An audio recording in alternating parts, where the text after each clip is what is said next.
Will the Budget, Finance, and Economic Development Committee meeting of April 7, 2026 come to order? It is 10:06 a.m.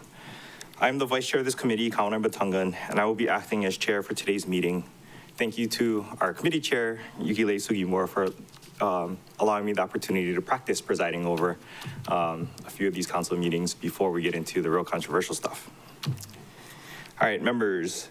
This online meeting is being conducted in accordance with the Sunshine Law. As a reminder, when your name is called, if you're not in the council chamber, please identify by name who, if anyone, is in the room, vehicle, or workspace with you today. Minors do not need to be identified. Committee Chair Yukile Sugimura. Good morning, Vice Chair Batangan. Thank you very much for taking over to chair this meeting. Looking forward to all the departments, and we will watch you work your magic. Thank you. Thank you. Councilmember Tom Cook. Aloha, good morning. We have staff at the Kihei office, and I'm looking forward to today's meeting. Thank you, Member Cook. Councilmember Gabe Johnson. Aloha, Chair, council members, committee members. There's no testifiers at the Lanai District Office, and I'm here and ready to work. Thank you. Thank you. Council Chair Alice Lee will be a few minutes. Councilmember Tamara Paulton. Aloha kakaya kakako, streaming live and direct from the council chambers. Thank you. Okay. Aloha kako. Councilmember Kiani Rollins Fernandez also will be a few minutes. Okay. So we'll just mark member Rollins Fernandez as excused. Okay. Councilmember Shane Tenency. Aloha kakayaka. Aloha. Okay. And Councilmember Nohelani U'uhajins will also be a few minutes late. All right, assisting with today's meeting are the BFED committee staff, and our invited resource persons from the administration include the budget director, director of human concerns, director of parks and recreation, director of transportation, director of planning, and deputy corporation counsel Wigglesworth. Everybody please see the last page of the agenda for information on meeting connectivity. Thank you, members, for attending today's BFED committee meeting. We have one item on the agenda today. That is BFED 1, Proposed Fiscal Year 2027 Budget for the County of Maui. Members, I will be taking testimony after opening comments today. But before we begin, I would like to recognize Councilmember Shane Tenency for comments on the East Maui Residency Area meeting that we had last night. Mahalo Vice Chair Batangan, and mahalo members for driving out to Hana last night to hear from our East Maui community. There were 29 individuals who testified, and there was a lot of oral testimony in support of our local nonprofits, including the MEO and MEO Transportation, Halihulu Mambo Senior Center, and the Hana Youth Center. Also, there was testimony in support of the Hana Dialysis Center and the Kipuhulu Ohana and the Kipuhulu Community Association. The community asked further support for the Hana Arts Program, the Festivals of Aloha, and the Taro Fest, which will be hopefully next weekend. The Habitat for Humanity expressed their gratitude and support for continued affordable housing funding.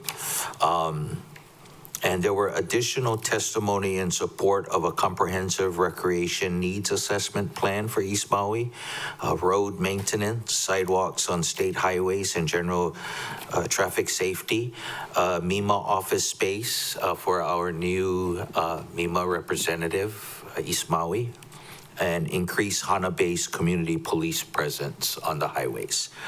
We are happy that everyone got home safely, and special mahalo to Kilos for providing our luau dinner last night. Mahalo, Chair. It was very good. Thank you, Member Senanti, and thank you, Kilos. Member Sugimura, did you also want to follow up on that? Yeah, so I wanted to thank everybody who attended last night, all the members, as well as the community came out strong, and such a beautiful voice from Hana. I wanted to give my special appreciation to awards, I will call it, to Member Tom Cook. I have this for you, a little gift. And what it is it's a branch. Last night, he had to move a tree so that our van could go through the road. It might be something that Member Senensi happens to experience often, but he got out of the van and he joined community members who were actually trying to saw this tree, and there's Mr. Construction expert, and he basically was trying to encourage them. What was the word you used? Pivot. Let's pivot. And he finally convinced them, and they moved this tree off the road. It was quite a sight. I just wanted to give you an appreciation. And what it is I had to get this branch from my house. It is a Chevron car from my son with a smile, a yellow one, because you have a yellow truck, and a Island Grocery gift card. So thank you very much for going over and beyond. I also wanted to thank Member Wu Hodgins, who drove. Normally, I would be driving Charlie, but she sacrificed and didn't come with me, so I had to go find a ride myself. But thank you. I'd never do it again. Yeah, she did. She told me she'll never ride with me again. We did not see a cow on the road. In years past, we saw cows on the road, and so therefore she got scared, so I think she couldn't handle it. So Charlie was not there last night in sacrificing the journey. But I wanted to give Member Wu Hodgins this pink car. She has like a van, but she drove and she was like super amazing going over and going home. It was pretty scary, Member Sinensi. There was a lot of rain at one point, and she had to open her door so she could see, and I'm not her windows. It was pretty scary. So I wanted to give her an award too. So both Tom and Nohe, appreciate it. I also wanted to thank Keone Hurdle, who drove the OCS van over, and I have to hear his stories of what his thoughts were with the heavy rain and the fallen tree. I didn't get to talk to him yet, We but didn't run into the tree. We went fast enough that we missed it. you missed the tree. Yeah. Oh, the tree didn't fall till after you passed it. Ah, anyway. That's why you gotta drive fast. Oh, that's, Don't buy one tree fall on you. never experienced anything, but thank you, Member Cook, for helping. Otherwise, we'd still be on the road. So thank you for allowing me to do this. Thank you, Member Sugimura. All right. Before we continue, I'd like to recognize Chair Lee. Morning, Chair. Aloha, everyone. Thank you very much. Members, today we will continue our deliberations on the fiscal year 2027 budget, beginning with comments from the Department of Human Concerns, to be followed by the Department of Parks and Recreation, Department of Transportation, and Department of Planning. At this time, I would now like to invite the Department of Human Concerns to provide their opening remarks. Aloha, Committee Chair, Vice Chair, and committee members. My name is Jessica Kraus, and I'm the Deputy Director for the Department of Human Concerns. Joining us this morning is our new Director, Director Willis, who's present in the gallery with us today as well. It is a pleasure to be here with you this morning to present the department's fiscal year 2027 budget. The mission of the department is to support and enhance the social well-being of the citizens of Maui County. In his State of the County address, Mayor Bisson spoke of the koa tree, a symbol of strength and roots that run deep. Like that koa, our budget is designed to provide a wide canopy where residents can thrive. Behind every line item in this budget is a story. A senior receiving a hot meal, an immigrant seeking assistance navigating complex federal systems, or a family with a young child searching for resources and information through the Early Childhood Resource Center. For fiscal year 2027, our total proposed budget is $36,979,384. Key highlights of this budget include stabilizing staffing and operations, including requesting 2 new expansion positions in the grants management and early childhood divisions, as well as 4 expansion positions in the Office on Aging to secure the positions after a loss of state grant funding.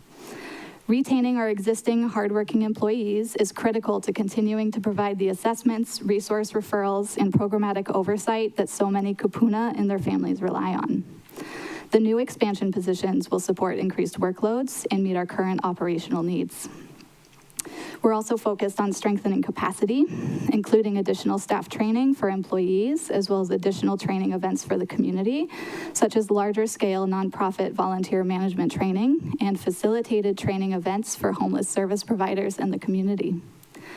Each intended training aims to increase skill, enhance resilience, foster collaboration, and to contribute to the department's goal to support and maintain a continuum of social services to address the needs of the people of Maui County through county-sponsored programs and partnerships. We also present a focus on increasing community support, including an expansion of $1.35 million to support home and community services for kupuna, $2,315,791 in increased funding for grantees who were previously included in the fiscal year 26 budget, representing a 15% increase in funding for those programs from fiscal year 26.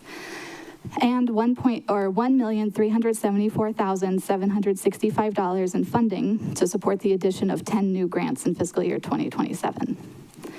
Last but certainly not least, we are also focused on advancing long-term recovery with a primary focus on the multi-year process of rebuilding the West Maui Senior Center as the department's capital improvement project.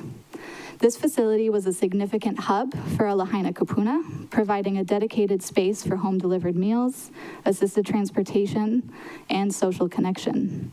Supported by $27 million in FEMA public assistance funds identified for fiscal year 2027, we are committed to restoring this vital sanctuary to ensure our West Maui seniors will regain a permanent home to gather and thrive in their own community. In closing, this budget is more than a collection of figures. It is our blueprint for a resilient social safety net. By stabilizing our workforce and expanding our reach to the most vulnerable, we ensure that the department's wide canopy continues to protect and support our people today and for the generations to follow. Thank you for the opportunity to share this vision with you. The department will be available to answer any questions you may have. Thank you. Thank you, Deputy Director. Next, I would like to invite the Department of Parks and Recreation for their opening remarks.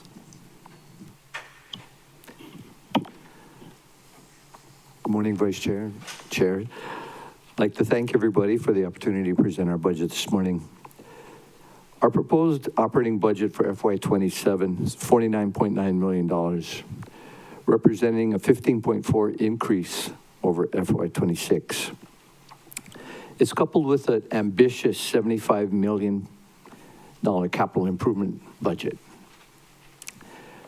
Our department priorities include, and the reflecting budget investment with them, maintaining a healthy and safe environment. We're increasing our operational funding for our ongoing and increasing tree trimming contracts, as well as our portable laboratory and refuse contracts to ensure sanitary and safe conditions. We're also allocating $500,000 for ADA improvements, $1.75 million for safe playground replacements, and $41,000 for a security system to the Central Maui Base Yard, which has been a site of a great deal of vandalism and theft. Our second priority is our continuing construction of large CIP. Our budget reflects commitment to the expanding and recreational infrastructure, $2 million in pedestrian lighting at Kalama Park, $5 million towards countywide court improvements, and funding for West Maui builds as well. We're also allocating $1 million for specialized construction project management consultants to ensure these are executed efficiently. Third priority, completing fire mitigation efforts in all districts. The scope of fire mitigation has expanded, and we are investing heavily in specialized equipment, including $270,000 for a tandem dump truck and $190,000 for an excavator, and $80,000 for the trailers that would accompany both these pieces of equipment. Finally, our fourth priority in improving and preventing the preventative maintenance program. We are funding a new parks facilities maintenance coordinator to inspect facilities and create maintenance schedules. We're also dedicating $250 for ongoing for court resurfacing and parking lot improvements at specific sites. So overall in operations, the budget at $19.16 million, an increase of roughly $2.3 million. Includes the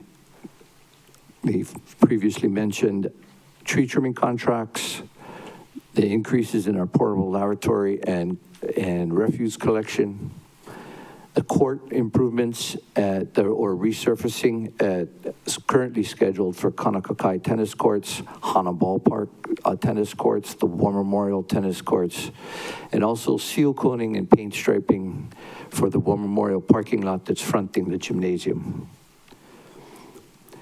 We also have an increase to the PALS program of $130,000, and this increase is for the food service, which will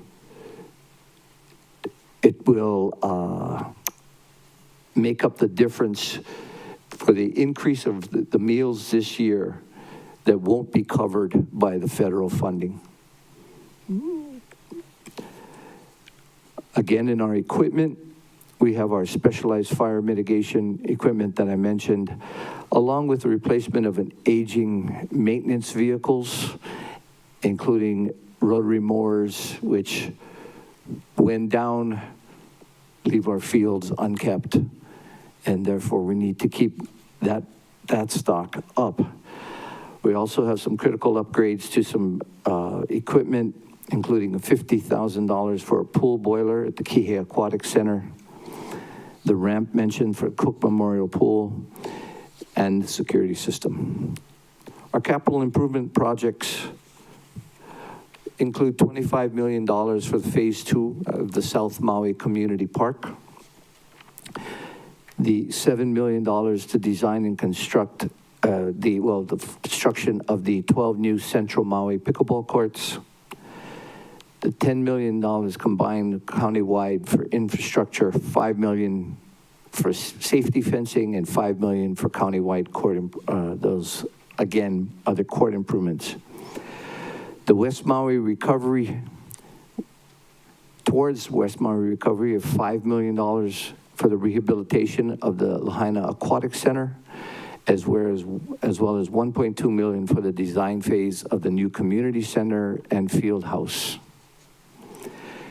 Our grants division, again, we are proposing to award $191,000 to Lahaina Restoration Foundation for their ongoing work, proposing a new grant of $20,000 for the Molokai Youth Center to assist with urgent facility repairs to the facility they're moving into, and a small grant to the Kepaniwai Heritage Garden for the Korean Pavilion.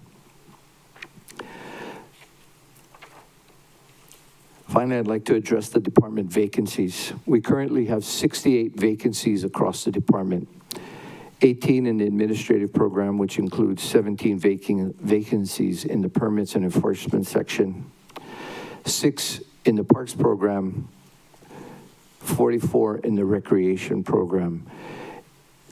18 of those are in our pools, 26 are across the districts. To address these vacancies, we are implementing several strategies. In permits and enforcement, we are executing a section reorg and the reinstating of salaries that were cut in FY26 to offset the upward reallocations that we expect to result from this reorg. In recreation, we are actively reallocating the recreation positions, job series, and reviewing and updating the minimum qualifications to better attract and retain the qualified staff. In conclusion, I think our budget represents our attempt to preserve our aging facilities, to protect our environment, and also equip our staff to deliver large-scale recreational programs across the board.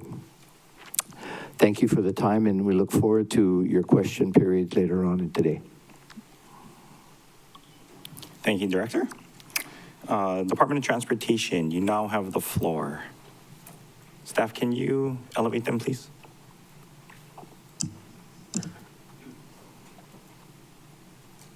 All right, Director, Deputy. Good morning. Can you hear me? Okay, good morning. Good morning, Committee Vice Chair Batangan, Committee Chair Sugimura, and committee members. I'm Mark Takamori, the Director for the Department of Transportation, and with me today, Also virtually right now is Deputy Director Diane Yogi. Thank you for the opportunity to present the department's fiscal year 2027 budget. So in alignment with the committee's request to focus on budget justifications, the department's proposal is designed to maintain core transit services while addressing escalating operational costs and advancing critical infrastructure recovery. The department's fiscal year 2027 request reflects several necessary increases to maintain existing service levels and contractual obligations. The department is seeing a 5 to 5.7% increase across its major service contracts with MEO and Roberts Hawaii. These are driven by prevailing wage increases, fringe benefits, and rising maintenance costs.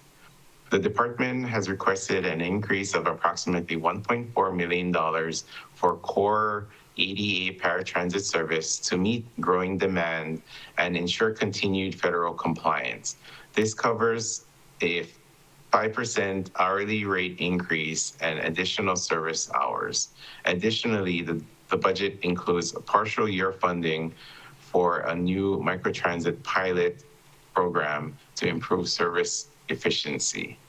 The department's budget also includes a one-time $850,000 appropriation for MEO vehicle replacements to maintain service reliability and advance sustainability goals. This funding will be used to purchase 2 vehicles, a 14-passenger electric bus, which represents, we believe, a third zero-emission addition to MEO's fleet, and a 14-passenger gas-powered bus to replace an existing unit that has been retired due to structural frame corrosion.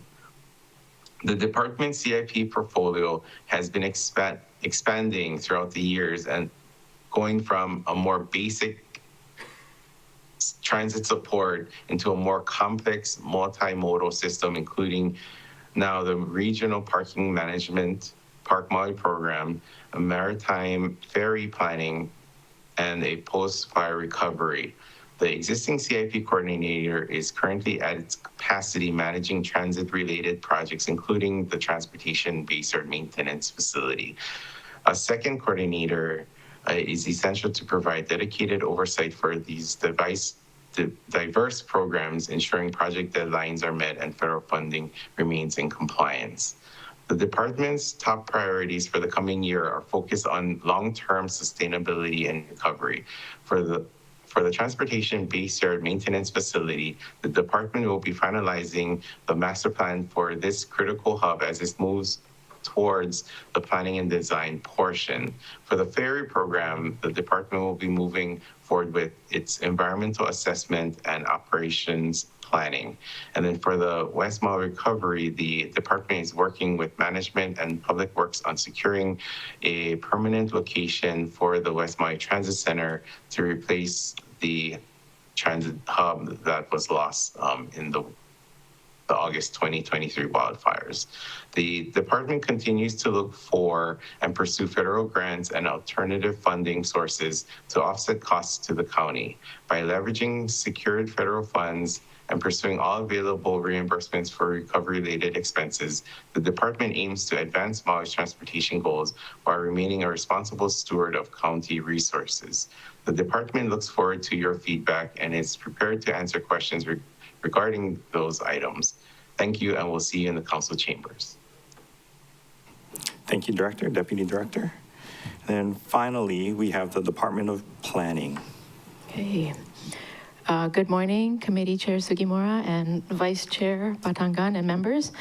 Being officially director for 1 week now, I am excited to share our proposed fiscal year 2027 budget with you.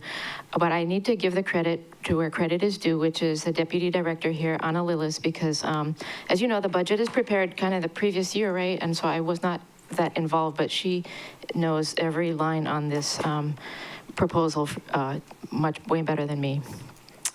Planning Department is a small part of the overall county budget, about $10 million.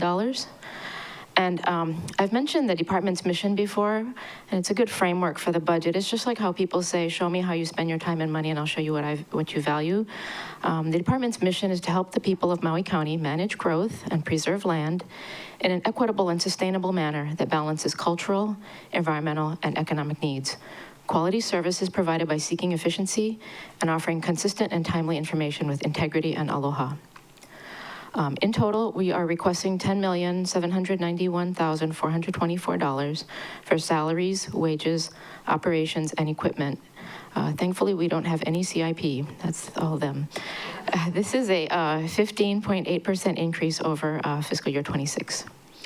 We're asking for 3 expansion positions. 2 are for permits and projects to help them move a little quicker, and 1 is for ordinance implementation, especially Ordinance 5909, but there are other ordinances and other projects. These positions, along with the other efforts to retain staff, increase the A account request.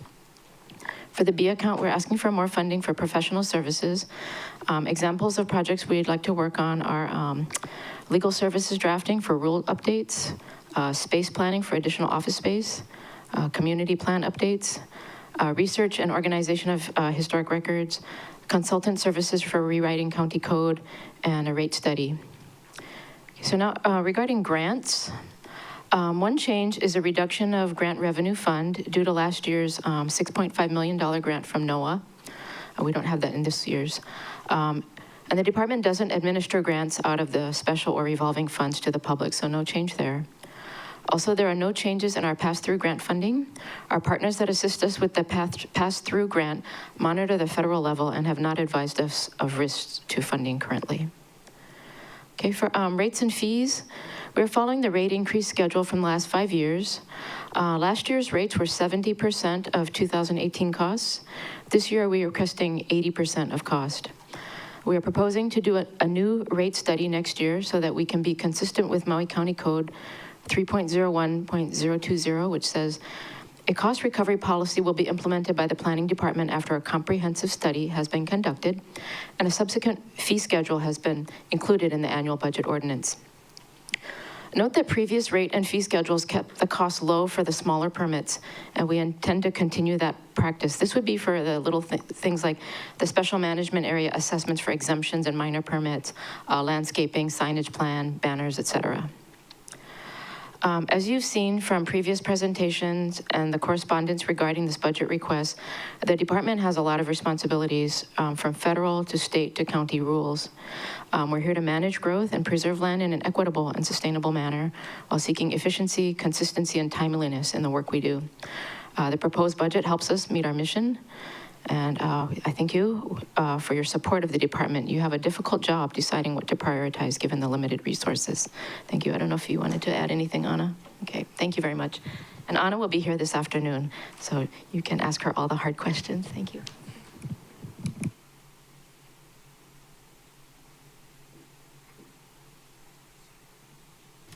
Cool. Thank you, everybody. All right, we will now, actually, before we move on to public testimony, thank you, Member Senensi. I'd like to recognize Councilmember Nohelani U'uhajins. Good morning, Chair. Good morning, everyone. Thank you. Okay, we can now move on to public testimony. Testifiers wanting to provide testimony should sign up with staff, join the online meeting via the Teams link, or call into the phone number noted on today's agenda. Testimony on the budget is not limited to the department scheduled today. Written testimony is encouraged and can be submitted via the e-comment link at mauicounty.us/agendas as well. Under the Sunshine Law, the chair will receive oral testimony for agenda items at the beginning of the meeting and as the item is called up. For individuals wishing to testify via Teams, please raise your hand by clicking on the Raise Your Hand button. If calling in, please follow the prompts via phone, *5 to raise and lower your hand, *6 to mute and unmute.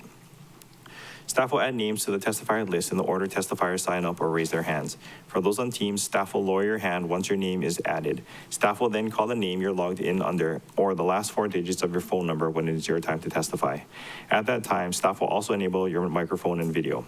Please ensure your name appears in Microsoft Teams as the name you prefer to be referred to, or as anonymous if you wish to testify anonymously.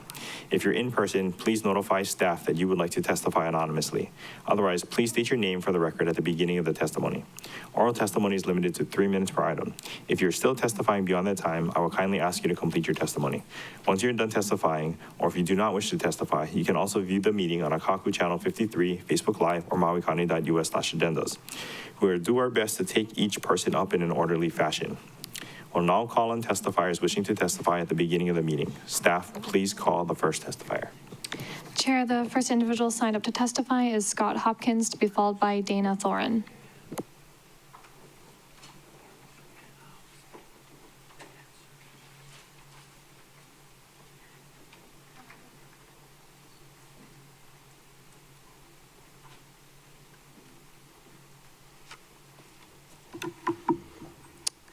Greetings, Vice Chair Batangan and Chair Sugimura, and all council members. Thank you for your time in reviewing our testimony. I am here testifying in support of the County of Maui's grant to Feed My Sheep as administered through the Department of Human Concerns.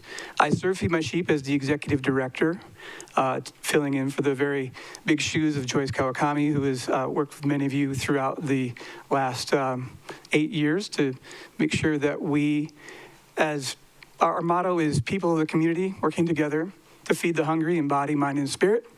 And it seems only appropriate that we work with the county as the best representation of our community. So thank you very much.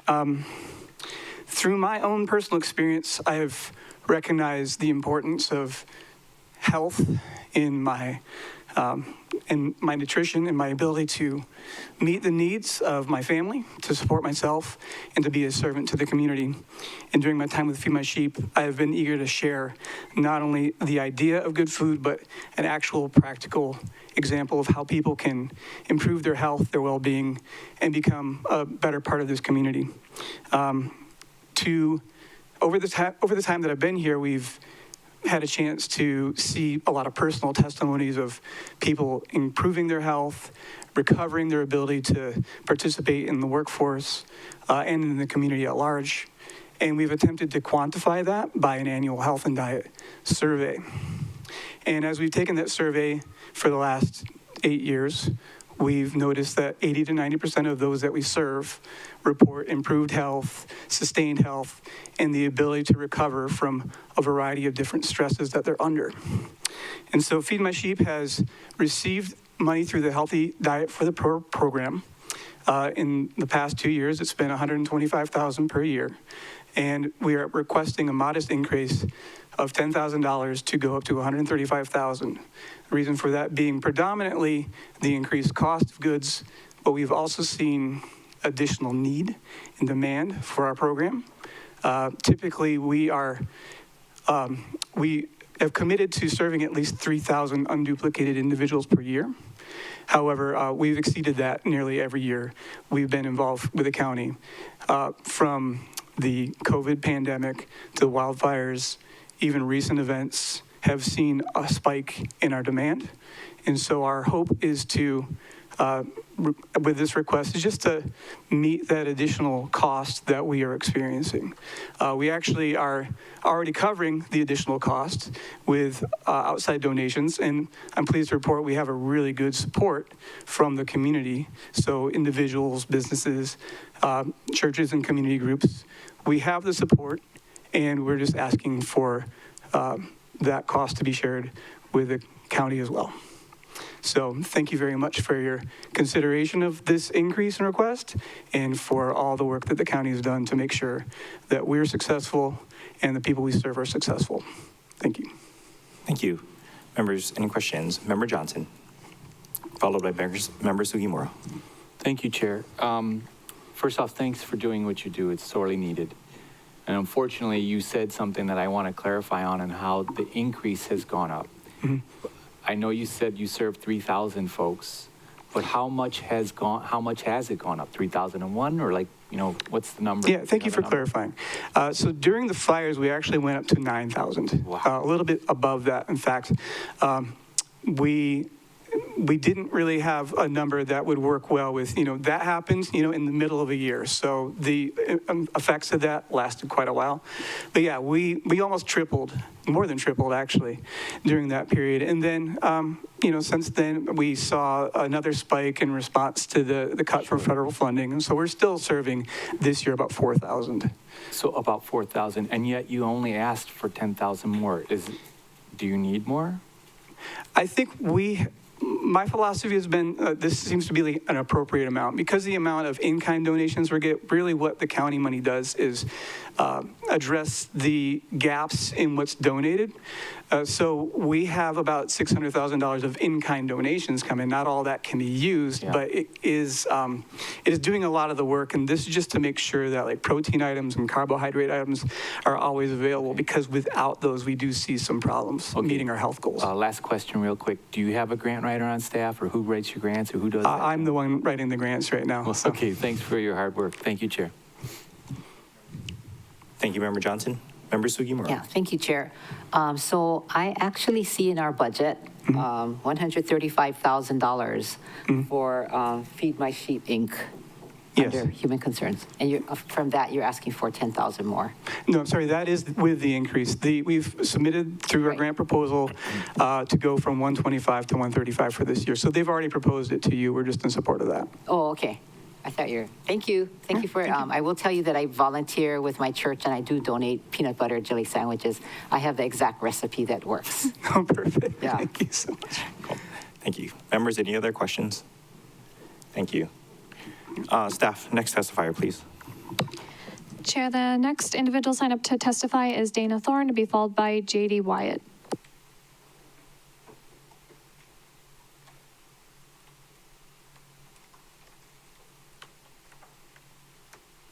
Good morning, council members. Thank you for having me. Aloha, my name is Dana Thorne. I am the program manager for Best Buddies in Maui County. Best Buddies is a nonprofit organization that creates opportunities for one-to-one friendships and leadership development for individuals with intellectual and developmental disabilities. In Maui County, our programs serve 113 participants through 7 school-based chapters, 1 community-based chapter for adults called Best Buddies Citizens. The participants in our programs positively impact the lives of over 1,100 people. We are so grateful for the support that we've received from Maui County, which helped us establish the programs on Maui in 2008. Since then, we have engaged over 2,200 unique participants in programs that promote belonging, leadership, and the development of critical social and communication skills for youth and adults with intellectual and developmental disabilities, as well as their typical peers. We create and manage these school community-based chapters, which are volunteer-led, and facilitate the support one-to-one appropriate mentoring friendships between participants with and without disabilities. We also deliver group social activities and leadership training opportunities for both students with and without disabilities throughout the year. Best Buddies is the only organization in Hawaii using this unique peer-to-peer mentoring model that benefits students and community members with and without IDD. Some of the most important lessons students learn are not taught in the classroom. Many students with disabilities struggle with loneliness, social interaction, confidence, and feeling included. Best Buddies provides something unique, consistent, age-appropriate friendships where students can practice social skills and real welcoming environments. Best Buddies gives students with and without disabilities the chance to connect outside of the classroom and build friendships that can last a lifetime. The consistent support we have received from Maui County has also allowed us to expand our program capacity to serve adults with disabilities in the greater community. Best Buddies is now able to create one-to-one friendships and deliver community-based activities for adults with and without disabilities. I urge you to please continue funding Best Buddies programs in fiscal years 27 and 28 so our programs can continue to make a difference in the lives of individuals with disabilities across the county. We truly appreciate consideration of our requests and support of our programs so that we may continue making Maui a more inclusive place for everyone. Mahalo nui loa. And I have here in my notes 7 school-based chapters, 24 citizen members, and 89 school participants. Does the committee have any, or chair folks have any questions for Best Buddies? Members, any questions for the testifier? Thank you. Member Senensi. Mahalo for your testimony this morning. It looks like you're slated for 85,000. That's what I just confirmed with the grant writer. Yep, and that's okay for you guys to operate. Jen, do you want to chime in on that, if possible? But that's my understanding. Yes, Okay, Chair. thank you. Thank you. Representative Senensi. Thank you. Members, any other questions for the testifier? Seeing none, staff, can you please call the next testifier, Thank please? you. Yes, Chair. The next testifier is JD Wyatt, to be followed by Paige DuPont. Aloha, Vice Chair Patangan and Chair Sugimura. My name is JD Wyatt, and I'm the Executive Director of Kalima Maui. And I have a group of my staff that's going to testify in our conference room. We're having some IT challenges today, so I'm testifying first from my office as the ultimate backup. But I just wanted to provide testimony today in support of the Parks and Recreation budget. I really appreciate all that you do because this is such a difficult time and tough choices ahead of everyone. But, you know, our contract, Kalima Maui's contract and relationship with Maui County has spanned almost 50 years now. And, you know, we employ over 50 adults with disabilities that do grounds and custodial work at the individual parks. And I think, especially after the recent storms, you know, we all realize just how important, you know, our parks safety and cleanliness and sanitation is. So, you know, it's a tough job that Director McCall has with his staff, and they do a great job. And we're kind of we're out there 5 days a week with 12 crews. We service over 30 Maui County Park sites. And I can tell you, you know, my controller is going to testify more to the numbers that we have, but I want to speak a little bit about our staffing and those that we serve, because their ability to have a meaningful job and earn income to help support themselves and their families is just key to what Kalima programs are all about.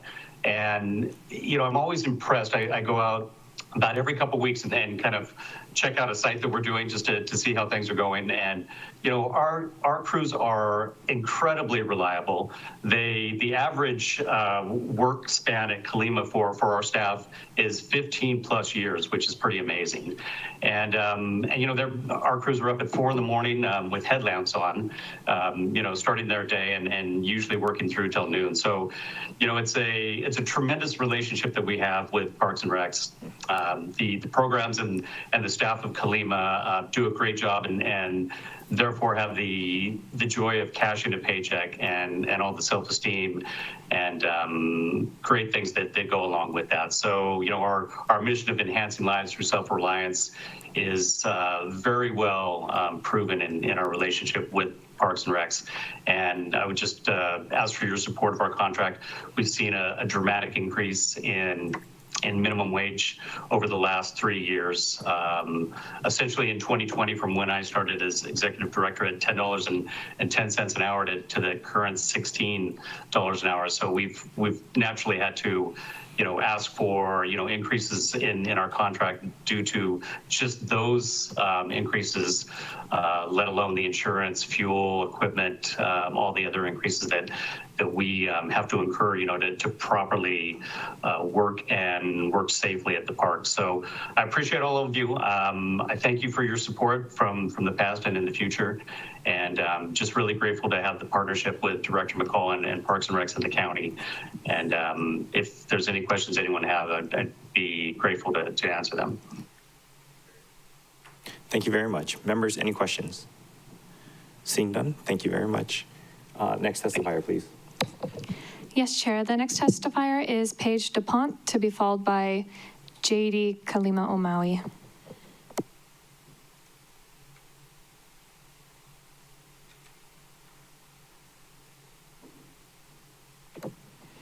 Paige, you have been unmuted on our end.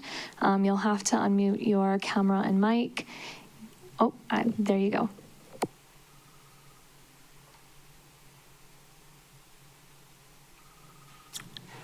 Okay, got it. Aloha, Chair and members of the Maui County Council. My name is Paige DuPont, Director of Spirit Horse Ranch.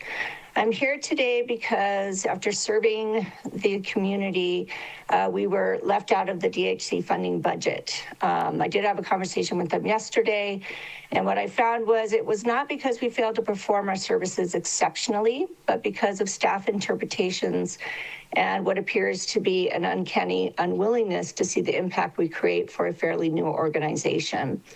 The Spirit Horse Ranch has delivered more than 4,600 trauma-informed care sessions to Maui and Molokai, youth in crisis, wildfire survivors, foster youth, families facing crisis, addiction, violence, suicide, ideation, and survivors of sexual assault. It's a lot, but we have stood up and been here to serve our community. In fact, we serve professionals that you depend on and the community members who depend on us who are struggling to hold their lives together. Currently, our outcomes statistically have a 98% improvement in overall mental and behavioral health. We have shown up for this community week after week, year after year, and yet we continue to be told that our work does not qualify for support over technicalities. At the same time, Maui's facing one of the most severe behavioral health crises in its history. Families are waiting months for services. Youth are struggling with anxiety, depression, and suicide ideation. Just yesterday, I heard from a colleague that another therapist has left Maui. Programs like the Spirit Horse Ranch exist because we reach individuals who are falling through the cracks. We had a 13-year-old survivor of sexual assault who has found a place where she can begin to heal without shame. A 16-year-old girl came to us after 3 suicide attempts. Today, she's preparing to attend film school with a full scholarship. A young teen overwhelmed by anxiety after family crisis is now thriving and was accepted to Seabury Hall with a full scholarship from Johns Hopkins Institute and is on her way to becoming a doctor. A young man referred by Maui Police Department after being arrested for stealing a car now has a job, is finishing school, and his family is rebuilding a beautiful life together. These are not rare success stories. They are happening week after week because this work is effective.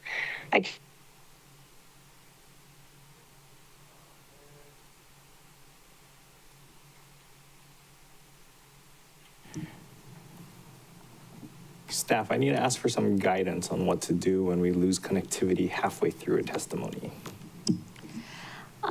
I have her time going, so I can pause it.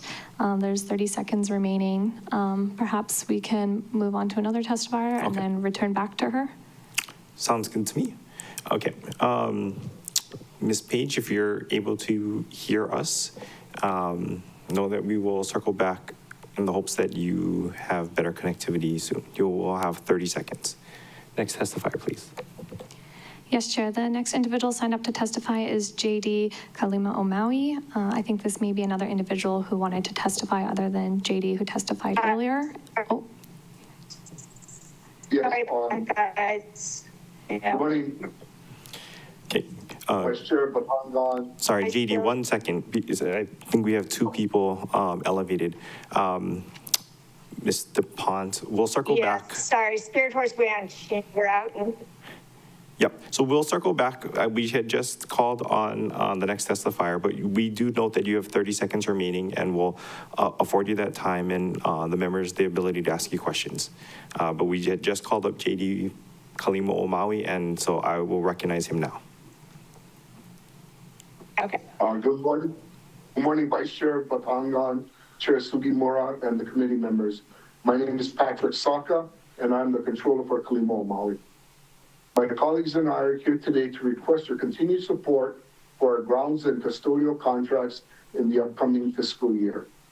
These partnerships are vital to our mission of serving disadvantaged customers. Through this work, our team members receive essential on-the-job training for competitive employment while building their self-esteem and self-reliance.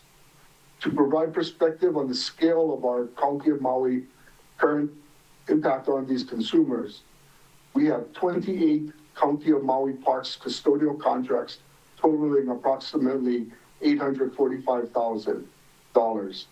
We have 9 County of Maui Parks grounds maintenance contracts totaling approximately $735,000.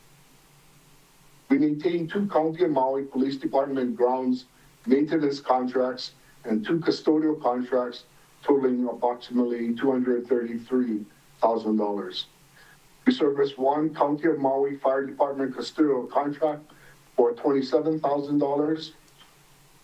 So in total, the County of Maui invests about $1.84 million to support the mission of Kalima Maui. Additionally, we serve approximately 40 private grounds and custodial customers.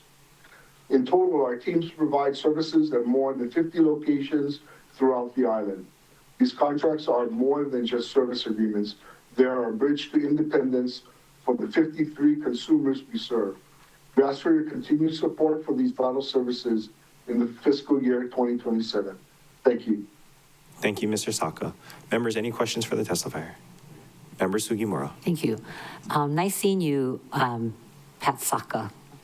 And I can tell you the numbers, guys. So basically your grants, you basically have grants with Parks Department or the Police Department. Is that correct? I don't. And Parks. I'm Yes. sorry. Contracts. Yeah, contracts. Yeah. You have contracts and. For services. Do you know the amount that you are receiving from Parks and Police? Oh, and Fire. I guess you have 3 departments. Yeah, so the county, the custodial contracts with the parks is about $845,000. The grounds maintenance contracts, $735,000. The police department, $233,000, and the fire department, $27,000. So should total $1.84 million. Well, I see what you're giving me. Okay. Thank you very much. It's not with Human Concerns, it's with the individual departments. Thank you. Yes, parks, police, and fire. Yeah. Thank you. Thank you, Chair. Thank you. Any other questions for the testifier? Seeing none, staff, can we circle back to Ms. DuPont, please? Yes, Chair. She is still promoted. There she is. Okay. Ms. DuPont, you have 30 seconds. Hi, guys. Sorry about that. So these are not rare success stories. They happen all the time. And I can't tell you how many times that I hear someone say to me, if we weren't open and available, they would not be here today. So because if this program disappears, the community will ask a simple question. Why would Maui County choose to not support a proven resource helping its own residents heal during one of the most difficult periods in its island's history?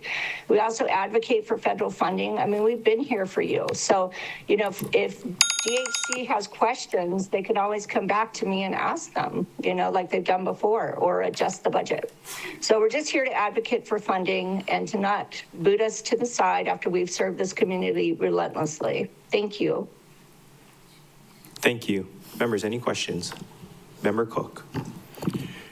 Thank you, Ms. DuPont. How much is the funding that you had requested? We requested about half of our budget, so $700,000. And Curtis had some questions on that. And I said, Curtis, you asked me to adjust my budget before, just ask me to adjust it again. And, you know, he didn't really have an answer for that. And, you know, we're a new organization. So, you know, we're learning as we go along, but it doesn't take away from the work that we've done and the lives that we've saved. I mean, it's incredible work that we're doing.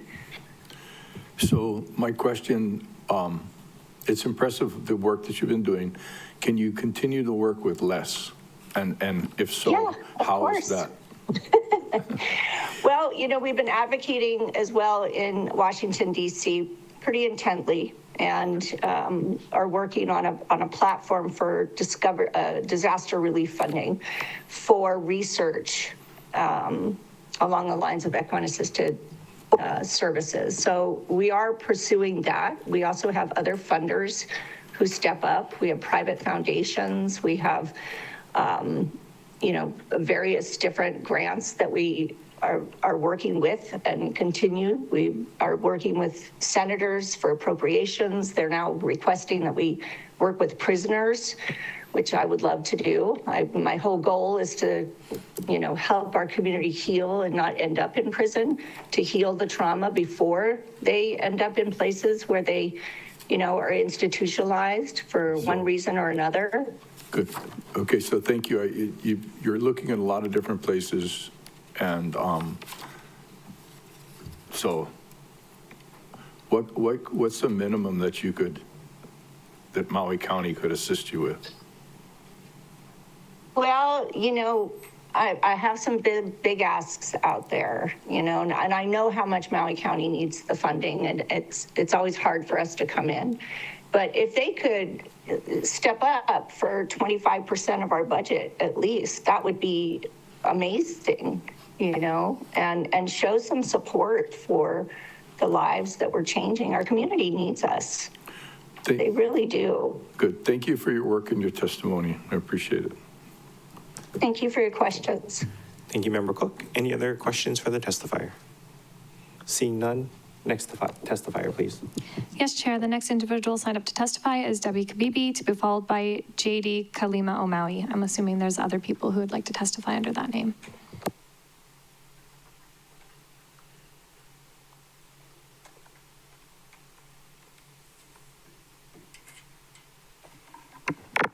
Good morning, Chair, Vice Chair, and members. I'm Debbie Kabibi. I'm the Chief Executive Officer for Maui Economic Opportunity. Sorry, I have a little bit of a cold. I'm here today actually just to say thank you. This is my last budget as a CEO of MEO. I'll retire in July. And Maui County has been such a strong supporter of MEO programs over the years. Last year, we assisted over 18,000 individuals, touching more than 57,000 lives throughout Maui County. And Maui County is really a player in that that reach. And we want to thank you for that. We have asked for increases to our core funding to support salary increases. Some of them are prevailing wage mandatory increases. Some of them are just to make sure that we can retain our staff. Also, of course, all operation costs are extremely expensive. So we ask that you support the mayor's budget. The funding that we ask for is included in there, and we will continue to do the good work that we do. We are a community action agency. We do get federal funding that is questionable at this point. There's 2/4 of our CSBG funding that still has not been released, and so we're trying to make sure that we are planning for the, uncertain times. So thank you for your support, and mahalo. Thank you, Ms. Kabibi. Before I open the floor to questions, are you going to be around? Would you be willing to serve as a resource in case the members have questions during deliberations? Yes. Members, if there are no objections, I would like to designate Ms. Kabibi as a resource person under Rule 18A of the Rules of the Council. No objections. Thank you very much, Ms. Kabibi. Thank you for your time. Staff, next testifier, please. Yes, Chair. The last person currently signed up to testify is JD Kalima Omawi.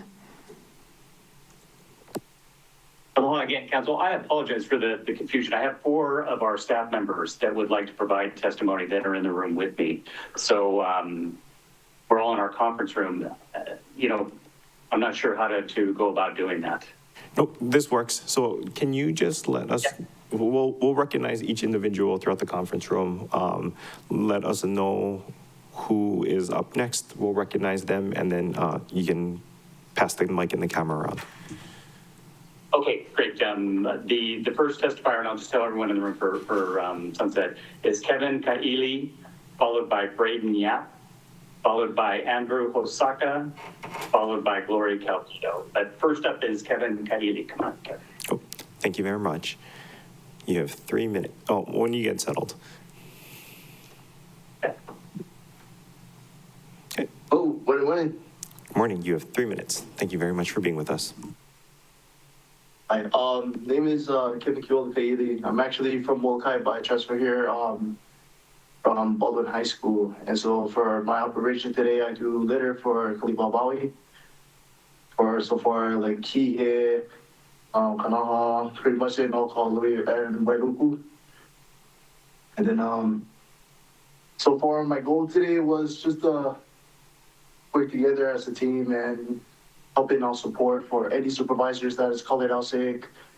And then so far I've just been pretty much honored to be with this crew for like, I think so half a year or so. 2.5 years. And but yeah, I think so far I've been here today. It's been honorable. So sorry, I got nervous about this interview. So but yeah, I think that's about it. Thank you very much. Members, do you have any questions for the testifier? Okay, seeing none, can you hand the mic and the camera over to the next person? He's going to replace you. Okay. Sorry.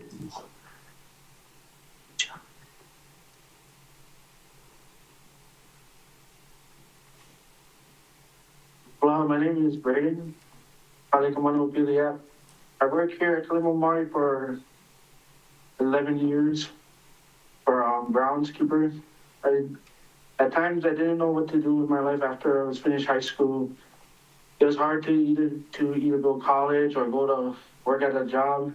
I started working I started going to college at first, but college didn't agree with me. So my friend Juan Martinez introduced Kalima Maui to me, and I started to work here as a part-timer, but at times I had a hard time waking up on time, being outside on time, and it happened for like the past 10 years, and then I had a talk with JD he told me that I had to decide whether I wanted to keep my job or I had to step up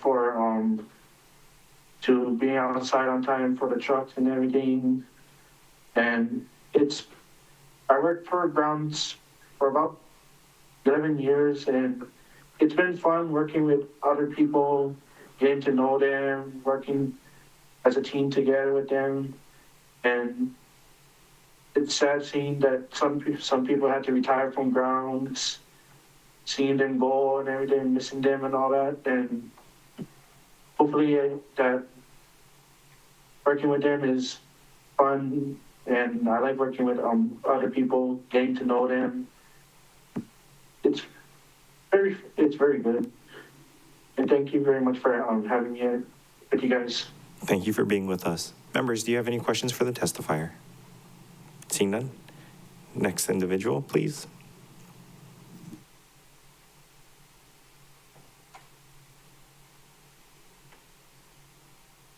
I'm Andrew Osaka, and I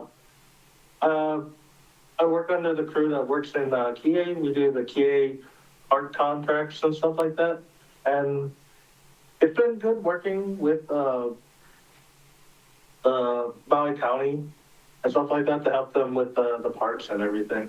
And also it's good because it gives me an opportunity to work with my brother who's autistic. He typically wouldn't be able to do many or work many places and stuff like that if it wasn't for Kalima, because yeah, like I said, he's autistic, so he can't communicate very well, but he's a really good worker. So the fact that Kalima gives him that opportunity to be able to work with Kalima and Maui County and the county maintenance and stuff like that to help with cleaning the parks, maintaining the parks, and cutting the grass. And also, I've also been part of this. He's been a part of this, the company for about I think over 10 years already, and then I have been a part of it for about 6 years. This is my 6th year working there, and yeah, like I said, it's nice having a company like Kalima to help people like my brother and myself have employment. Thank you very much. Members, any questions for the testifier? Okay.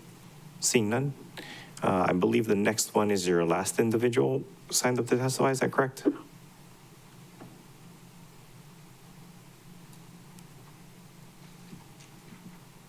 Aloha, my name is Gori Capito. I've been working with Kalima Maui for 2 years. I'm with janitorial. We do Wailuku.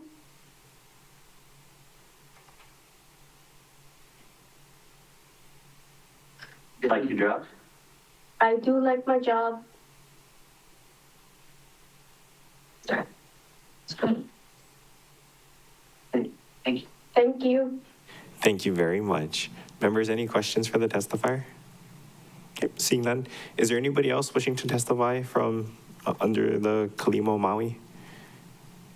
No, thank you. I'm so proud of all the staff in this room. They're just wonderful people, and thanks for the opportunity to give them a voice and share how they feel about their jobs. Cool. Thank you very much. I think we do have a question from Member Johnson.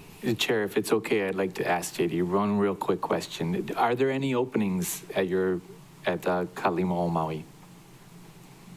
Yeah, you know, like Director McCall said, we have openings and vacancies as well. So you know, we've been short-staffed for quite a while, and So- we are always, you know. Do you have like an application? Like how do people apply? Is there a website? Do they come into your office? What's the address? Get a plug. Yeah, Get a plug out here if you can. Thank you. 127 Mahalani. You can go to our website, kalimomaui.org. If you're a non-disabled adult, there's applications online, and for disabled adults, we just need a certification from a physician stating the disability. And then we have, of course, vocational training programs, and we can train anyone. We have multiple jobs that we're doing. We're doing secure shredding. We're doing a recycling program with the recycling department for newspaper shredding. We have grounds and the custodial, like, you know, and we're always expanding, looking for new growth opportunities for our clientele. So yeah, 244-5502. They can contact me directly. Thank you so much for all the work that you do. Thank you, Chair. No further question. Thank you, Member Johnson. Member Paulton. Thank you. May I please ask a question of Mr. Wyatt as well? Thank you. Mr. Wyatt, would you mind sending us the contracts that you have with departments, like which departments you have and what the contracts scope? I mean, it doesn't have to be formal, but like if you're doing janitorial or paper shredding or whatever you're doing for the county, is there any room for additional contracts, or are you limited by collective bargaining and you're at the maximum?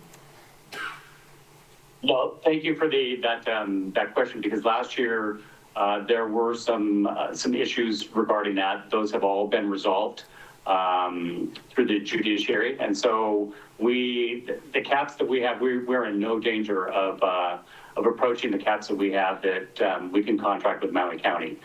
Like Pat said, my controller, we have about $1.8 million in total contracts. Currently, we can be all the way up to $3 million in those contracts in various activities and services that we provide. So there is plenty of room, and I can definitely send any contracts that you would need. Thank you so much. I wish you guys provided service in West Maui. I really love the quality of work you guys do. Back from when I used to work at the beach, if I went to a beach with a Kalimo Maui contract, I was stoked. Yeah, that's we're really proud of that work, and though we aren't out there for county parks, we do have some private contracts where we're working with Lahaina Luna School in the fire break area, and we've done some things, you know, after the fires that were done on a private basis. So if I can ramp up our staffing and you know, get closer to the capacity that we would need, we could get back out on the west side. So I hope to do that. Absolutely. Thank you, JD. Before we let you go, can I confirm that you know how to transmit the written responses to the committee? And if not, can I ask staff to follow up with the testifier and teams? Yes, absolutely. Okay. I do can do that. Thank you very much. Staff, is there anyone else wishing to testify at this time? Chair, there's currently no one else who signed up to testify. Would you like me to do a last call? I see one individual making their way down to the microphone. Then we can do last call. All right, Mr. Law, you have 3 minutes. Oh, yeah. Aloha, Chair. Aloha ka'aha o ke kalana. Aloha akaku. And aloha for all the people in TV land out there. It's JC Law, your friendly neighborhood Spider-Man. Thank you for all the departments for these trying times, working with the budget that we're provided. I sure would like to be there when Director of Transportation talks with, I think it goes through the state guys. I never met the guy in Honolulu.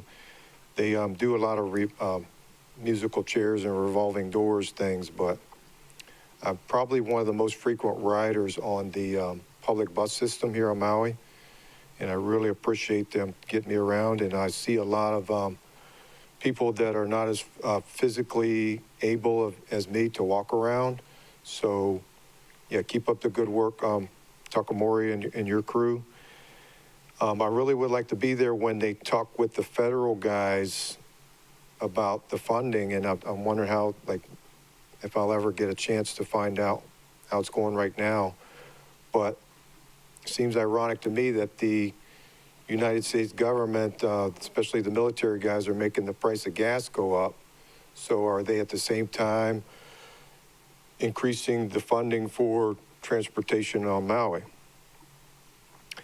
And I heard Mr. Takamori say that they're getting a new, a small gas bus, and it was, I was thinking the other day that a diesel bus probably gets better gas mileage, but being a pedestrian, I really would not like to smell the fumes when a diesel bus goes by. So I was wondering if they would, if there's any way that they could get a biodiesel bus, because I think the smell of French fries isn't that bad. And for the, so that's my comments on that one. Oh, the Hawaiian word for bus is ka'a ohua. Sorry, ohua. And it's one small snippet for the Department of Human Services. I would like to see a audit for the Salvation Army. Thank you. Members, any questions for the testifier? Seeing none. Staff, is there anybody else scheduled or signed up to testify at this time? No, Chair. Would you like me to do a last call? Yes, please. If somebody would like to testify in the chamber, please let staff know, or on Microsoft Teams, please raise your hand. This is final call. 3, 2, 1. Chair, it appears that nobody wishes to testify. Thank you very much. Members, is there any objection to closing oral testimony and accepting written testimony at this time? No objections. Thank you, members. Okay, we will start with 2 rounds of questions, 3 minutes for the first round and 2 minutes on, each for the second round, beginning with the Department of Human Concerns. Just members, for your information and for the public, on Granicus, we have the initial letter and response, HC1, that is listed as item 26, and then department questions letters is HC2, that is filed under item number 72. And then before we begin, I would just like to note that in order to avoid any conflicts under the Code of Ethics, I will be abstaining from any discussion relating to MEO. Thank you very much. Okay, so we'll start with, on this side of the room, with Chair Lee. Chair Lee, you have, what did I just say? 3 minutes for the first round of questions. Okay, for any department? For the Department of Human Concerns. Human Concerns. Okay, I do have a question of the new, well, anybody. Are you going to be assisting Kahale Akiola with the rebuild of the West Maui Resource Center? Thank you for that question. To date, this department has had limited conversations with them, but we're certainly supportive. So in areas where it may be determined appropriate for us to assist, we're certainly happy to do so. Okay. I'm hoping that you will take the first step, because perhaps I was the director at the time that building was developed. And so I worked very closely with ED at that time, Charlie Ridings. And so it's kind of important that maybe you take the initiative rather than wait for them, because now is the budget. Now we're in budget. If we can help them rebuild the resource center, and I negotiated that land years ago with AMFAC, and we got 5 acres. So there should be enough land there to expand the footprint, the current footprint. So if you wouldn't mind checking with them, if they could, even if it's to start with plans, design and planning, something, because is critically needed out there, the resource center, and if we can build a bigger one and a better one, that would be very helpful, because you're going to find out that when you try and build resource centers for the houseless, you're going to find a lot of resistance from the neighbors. So we picked that area on purpose. It was in the middle of a cane field. And to my knowledge, it's still not surrounded by residences. So it's a perfect place to rebuild. Okay, so if you don't mind checking and then letting us know. Thank you. Thank you, Chair Lee. Member Sugimura. Thank you very much, Member Batangan. Chair Lee, you always have interesting stories about your history. Thank you for sharing that, and I support that. Last night we went to Hana and heard from Habitat for with the project in Hana for Habitat for Humanity. And as you know, in the Affordable Housing Fund, there's $10 million, and as well as in your budget for human concerns, there is also 250. So how are you working together, or is it not related? Department? Thank you for that question. I believe the functions are different. I would have to go back to the actual agreement to verify exactly what services, so I'd be happy to get that back to you in writing. Okay, thank you. I also noticed that in our budget, Mayor's proposed budget is a houseless program for $4,695,4.7 million. So what are your plans for those funds? And are you planning on clearing off the growing homeless problem in my community on Pulehu Road? Department? Thank you for that question.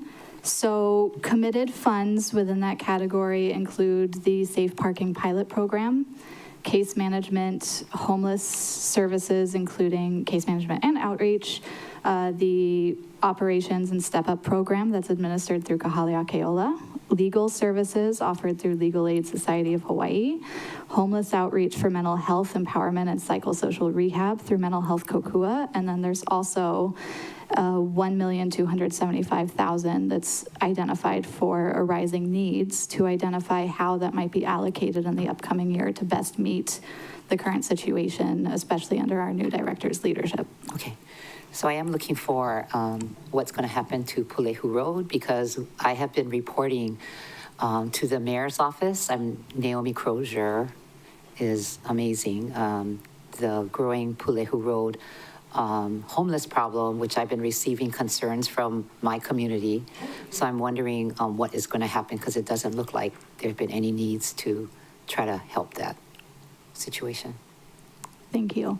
I can say that these service providers do go out to offer services and assistance, and it is challenging when individuals refuse those services. But I know that there are ongoing conversations at the county about how to better serve those people and address those concerns. So is there a plan?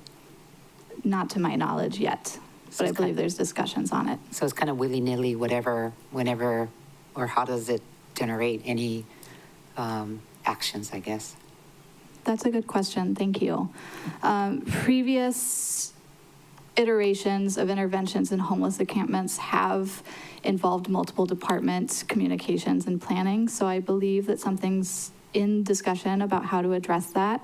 The actual timing requires coordination across multiple departments, as well as with private partners and coordination of services as well. So I don't know the exact timeline for you now, but I do understand the concern, and I'm happy to note that down so we can try to get more information back to you. Okay, so can we send a request or letter to the department asking for more information? Thank you. Staff, did you get the question?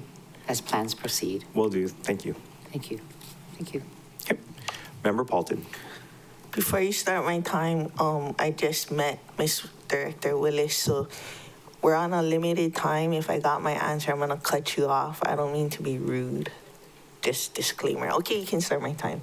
So the first question is, I see 30 vacancies. Thank you for your answers. 14 of these seem like county funded and 16 are grant revenue funded. Is there a priority to fill the county funded or grant revenue funded? And if we don't fill the grant revenue funded positions, what happens to that grant revenue? Thank you for Department. Thank you for that question. I would say that the priority is on filling vacancies as they meet the needs of the operations. So, for example, we have some county vacancies and grant vacancies that are within the Office on Aging program specifically. Some of those grant-funded positions, we don't expect to receive enough grant funding to initiate recruitments for them. So those are on hold. I think there's 3 positions that fall into that category. The 4 grant-funded positions that have been previously grant-funded are what we're asking for the expansions on. So depending on the unique grant, the cycle, what we're experiencing, that might decide if we fund grants, but whether or not we lose the money isn't determined by our vacancy. Do you know if your 6 expansion positions are going to require a reorganization with union consultation? The 4 expansion positions that are currently filled will not, because those positions already exist and are established. I would have to double check on the 2 new ones we're requesting. Can we draft a letter with that question or add that to their letter? Staff, did you get the question? Can you repeat the question, Member Paulton? If the 2 expansion positions are going to require a reorganization with or without union consultation? And then have you filled any of your vacancies with the DM89 process? And I'm not sure, like some of the dates, what the anticipated hire date is based on and what NA and TBD is in reference to. What is everything in the anticipated hire date column? Can you explain like how you have the anticipated hire date and if it's NA or TBD? What's going on there? Yes, thank you. So NA refers to positions that are currently linked with insufficient grant funding. TBD, most of those positions are under some form of redescription review. We have 1 position that is on hold for the rebuild of the West Maui Senior Center. And we have another position that's going through a reorg process right now to move that position from our Immigrant Services Division to our Grants Management Divisions. And another position that's classified as TBD, we have an existing temporary assignment in place that is working well and meeting the needs for that program. Regarding your question for the hire date, you'll notice that some positions include a hire date in the month of April. Those are positions that we've essentially filled and they've either started or are soon to start. And the ones in May and June are anticipated based on our current hiring patterns and efforts. Can I request the answer in writing to the one that's on hold and, the other explanations of TBD that you gave, like the specificity of the position ID attached to that answer? And just to clarify, everything that says NA is insufficiently grant funded because I had an NA P-26038, which looks like a county funded position, Senior Services Program Assistant 3.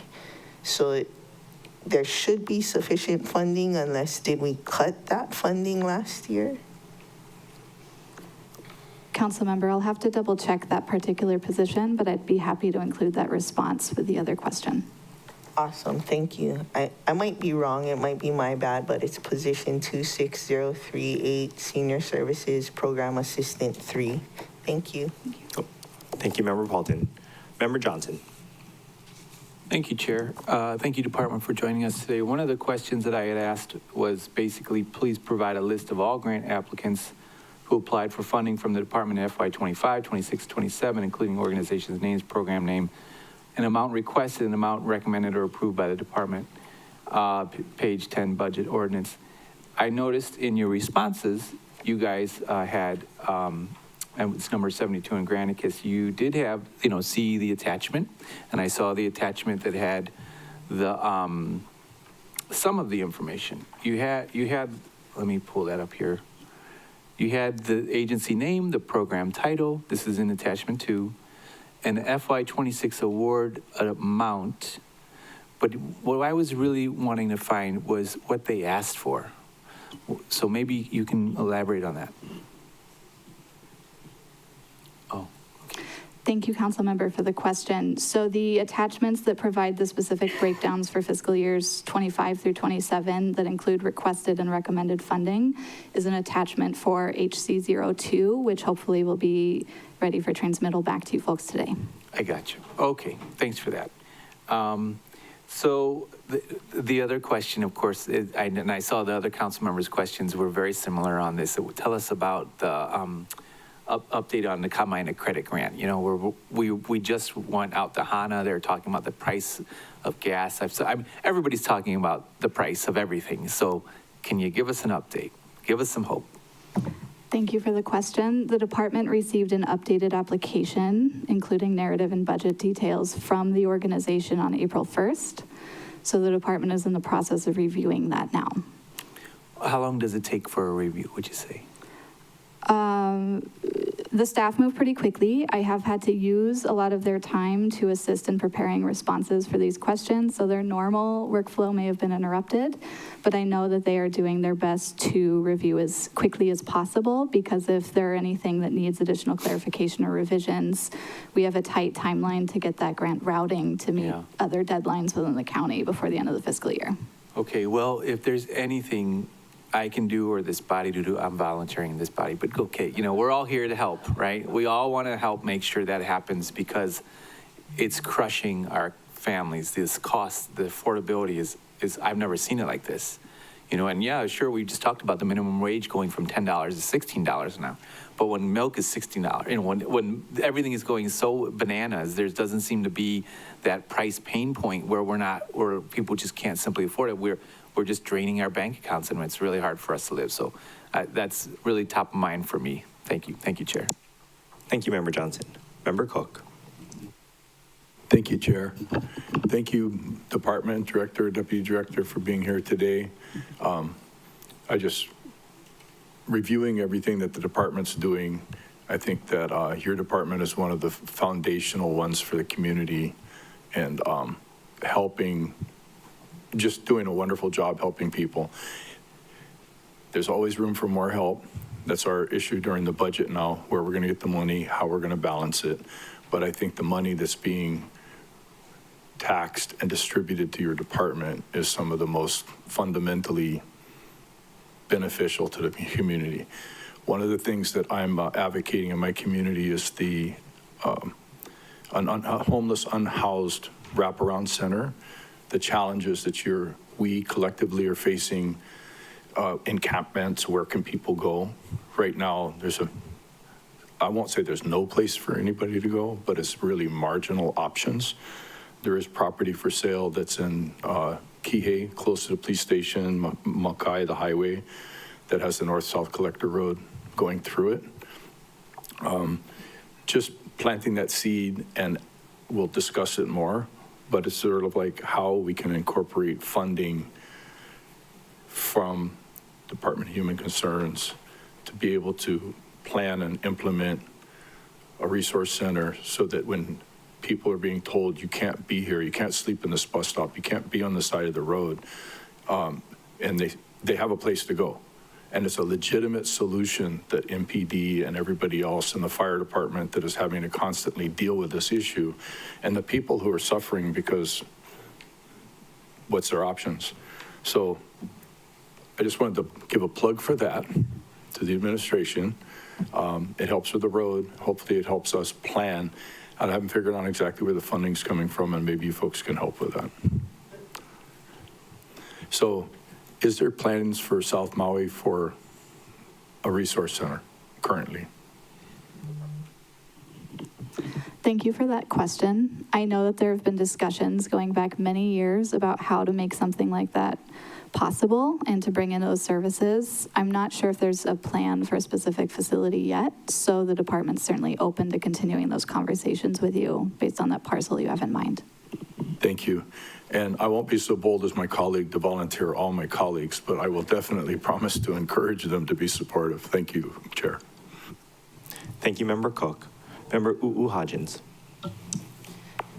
Thank you, Chair, and thank you guys for being with us.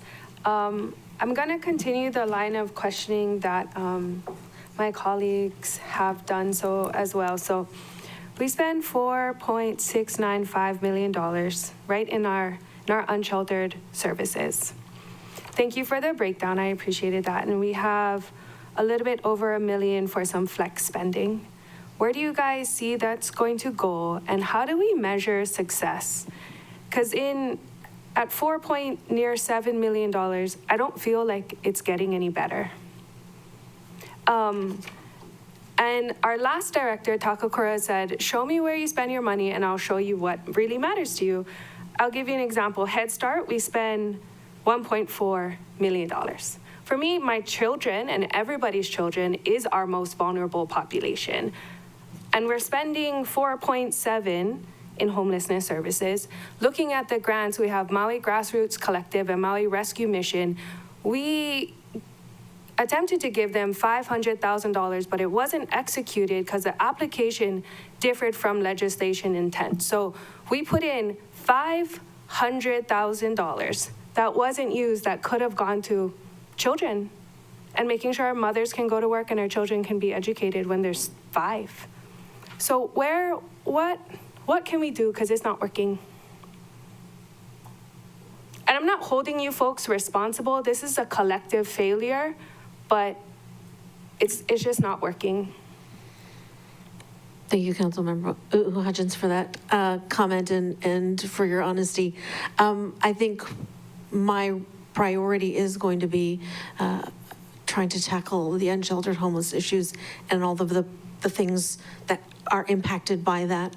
And so all of these things that you guys are talking about today is part of why that money was set aside. Okay. So that as we discuss where the issues are and as we discuss what the potential solutions may be, that money is already available and allocated, and we can very quickly get something off the ground. Cool. And so I've been on the job now. I know, like a whole not even days. quite a week, and yeah, I know. I still don't have email access. So once all that happens, I will start to put some things in motion, and my priority will be addressing the unsheltered homelessness. I appreciate that. I know that's what we talked about less than a month ago. I know you only started this job, a week ago. But this is, our budget for the next year and a continuation of last year's budget when we have $174 million of carryover savings, and this $500,000 is part of that. But it just kind of bums me out because it could have been used for ensuring our children are educated instead of just sitting there not being used. And again, not your fault. I read why it wasn't used. I don't love it. Thank you. Thank you, Member Hodgins. Director, for what it's worth, it took them 3.5 weeks to get me internet, phone, and emails when I became a department head. Member Senenzi. I don't know. Still not on the clock yet. Yeah. Yeah, mahalo for that. And before my question, mahalo for the continued support for the Hana Dialysis Center and the Hana Youth Center. Mahalo for that. And I hear Member Hodgins, because as the committee chair for Human Concerns, we get a lot of that from all of the advocates that are out there, the houseless advocates. And I know some of that money was for a water truck delivery to some of the homeless camps, as well as street medicine. So I'm happy that because I've got a list of 5 or 6 if you ever want to meet with us, so I can share some of those requests to my office and to my committee. And I get it. Some of these advocates need need some funding for their operations. So I'm not sure how you can balance the actual, water trucks or street medicines versus the people that are delivering them. So I think that's one of the issues that you may wanna address moving forward. One of them in particular was the Project Vision water truck and street medicine. I don't know if that was 2 years ago, Deputy. And is that still on the books, or that is no longer in the budget? Department. For Project Vision. Thank you for that question. I would have to double check that particular grant to see how that was carried through, and I'd be happy to get back to you in writing. Okay, thank you for that. And then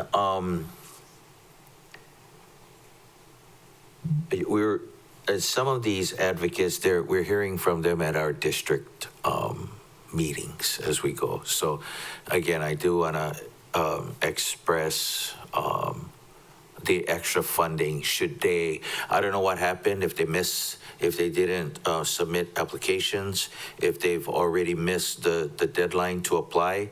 Is there another opportunity for some of these nonprofits that are coming to us in the district meetings for them to apply for some funding?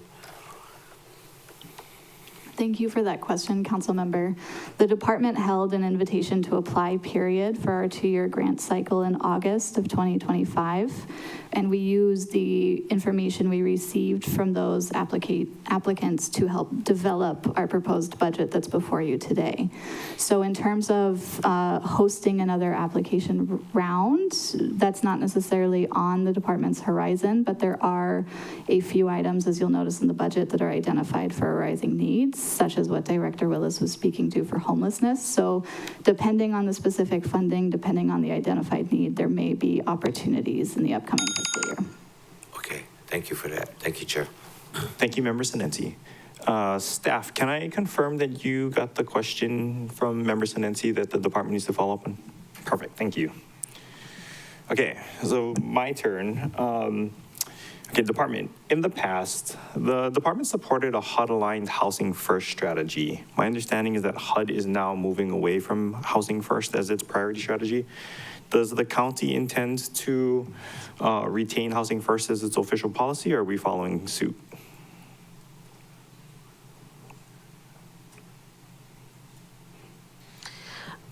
I will defer to Deputy Director Krause about history of those conversations with HUD, because I have not been party to those conversations at the state level.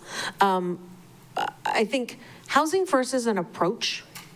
It doesn't necessarily have to be a defining Okay, factor. I guess maybe I'll give you the follow-up question I was intending so that you know where I was going with this.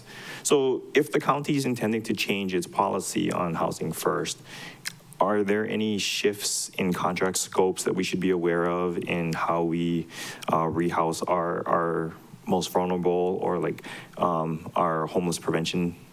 Is there anything in your budget that will be impacted by a change in philosophic approach to our houses outreach? Thank you, Chair, for that question. So essentially, when we talk about housing first as a department, what we're looking to do is to increase access to housing options with reduced barriers. So there is a possibility that the federal government may shift their priorities. They've indicated an intention to do so. There's ongoing litigation about some of those changes at the federal level. What the department looks to do from our perspective is to try to support a system of care that's aligned with that federal framework, because that's what helps leverage federal funding into our community. So if there are federal shifts at that level that impact those policies, the department is positioned to adjust with them. Right now, based on our current grants, the funds that the county issues don't necessarily directly contradict with changes. However, the department doesn't know exactly what direction the federal government will move in with some of those decisions. So we will do our best to be as responsive and adaptive as those things come up. I would say that we're lucky to have strong partners in the community who participate and receive and utilize those federal funds, who are also tracking those changes on the federal level and doing what they can to be positioned to adjust should changes continue to develop. Thank you. And so my next question may not be for you necessarily. So if Director Milner needs to jump in, I would invite her to do so. But I guess I'm trying to understand the philosophic split between the houseless outreach done by the department and the houseless outreach done by the Office of the Mayor, and why we have two different budgets for basically the same purpose. Can you guys help me understand what I'm looking at when I look at the appropriations for DHC and the Office of the Mayor? Thank you, Vice Chair.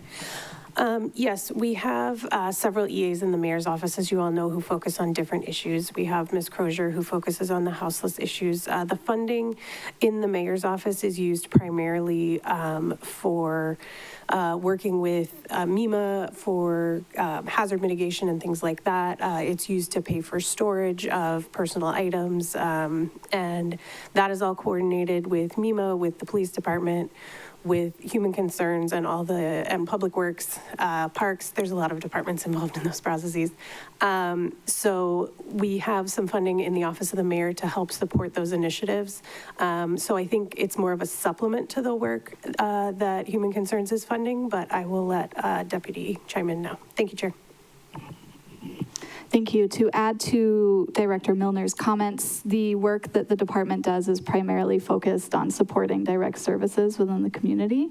So funding the things like the case management, the outreach, the supportive wraparound services that help people access different housing programs or other resources they may need. Thank you very much. Okay, members, so that concludes the first round of questioning. I will note it's 11:47. Can I ask what the preference of the body is? Do you guys want to take a quick break now? Do you guys want to finish the second round of questioning so that we can excuse this department? We will then be, reaching around when we normally take our lunch break. My preference is to bang it out and let them go about their business because they got choked stuff to do and we never come back on recess on time anyway. Okay, is that the majority opinion? Okay, so then after we dismiss this department, would you like me to break for lunch? Okay, so I'm not gonna call was it Parks next? So we'll let Parks know that they will be called up after lunch, so they don't have to be on standby. Okay. All right, thank you, members. Does everybody have questions for a second round, or is it just certain members? Okay, so I will go down the list in the same order, since majority of you have it. If you do not have second round questions, just let me know and then I can skip over you, okay? Sounds good. All right, Chair Lee, you have 2 minutes. The second round will be 2 minutes each. Okay, it seems that the department has been more reactionary up until now. So we're asking you to be more proactive and don't be afraid to initiate programs. One of the things that I did early on was to try and create a program with regard to the houseless. Because the county doesn't build homes, actually build homes or develop projects for the houseless, I think what you need to do is, and I'm sure you will be doing, partner with as many people as possible to support them who develop the actual structures. But it's also partnering with people who develop or operate programs. So one of my initiatives, which actually went nowhere, was to try and encourage, I put $500,000 in the budget for the houseless, encourage the religious organizations to get involved, because when you look around and you drive around, you see all these empty parking lots and classrooms and whatnot for almost every church. And they do have a congregation and they do have a mission. And most of them is to help the needy. So because of that, I thought might be a good idea to help them with some funding, and then they could help maybe just one family or one individual. We have hundreds and hundreds of congregations. If they just helped 100 people, that's a big help. But the resistance had to do with, liability. And my thinking is, would you be interested in reviving that idea, and instead of worrying about liability with the church, that's where we could help them with the funding, is to cover their insurance costs. Your comments. Thank you for that question and that story. I will say that in discussions for reissuing a safe parking pilot RFP, the concerns about liability were also very present in those discussions too, and I think may have served as a barrier for folks who might have had considerations for applying but not. So your comments are well received, and it's certainly something the department can look further into. Thank you. Member Sugimura? Okay, thank you. I'm asking a Gabe Johnson question. The proposed budget for the department already represents a 16.2% overall reduction. The reduction is primarily driven by the deletion of one-time appropriation, most significantly the $12 million allocated for the Maui United Way, where's the second page? Alice Initiative for fiscal year 26. So why? Was that your question, Gabe? Yeah? Thank you for that question. We do have that written response that will come in HC02 as well, but just to give you the quick overview response, part of it is that the department didn't receive an application to really start reviewing until a few days ago. Another factor is that in initial discussions with the organization, there was an expressed interest in having a longer performance period to potentially give them more time to run the program, spend down the funding. So in the conversations that we've been having with them so far, we've been discussing the possibility of a 2-year performance period, which would give them that time, and also would not necessitate funding in the fiscal year 27 budget too. So I have not had a chance yet to review their proposed application they submitted on April 1st. If they did propose to have that 2-year structure, that is something the department is supportive of.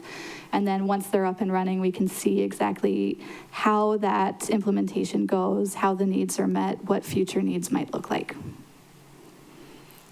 So basically, nothing was done because the contract couldn't get approved, or what was the delay? So part of it is that we have been waiting to see exactly how Maui United Way would frame their proposed implementation of this program. They have been working hard to develop those relationships in the community, to determine who their partners will be, how to exercise it. I believe they've had follow-up conversations with Councilmember Johnson about the intentions of that program as well, to make sure they're on the right track. Another piece is that because they're showed that interest in that longer performance period for 2 years, a contract executed in fiscal year 26 would also extend through fiscal year 27, depending on the timeline, possibly beyond 2. So if the contract can be executed based on what has just been submitted to the department, we'll have much more data about how the program is running within the next few months for potential considerations for fiscal year 28. So you would have the, sorry if I'm going to just finish it, the buzzer went off, but so you would have the capability then of extending or creating a contract that would be 27, 28, even if the funds were in 26? Yes, because of the volume of funding, the scope of the project, and their intended reach and their requests. So we can work with them to do that, and I see Director Milner may want to add. Sorry, thank you, Chair. Thank you, Chair. Yes, as long as the funding is encumbered by June 30th, it can extend over the succeeding fiscal years. Thank you. Thank you. Thank you, Member Sugimura. Member Paulton. please don't forget to keep track of how many county employees apply for that, Alice, and get it. That was part of the requirement. The other question I have, I see a bunch of folks in your attachment 2 to 13A that haven't submitted applications and yet they're awarded funding again in this year's budget. Is that because they still could submit an application and get the award? Has contact been made with them about, we haven't received an application and the year is winding down? The veterans ones are one of them, Ho'olehua Homesteaders Association. The other question I had was, we have 3 leases about to expire and one that's been on month to month since 2019. Is that a efficient way to operate? I mean, do you want to do another contract so you don't have to think about it every month? And what are the plans for Aloha House, Women Helping Women, Maui Ki Aikido, I guess? It says active lease, but it expired June 30th, 2025. So those would be my questions for second round. Thank you. I'm going to start with the leases and work my way backwards. So specific to the leases, Molokai Occupational Center and Maui Aikido Ki Society, the department has some additional research to do on the current status of that, where those leases have historically been held, what would be needed for future leases. So that's work that we're doing now. The plan for the Aloha House Inc. and Women Helping Women leases, those lease renewals are in process for each organization currently. The department's currently working with Corporation Counsel on the Aloha House lease, and a resolution has been drafted for Women Helping Women that will be transmitted to council as soon as possible. And then working the way back to the grants, I would be happy to give you a more specific breakdown of each organization in writing, if you can kindly send me that information. Okay, yeah, it's Ho'olehua Homesteaders Association, Maui County Veterans Council, Molokai Veterans Caring for Veterans, and West Maui Veterans Club. It says no application received, and yet a lot of them are funded in this budget. So maybe it's a budget director question. Has someone touched base? I know our main guy for the West Maui Veterans Center, I think he, I know his property burned down, but he had priorly moved out of state. And I don't know, it was, Paul Lobb, and I don't know if they had a successor to take that on, but it just seems odd that, are we just assuming they want the money again, even if they haven't put in an application? Because that's potential savings. Thank you for that question. I do see a comment in my thread with my staff. So the Ho'olehua program has not contacted the department. The other 3 veteran programs have met with the department in person. Those programs are all, as you know, very small amounts of funding per program, and so the department made the determination to carry the funding forward because they already qualify under a more simplified process due to the size of those grants. Okay, thank you. Thank you. Member Paulton, did you still need a follow-up in writing? I guess if the budget director has any information of the Ho'olehua, if they've been made contact to, or why they were continued forward. Thank you, Chair. Sorry, I'm gonna use this other mic that they gave me. Thank you, Chair. Generally, the departments are responsible for reaching out to the organizations, so my office hasn't had any contact with them. I know for the veterans organizations, we have traditionally supported them year over year. They moved from management to human concerns. But if we are having issues making contact with them, or if the entities are no longer existent, we can provide you with that information. Thank you, Chair. Thank you. Yeah, I support funding the veterans, but if they weren't gonna put in an application, I was like, well, no sense. Thank you. So just to clarify, you only need follow-up on the Ho'olehua project? Yeah, is Member Rollins Fernandez on? She might have a... I do not believe she's on. Oh, okay. All right, yeah. So we'll just ask that that a status on the Ho'olehua project be included in the follow-up questions. Thank you, Member Paulton. Member Johnson. Thank you, Chair. My questions have been asked and answered. Thank you. Perfect. Thank you, Member Johnson. Member Cook. Thank you, Chair. My questions have been answered. Thank you, Member Cook. Member Hodgins. Thank you, Chair.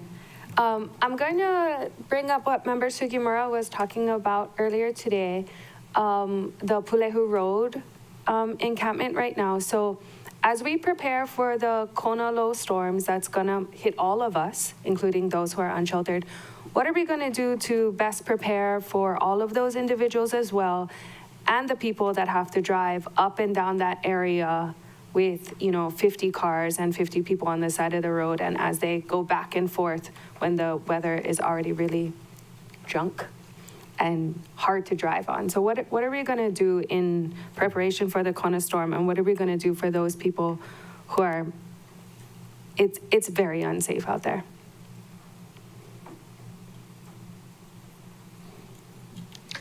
Thank you, Councilor, for that question. The conversations are in process right now with MEMA about what kind of response we can activate. Okay. There are providers out there and advocates out there now, Okay, good. Proactively speaking to people in the encampments, helping them prepare to be safe and to shelter in place if needed. And so those conversations are ongoing and that work is being done. Okay, and then, post Kona storm, if they choose not to take shelter and they're still living on the side of the road, what do we do to communicate with the folks that live there and elsewhere that, the road is meant for driving, you're living on the side of it, please take caution, because if somebody hits them, it sucks for everybody, including the driver. So what are we doing to communicate that stuff? Thank you. That's an excellent question, and it's work that I'm going to be part of the work that I'm going to dig into. Okay. It's not clear to me yet about who has jurisdictions and all those things, and so I need to unpack all of that. Fun for you. Yes. Holomua Road is an issue too, but it's quite isolated, whereas Pulehu Road is in an area that people drive on all the time. So I don't want anybody to get into an accident there. It would, again, suck for everyone. Thank you. Good luck. Thank you, Member Hodgins. Member Senenzi. Mahalo, Chair. And I just got a text from Member Rollins Fernandez. Her flight was canceled, so she had to drive out with Sarah. So she'll address the Ho'olehua homestead when she jumps back on.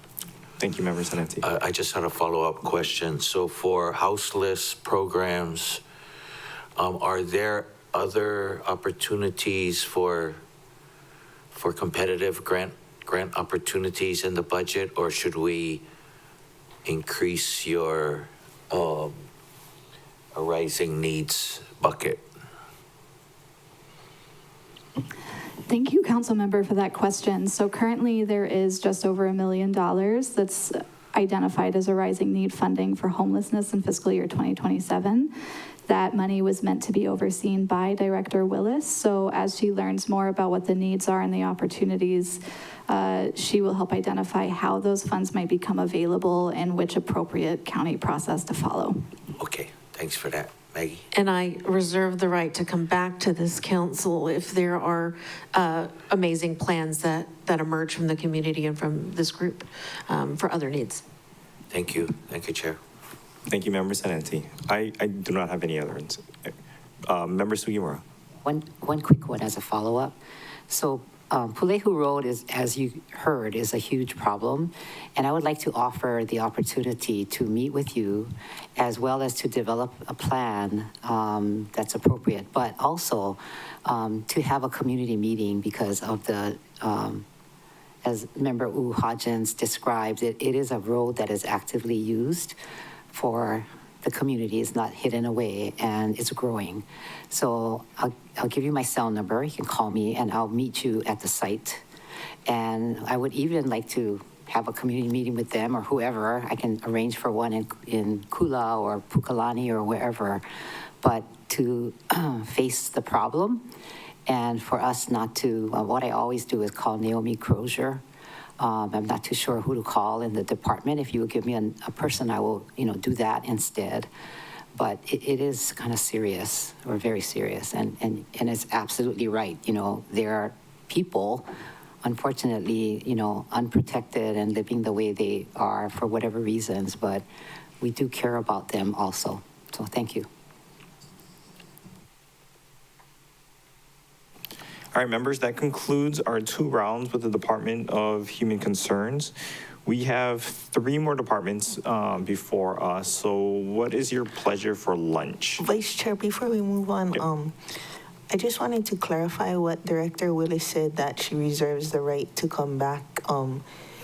We're in budget, and this is our one chance. I guess, I mean, if the administration puts down a budget amendment, I just wanted to make sure you're aware. We can't do anything without after budget, right? Yeah, I think there's, I'm sure there's administrative ways to do additional requests if needed. It would not be just me coming in saying, hi, we need more money. But I just, jokingly, I know that $1 million sounds like a lot of money, but when we're tackling large-scale issues like this, when we're talking about purchasing land, when we're talking about doing other things, that $1 million will be nowhere near sufficient. So, yeah, we're just setting the budget, and we're trying to eliminate all waste. So the administration would have to give us an amendment, and that money would have to come from somewhere. Because we're setting the taxes and like that. I just wanted to clarify. Oh, thank you, Member Paulton. Okay, so for our afternoon recess, do you guys want the standard 1:30? Or would you guys like to come back slightly earlier so we can end slightly earlier? What is the preference of the body? Member John. Well, Chair, I'm willing to go with the body, but I do have to catch the ferry before the storm comes. I have to leave a little early, sorry. Nope. The ferry leaves at 3 o'clock.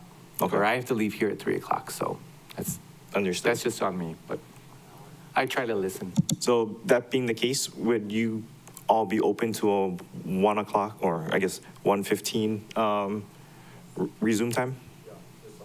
Oh. All right, let me find the notes that tell me how to recess. Okay, members, if there are no objections, the chair will recess this meeting to 1:15 later this afternoon.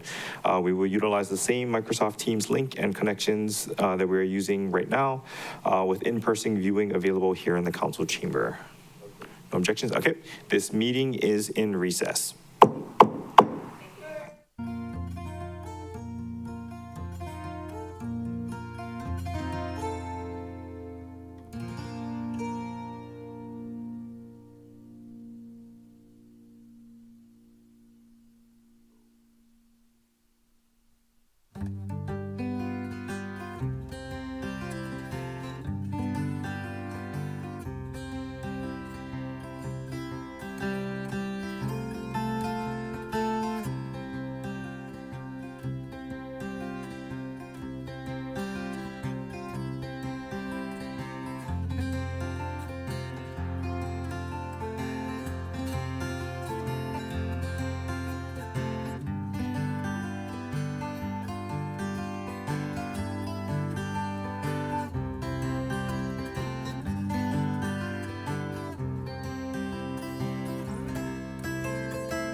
Will the Budget, Finance, and Economic Development Committee meeting of April 7 please come back to order? It is 1:20.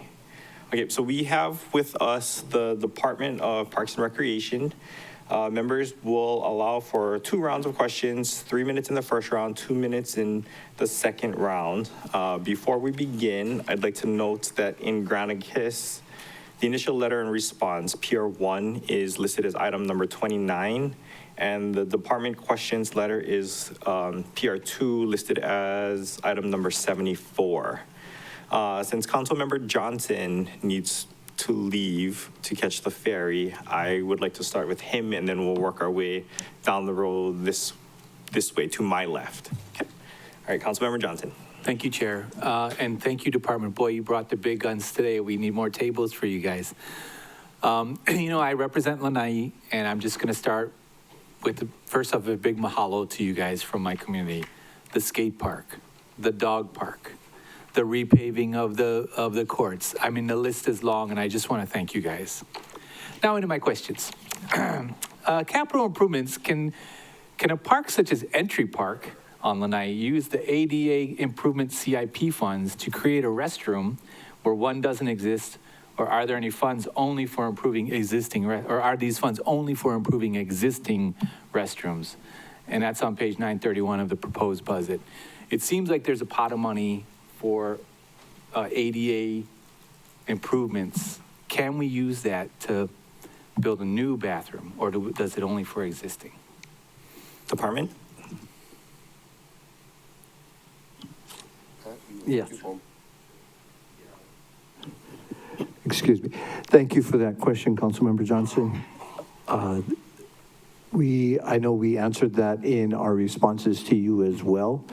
Those funds are not traditionally used for to create new facilities. They are to upgrade the access to those facilities. Okay. Fair enough. And I believe, unless Mr. Marvel has anything to add to that. No. Okay. Thank you. You know me, I'm just trying to, I took a shot. Okay, Yeah, now I'm going to get on. Understand, look for money where it is. Yeah. So I'm going to ask about the arborist, which is really important, and I know we were talking a little bit offline, but will the arborist expansion position have access to an in-house tree trimming crew or specialized tree trimming equipment such as a boom truck or a chipper? And what will be their scope of work or job description? Has the department considered providing a crew or equipment as a way to offset the rising contractual costs for tree trimming? Again, thank you for that question. Yes, we have considered it. We will not be offering a crew or equipment to him in this first phase, him or her, depending on the hiring. We'd like to get them in-house first. As you know, this position was kind of passed from department to department, and it's being moved over into our department for next year. We would like to get the arborist in their position, see the scope of work that's necessary, work on our current contracts that we have as well, which is what the previous county arborist has done and has worked with us to do over the years.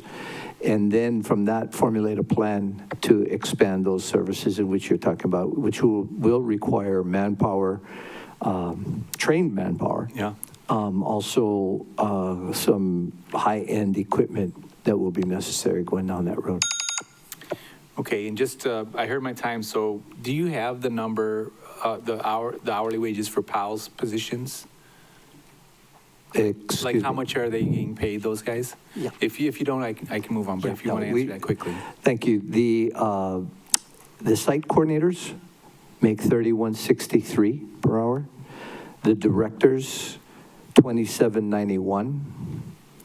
The specialists, $26.04. The leaders, $22.32. And the aides, $20 an hour. Yeah. I can't tell you how important that is. You know, Councilmember Hodges just previously was talking about our children being our #1 priorities, and those folks that are taking care of our children are getting paid a livable wage, and I really appreciate that. Thank you, Chair. No further questions. I thank you for the support you showed several years ago in helping us get that up, and it has made a difference. And the program is recovering and expanding. Well, thank you. Thank you, Member Johnson. Member Cook. Thank you, Chair. Welcome all. Well, we got the Parks A team here today. Can't thank you all enough for what you do. The size of your department is intimidating, and you're doing a good job with it. So a couple of questions. And basically, we've talked about it before. I'm curious, and some of these questions are based around how long it takes permitting, the delays and the impacts.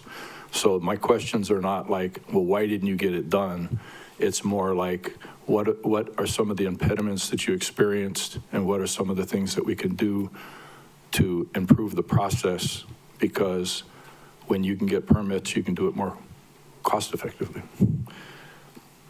So on page 16, implementation of department's capital projects effectively and efficiently, it's percentage of line item capital improvement projects contracted for design within 6 months. It's like 85%, close, so like 15% on that. Fully designed and permitted, encumbered within 12 months, 80%. Number of projects where construction is subsequently completed within the contracting time, 85%. So I'm not asking for the granular of each one of those. I'm asking if there is a common denominator or something that is preventing those from being 100%.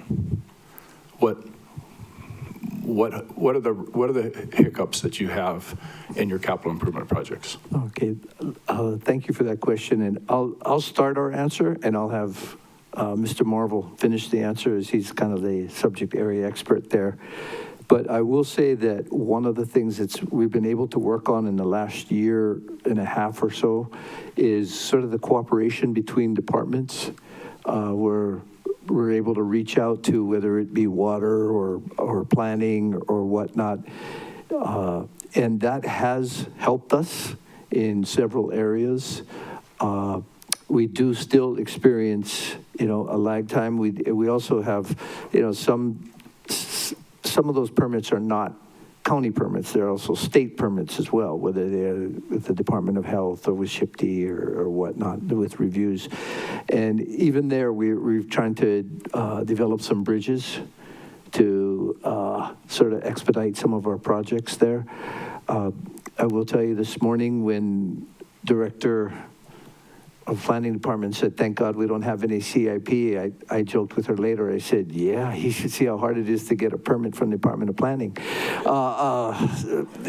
But it is, I think we have made strides there, but I think Mr. Marvel can expand on some of the delays. Yep. Yeah, thank you so much for that question, Council Member.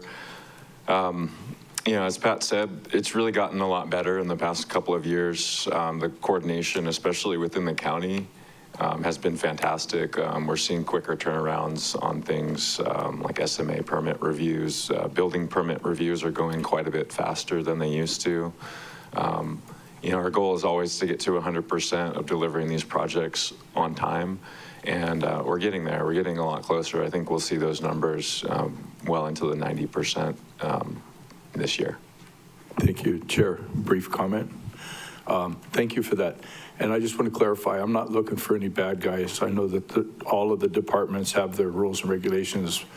Principally, I'm thinking some of the rules and some of the criteria for approval is the impediment, and it isn't necessarily the people who are doing the review. So I'm glad to hear that there's improvement, and we'll work on that. Thank you for the answers. Thank you, Member Cook. Member Hodgins. Thank you, Chair, and thank you guys for being with me, with us, I guess. I'm not the only one in the room. Also, thank you so much for always being responsive to all of the 15 million questions I get from my constituents and myself. That really matters because it allows us the opportunity to ensure that our constituents are being heard. In my last community meeting, our budget meeting, we heard a lot about Ho'okipa. I know I was texting Deputy Director about the status of the bathrooms. I wonder if you could just give us an update. I know we were texting, but if you could share it with us, since the whole council heard their concerns about the restrooms. We know that there's a Kona storm coming as well, so. Deputy Director or Department. Yeah, okay. We just got let me see, an update this morning at 11:30 that we are waiting delivery of the pumps. It says its estimated time of arrival is 7 to 10 days. Project scheduled for mid to end of next week. We have the backhoe ready to go. We'll conduct our scope of work once VIP gets the pump swapped out. Restrooms should be reopened during the week of April 20th. Both contractors are aware of a hard deadline due to the HHSAA surfing competition. Thank you so much. You're welcome. We also heard, as you folks know, about the lack of parking situation and the tour bus kind of clogging up what little space we have at Ho'okipa. As I was talking stories with my council members, I was telling them, like, when I was growing up, Ho'okipa wasn't like that. It really wasn't a tourist-friendly destination spot. And then all the boys that used to help regulate the beach grew up and had children, and now we have turtles. So what can we do to ensure that, like, locals feel prioritized in not only that park, but the other parks as well when it comes to some of the parking concerns we have in all of our beach parks? I do feel, and we've talked about it, and it's something that needs to be addressed, is whether or not we can keep those tour buses out of county facilities, if it's legally possible to do that. Okay. But it is something that it's been brought to our attention on many occasions. I drive down there twice, 3 times a week, and it is a problem. Yep. They walk across the road. There's no, I don't want to, there's no safe walkway down there. They park in the lifeguard stalls. Right. And treat our areas in our home like someone shouldn't. Right. Yeah. Yeah, I know. Sometimes people forget to pack their brains on vacation. What else? Oh, the Paia Community Center. I see we have allocated, can I just ask this real quick question? $5,000 for the Paia Community Center? Am I correct on here? I'm reading this on page 929. What are we getting with $5,000 in a place that needs, like, SMA, new jealousies? I couldn't find, please not new jealousies. I couldn't find the paper. You don't have to answer that now. I can hold it to my next one, but I just wanted to flag that so we can ask that question. But I heard the bell. I can wait. Oh, unless Okay. you have that answer now. Do you have the answer now, or would you like some time to? Okay, Department. Thanks for that question. We do, I see we do have $5 million $5 million. allocated in our 6-year plan. Oh, different zeros. Yeah. Okay, great. Thank you. Oh, yeah, I see it up in top in thousands. Thank you. Thank you, Member Uuhajins. Member Senensi. Mahalo, Chair, and mahalo, Director McCall and staff for being here this afternoon. I did want to mahalo you, first of all, for your CIP projects in East Maui. I see the Helene Hall. We had dinner there last night, so it's nice to hear that we're going to get some air conditioning finally. And I did want to remind these. The second CIP was Pa'animai Park Playground, and I did want to remind the members, even though the students didn't come out full force last night to testify, they did send all their letters of support. Our office received all of their letters for the playground. So mahalo for putting in the playground. Mahalo to Member Uuhajin. She did put in some monies a couple years ago. They did get a swing set, but they're happy to see more funding in this year's budget. So thank you. Also, mahalo for finishing up the Civic Center, Sam. So when would we expect the certificate of occupancy? Thanks for that question. Yep. Thanks for that question, Council Member. We're looking at probably the end of the summer, probably August, to get that city vote, depending on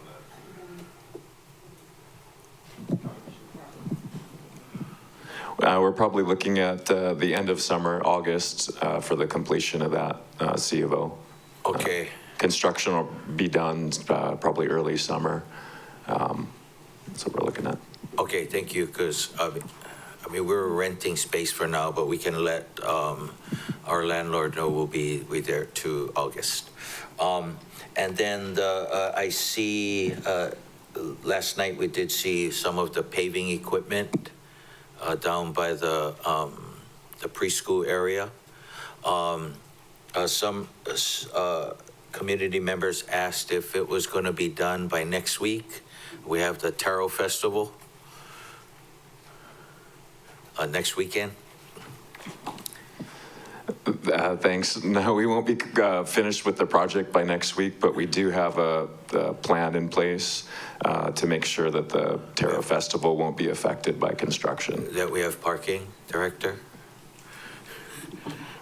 I'm going to defer that to Mr. Marvel. I didn't know of the conflict, I'll be honest, between the two, but Ms. Marvel, we're removing those parking spots too. We do have a plan in place for the parking.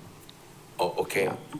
And then the only thing, and it's great that we have all the MEO buses that's parked down there, but the only thing is that maybe speaking with MICE, we don't have any ADA access down into the park, so possibly having MEO go into the park to drop off some of the kupuna. Yep. Okay, thank you. Thank you, Member Sinensi. I'll go to Chair Lee, then Sugimura, then Paulton, and then I'll finish up before we start round two with Member Johnson. Chair Lee. Thank you, Chair. Thank you. Can you hear me okay? I'm in my office because I started coughing again, so I thought I'd spare you the drama. Mr. McCall, you mentioned, I think you have 68 vacancies, is that correct? Yes, Chair. Okay, so, and yet you have a substantial number, is that 75 million for CIP? Yes, it is. So, do you think you'll have the resources to be able to spend down that money to encumber and implement your projects? Thank you again for that question. I think the good news is the vacancies aren't so much in the planning and development division. In that section, we only have one CIP coordinator opening and working rapidly to fill that. Most of the vacancies occurring in the breakdown you'll see are in the permanent enforcement section, and then also we have a number of, and we're addressing some of those needs also in the recreation series in the rec services. Okay. Well, perhaps you may get a phone call from us to find out if what are some of your priorities on the CIP, so that we, if at all we can defer a couple of them or reduce a couple of them, we might have to do that. I did want to mention to you, I think I communicated by email that I'm working on a bill for an abatement bill for Tante's at the Waihu Golf Course Restaurant. Are you familiar with that, or is Mr. Dudois familiar with that? Nobody. Okay. I was not aware of that one. Okay. It seems Deputy Corporation Counsel. Oh, yeah, Corporation Counsel is working on one of the things for our concession specialist is dealing with that, yes. And I believe Corporation Counsel is working on that. If I didn't recognize your term here, abatement bill, but okay, now I understand what you're talking about, yes. Okay, good. And then the final thing I wanted to mention is congratulations on doing a great job, continually doing a great job on Waihu Golf Course. But there must be some golfer that you shouldn't let play over there. this person keeps hacking away, and I have to fill all these little holes, all these little pukas, yeah? I'm gonna start applying for compensation pretty soon. Okay, thank you, Parks. Thank you, Chair Lee. Before we move on, did Deputy Corporation Counsel want to chime in on the last question, or? Thank you, Vice Chair. I have been working with the Department of Liquor to just ensure that the paperwork's together for them to get their liquor license, which has been one of the holdups for, one of the reasons for the abatement request. Yeah. So it's Thank you moving so forward. much, appreciate it. Thank you. Thank you, Chair Lee. Chair Sugimura. Yeah, thank you, Vice Chair. So what I wanted to ask is, of course, the storm, right? My community, there was Kula Gym that got pretty busted up. So in the budget, there's some funding for it. I'm sure this is old news. And what is the new news now that we have Kunalo Storm 2? It was two. No, We're one done was 1 and 2 impacted. with 3 coming. Yeah, well, Thank you for one the impacted. question, Chair. Yes, obviously the budget was turned in prior to the storms. The scope of work on what's going to be required has changed drastically. We've had 2 site inspections done by various engineering groups at this point, and we're in the process of developing the plan. Right now, on options on the table are, lean from complete replacement to, there's a very small outside chance of being able to repair it. The damages are quite extensive, plus the facility itself will not match up to any code that exists today. I believe it was built in 1930 something, so it's a little older. Yeah. Yeah, so, but thanks for reacting to my text messages from my community, and the neighbor actually was concerned and sent photos, so. I was there that night taking the pictures of the flying, before the more damage occurred. So we have phase 1 and phase 2 of the damages, yes. Okay, yeah, it was pretty sad. So, and it's a historic building, so I'm sure that the It's steps. not on the registry. We did check that. Oh. So what that's does a that good mean? thing. But it is, obviously 50 plus. Yeah, and more to come, so I guess our community, you'll tell us, right, what the next steps are. And then Kipani Y. So I went to the Iao Valley Community Meeting that was held, and of course, their focus was not really on Kipani Y, and a question did come up, what about Kipani Y? And they said, oh, there's nobody from Parks here. So now that you're here, what is your plan? Okay, Kipaniwai, as you may have seen, and I hope you did not get a close view because the close view is quite dangerous at this point. That's why we have so many barricades up.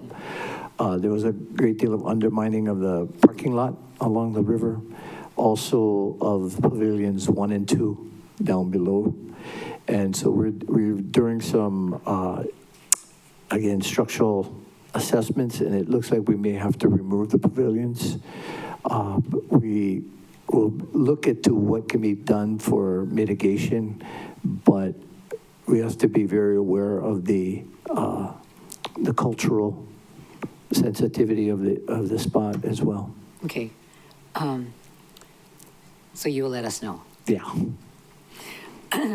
In the budget, you also have Kipani Y Missionary House replacement. So this fiscal year, it's 0, but you had planned for next fiscal year. So are you putting everything aside for everything with the Heritage Park?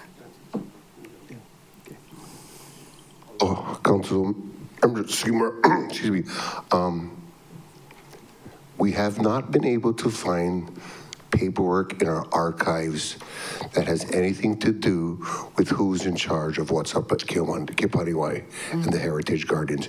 We are now in the process of reaching out to these different ethnic groups and who's going to be in charge, and we will start to work on either memorandum of agreement, memorandum of understanding, or leases for these guys. Right now, none of them have anything. There's no entity with a permit to be up there. So I think the first thing we need to do as a county and to protect us is to get that in place. Okay, so before I move on, then, I mean, I lost it, we're at the end of my time, but I'll tell you who has reached out to me is the Korean community, the Portuguese with the Portuguese bread group, also the Chinese group, and we just did Hawaiian. I amazingly it withstood the storm, so that's fabulous. And I guess you're talking to the missionary house people. So whatever way that our office can help, please let me know because I can give you the Chinese cultural, the groups that would be appropriate. Thank you for that offer, Councilmember. What we'd like to do also is kind of get a general plan for the entire park regarding those, specifically those structures. And then, of course, we have to also address the parking lot issues. So you're coming up with a master plan? Yeah. Your new plans are, okay, thank you.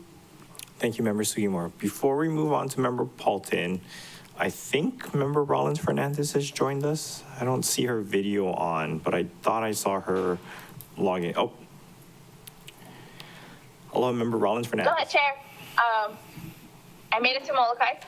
I'm in my vehicle alone, and I'll be ready when it's my turn. Mahalo, Chair. Okay. Thank you, Member Rollins Fernandez. Member Paulton.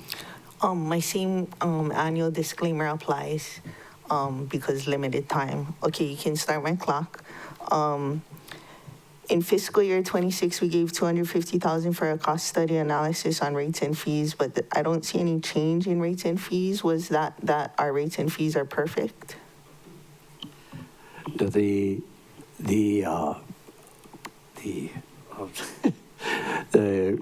request for proposals is recently completed, so the study will be completed by the end of this fiscal year, and it'll give us a cost analysis structure. Next question is, do you know how many of your expansion positions or transfer positions, like the arborist, or I think you took a park security officer to a caretaker, how many of those positions are going to require a reorganization with union consultation? Thank you for that question. Again, the arborist position, I don't believe will require union consultation. But it will require reorg? The reorg, no, we'll put that kind of back into our, I don't think it's going to be very complex. We're going to put that back into our beautification department. We previously had that position. So what about the park security officer that's becoming a park caretaker? That's already been completed. The reorg for the Molokai one, yes. The union consultation has already been completed for that. Could you provide a list in writing of which ones the reorg has been completed for, and the ones that need a reorg with union consultation of either expansion positions or transfer positions? And then for the Summer PALS program, were you guys able to fill all the positions the past couple of years since we did the The response, thank you for that question. The response has been much better. The couple of spots have been a little difficult to fill. I believe the response, and Chief Kelty, you can correct me if I'm wrong, but I think the response from PALS was that it was a little difficult for some positions on the west side, but also Lanai. But on Lanai, we did not have any children applicants either. So that was not as much of an issue. The rest of the island, rest of the sites, we did pretty well. And then the other question I had was the L's and the T's in your attachment. What does that stand for next to the position numbers, the vacancies? There's a position number L, position number T.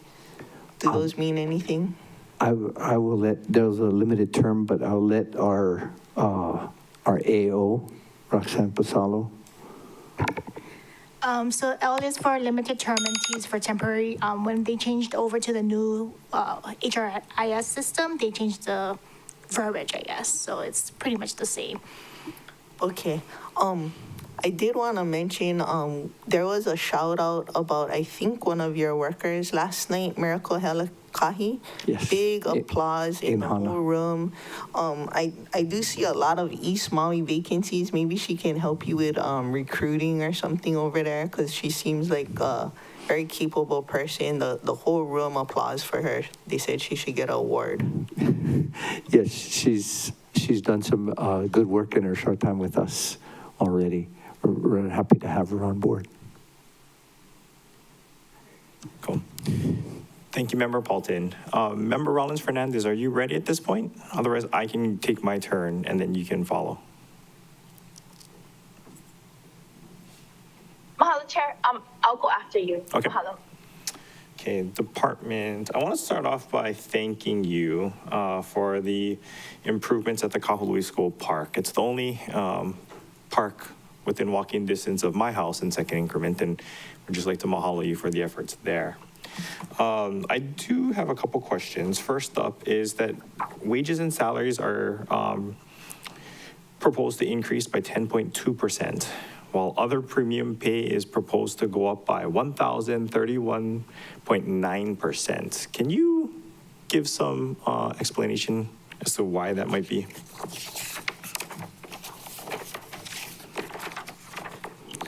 Could I ask where you're referencing that from? Shucks. Yes, page 601 of the budget narrative, where it explains the expenditure summary by character and object.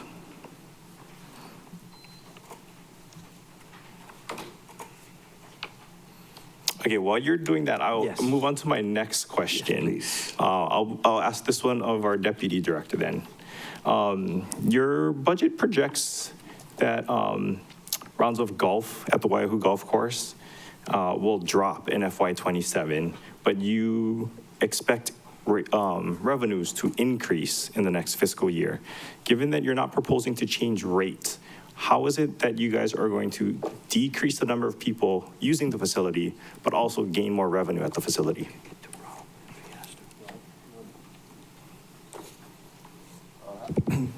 I'll have to get back to you on that, Chair. Okay. There are planners responsible for 15 funded master plan projects. The budget narrative notes that there are 7 active and 8 on hold. Can I ask what's causing the projects to be on hold, and is there a plan to resolve them? You know, we heard from the community out at Paia that they would like to see a master plan done for Ho'okipa, but before we add more to the queue, I just want to make sure that that you have capacity to take on additional master plans. Mr. Marvel.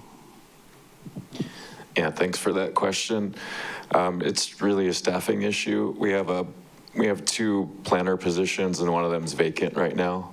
We're in the process of interviewing and hoping to fill that position. If fully staffed, we'd be able to move forward with everything in our queue right now, which is, as you mentioned, the 15 projects. Thank you very much. I guess those were my only questions. If you don't have an answer for the premium pay going up by 1,031.9%, can I ask that staff put in writing, and we can transmit that to you guys? It's on page 106 of the budget narrative. I'm sorry, 601 of the budget narrative. Yeah. Okay, so that concludes my questions. Member Rollins Fernandez, are you ready at this point? Sure. Yes, I can be ready for my round 1. And my apologies for my tardiness. Mokulele canceled my flight from Hana to Molokai, and then we had to drive out in the rain, and then I was able to get on a flight to Molokai. So I'm home. I'm still in my vehicle. I will be in my house in a little bit, but I'm still alone.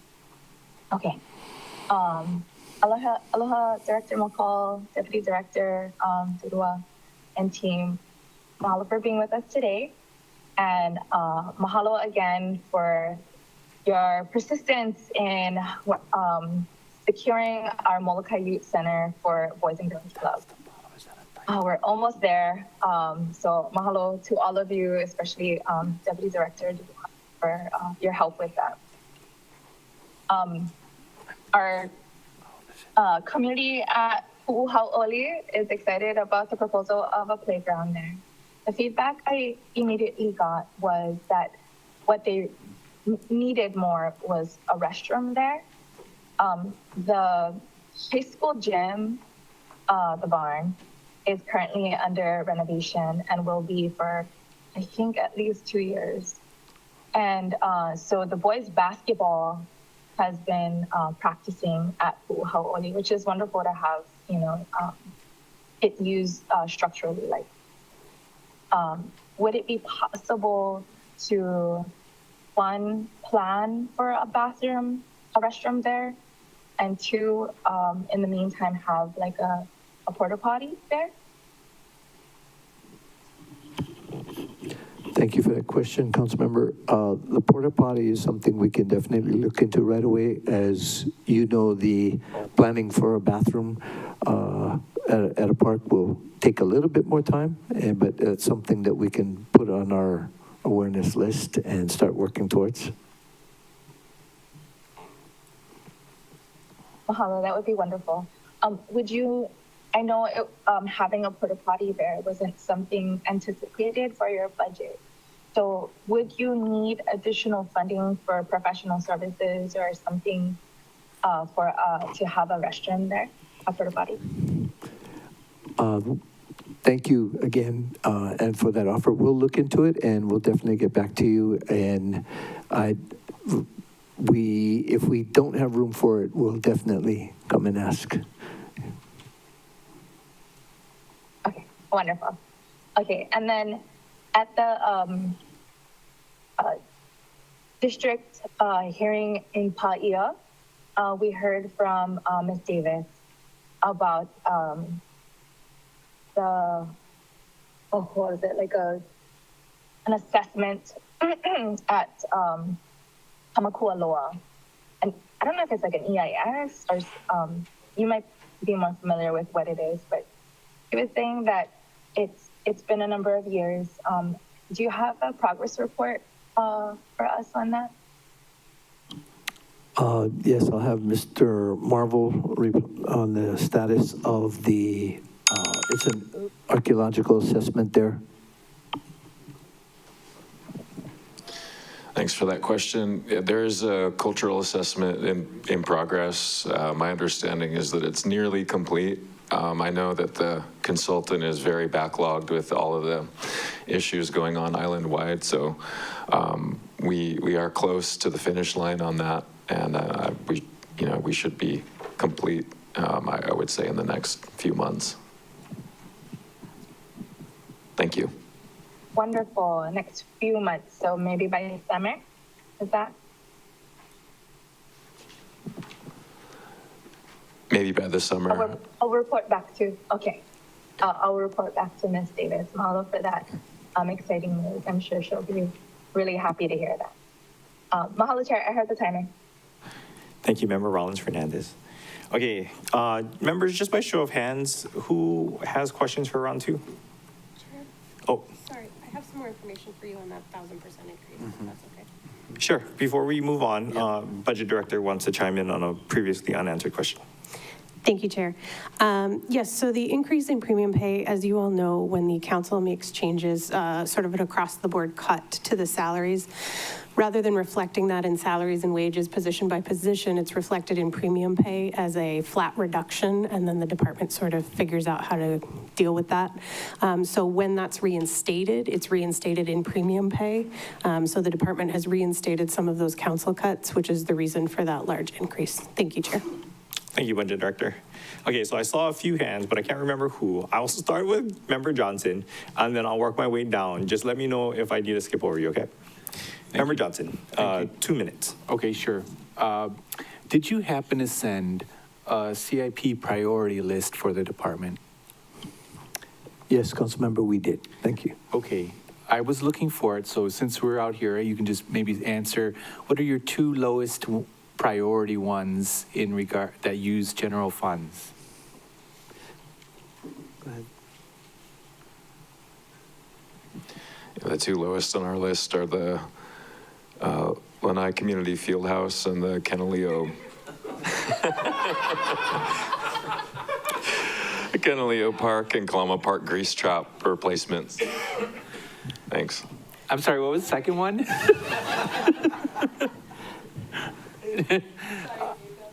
That's worth a shot. I'm glad this is 2 minutes. No more questions. We can do it like their salaries. Just cut 10% and let them figure it out. Member Cook, did you have questions for the second round? Yes, thank you, Chair. So the South Maui Park, really excited about it. The $25 million is that, and 232,000 and change was for RM Towhill for the design. Did they do the first phase and now they're doing the second phase? Is the park designed for this CIP project? Go ahead, sir. Thanks for that question. Yes, RM Towel has been the consultant for the full project. So this 25 million will develop out the rest of that park all the way to the recycling center. And what's the time frame for it? I'm excited about it and supportive. I'm just picking it apart a little bit. So the design is, I'd say the design's about 90% done. We still have to go in for building permits for the restrooms, but we should be shovel ready by, I would say, July of next year. So when the funding comes through, we should be pretty close to shovel ready on the project. And a chunk of that's going to be site work, and that'll take a while. So I can't find any money there. The page 929, CBS 4581, 7.15 million, contingency, countywide park facilities from general funds. Can I have half of that?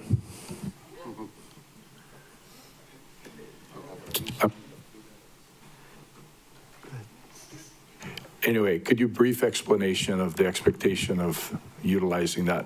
I understand what a contingency is. Is that for everything? Yeah, so the contingency is just a straight 10% of our total budget. So that's why it fluctuates year to year. That's kind of what we found from our past cost of, change orders or, unexpected things come up in the field. So it allows us to address that. Is that an annual part of your CIP budget? Generally, every year you'll have approximately 10%? Yes. And is there any leftover from previous years? No, we always use 100% of that contingency. Yeah. Thank you, Chair. Thank you.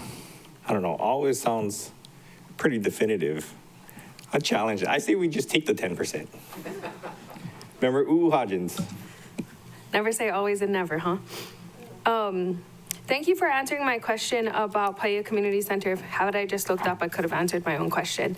On page 605, where it says increase awareness of residents and visitors as well as education levels of staff members in regard to county parks rules and regulations, you have a section here that says average number of citations issued monthly, but all of them are NA'd.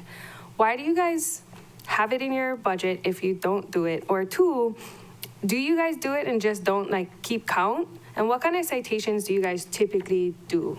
Because you guys have so much vandalism issues. So how does that work? Thank you for the question.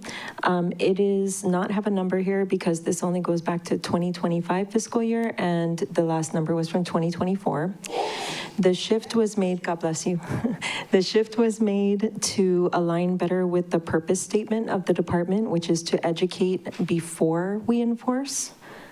So we didn't want it to look like we were tracking citations. Okay. We track personal interactions. How's that working out for you guys? It actually is 50-50. Yeah. Yep. I think some people just don't know. And when they do know, then they do comply. Better? Yes. And then what happens when they don't? When they don't? Citation or police officers, what do you guys do? So we issue either parking citations or we issue court summons citations, and those will send them to court depending on what 1304A070 says. Okay. And we go from there. Considering you guys have such a high number in vandalism issues, what do you guys do to help us and help you folks recoup some of that investment that we spend in our parks, looking at our CIP, and then to see somebody like damaging the bathrooms or damaging the courts, it's irritating. So what do we do for you folks, and what do we do for us in terms of like budget? I'm going to pass the microphone, but I will say that it's an incident report and the threshold amount is through the police department. And so we want to accurately get those numbers. Okay. And, a second part of that is, when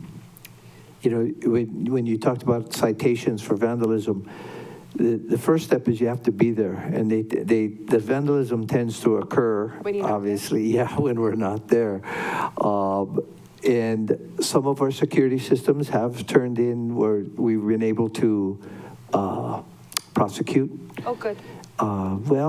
Good, yes, and I think that the learning lesson, it's not a great tool for financial recovery because the courts normally let them, to reimburse us in increments. Okay. X number of dollars a year for the next 20 years. Okay. Kind of thing. But I think the community awareness, it's very similar to a discussion we had earlier with Councilmember Cook's company on the committee on the e-bikes.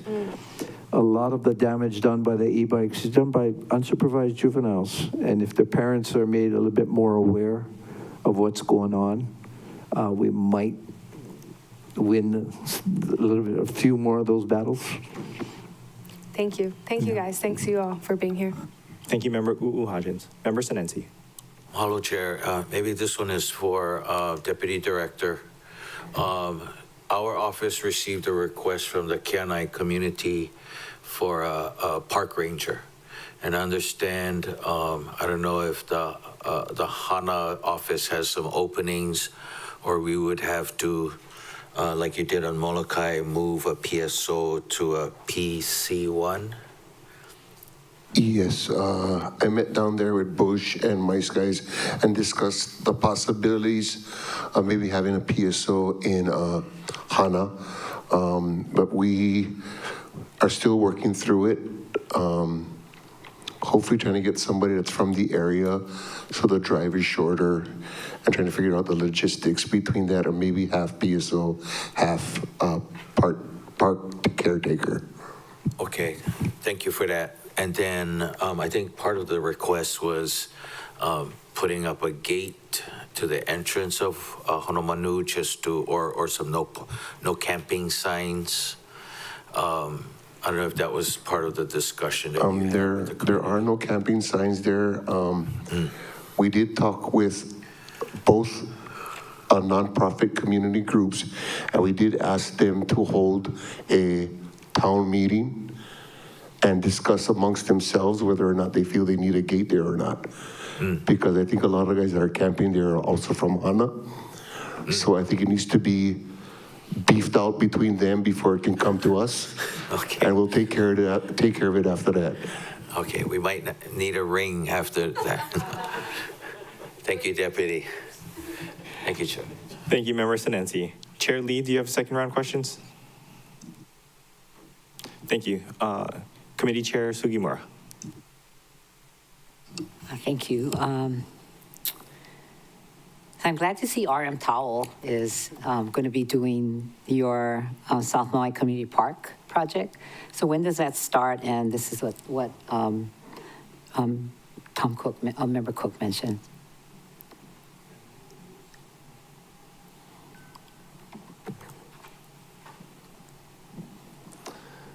Thanks for that question, Chair. We're planning to bid that project in July of 2027. Okay. And we'll start construction a couple months after that. Okay, thank you. And previously, I've met with the department regarding access deer in Keopulani Park. It is one of my irritations, and I hear from the community, and I don't see anything in here for that. So are you going to take money from another department and use it for that? Thank you for that question, and it is an ongoing issue.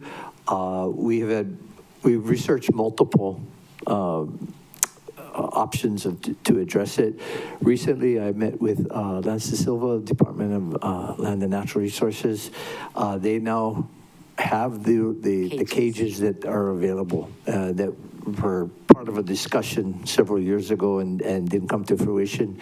So we're going to follow up on that, and so we'll work with them, and hopefully that's going to make a dent.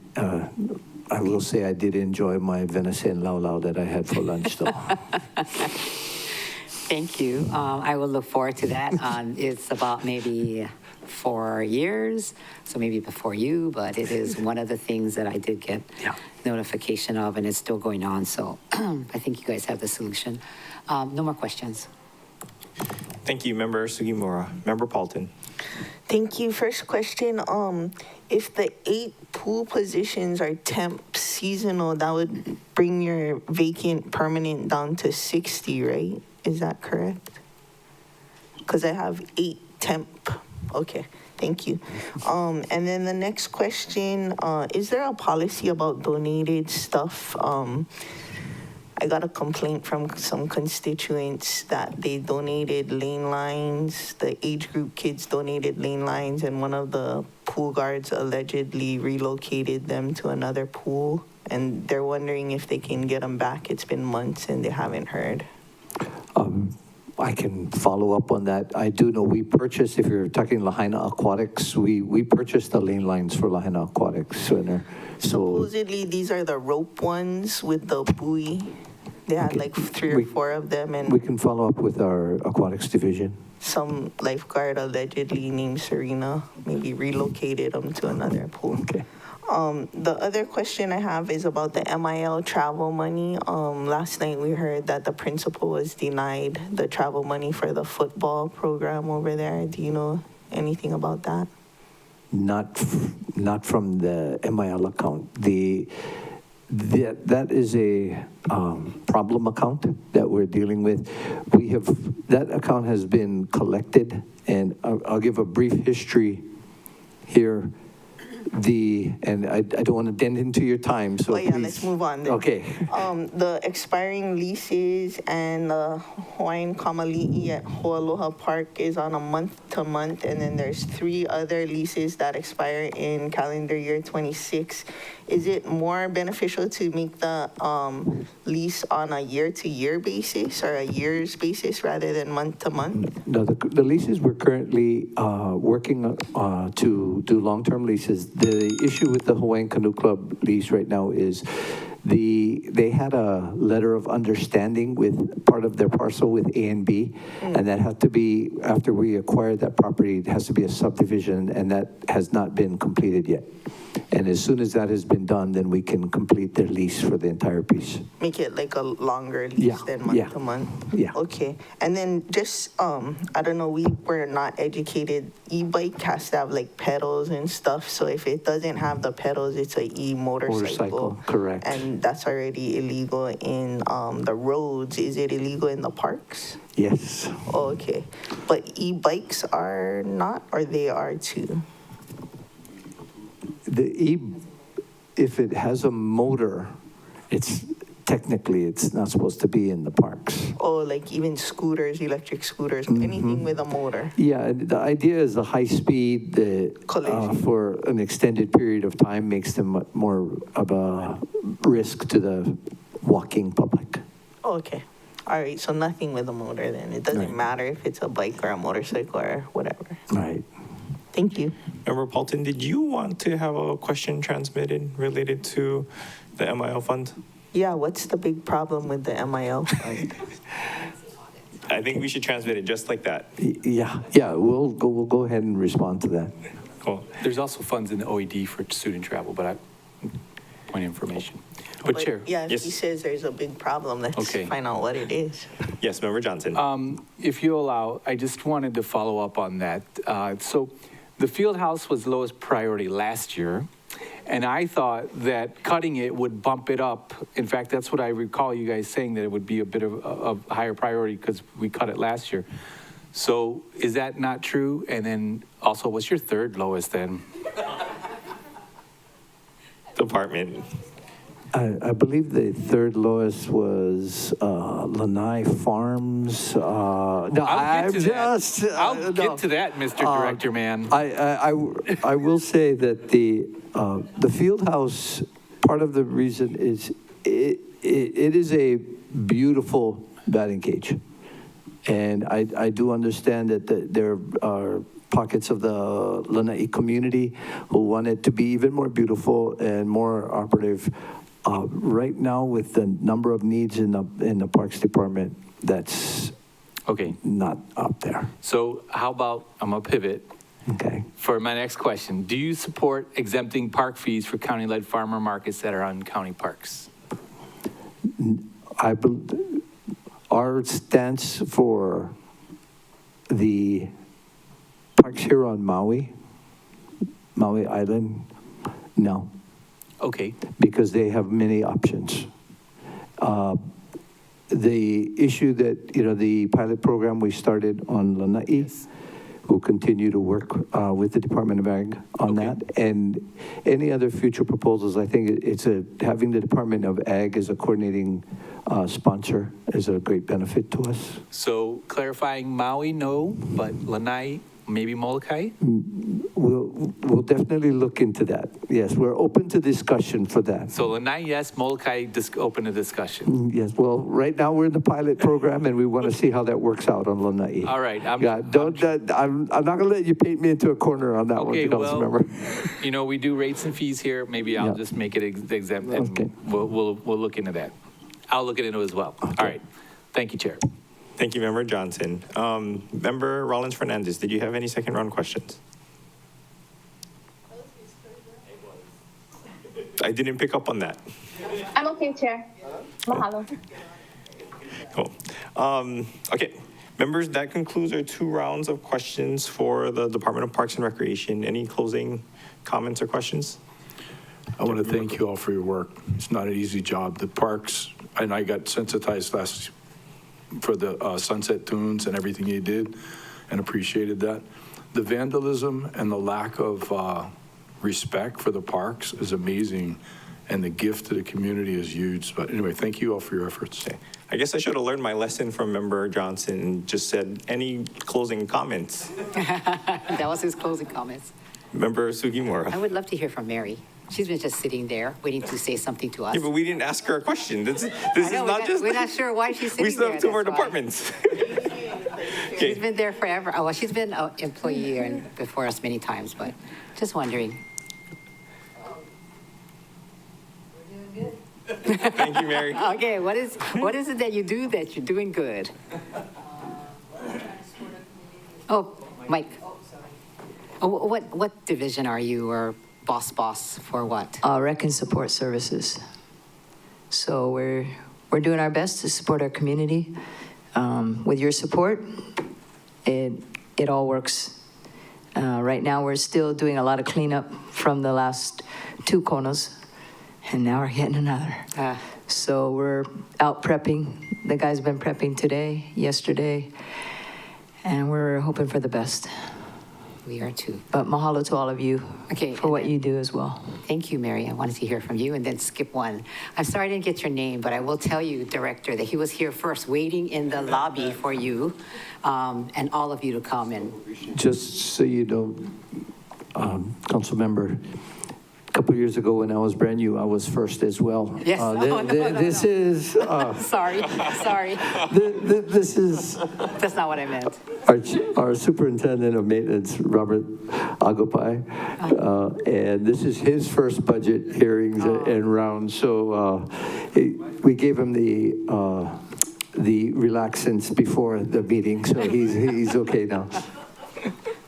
Rob, we'll go ahead. So my name is Rob Agapai. I'm the maintenance superintendent. I'm actually blessed to have managers and supervisors, construction maintenance, beautification, and golf course. All those 3 guys, they're taking charge of what needs to be done. We're building new restrooms, taking care of storms, working together with REC, P&D. So I'm just honored to be here and in charge of those 3 guys that have guys that actually love what they're doing. Fabulous. golf. You name all the three, they have their staff all love what they're doing. So that's why they put a lot of love in the community with what they do, fields, everything. Fabulous. Now you're Chair Lee's best friend. Mention the golf course. Oh, look at her, look at her. Thumbs up. Thank you. Thank you, Chair Sugimura. Okay. I don't see anybody else, but since I opened myself up to this, I gotta be equal. Member Paulton. When can we expect the answers to Parks and Rec 2? Budget Thank you, Director. Chair. Yes, they'll be transmitted shortly. I just need to talk to Director McCall about one thing. Thank you, Chair. Perfect. Thank you. Thank you, members. Okay. Member Senensi, followed by Member Wu. Sorry, real quick. This is why I asked for an opportunity to practice presiding over a meeting so I can work out the kinks well. It's I'm just seeing non-controversial. Rob now, but we did have a testifier last night about the Ka'ahumanu statue and the maintenance of it, but we can chat later. Thank you. Thank you, Member Senensi. Member Uhagen. Okay, perfect. All right, thank you, department. Members, do you mind if we take like a 5-minute recess while we swap out and bring up the Department of Transportation? Unless you want to talk about that. It will be 5 minutes. You have until 2:26.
All right, members, it is 2:26. We are back in session on time. Thank you very much. We have with us the Department of Transportation. Before we begin, I just want it noted for both you and the public that our initial letter in response, TD-1, is uploaded as item number 31 on Granicus, and the department questions letter and response, TD-2, is uploaded as item number 71. So, the response to the second letter came in today, so if you checked Granicus prior to this meeting, beginning at 10 o'clock, it was not there, but it has since been uploaded. Wanted to flag that for you. Yeah, number 71. Okay. We will do another 2 rounds of questions, 3 minutes with the first round, 2 minutes with the second. But since I believe Member Johnson will have to leave before the second round, if you guys don't mind, I'd like to offer him the 5 minutes up front. Cool. All right, Member Johnson, would you like to kick us off? 5 minutes. Thank you so much, Director, and I know. Sips water. Thank you, Department, for joining us today. I know, you appreciate all the work you guys do, and after looking over your budget, I love the vision. I'll straight up say that. So here's my question. What's the fiscal impact of waiving fixed route fees on the Maui bus for county employees? Is it a code? Do we need to do a code amendment to implement this change in rates and fees for the reduced monthly pass? I think making it free for our workers, that was really, really good job. So you guys want to respond? Thank you. Chair. Thank you for the question, Member Johnson. We believe that the fiscal impact of waiving fixed route fees for county employees is expected to be minimal, as employee ridership represents a small fraction of the total Maui bus volume and would not significantly decrease fare box recovery.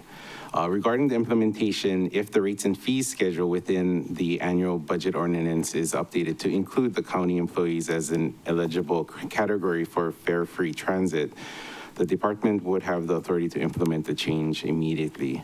So, however, to ensure long-term consistency and permanent legal standing, an amendment to Chapter 11.04 of the Maui County Code is recommended to align the underlying transit statutes with the annual budget fee structure.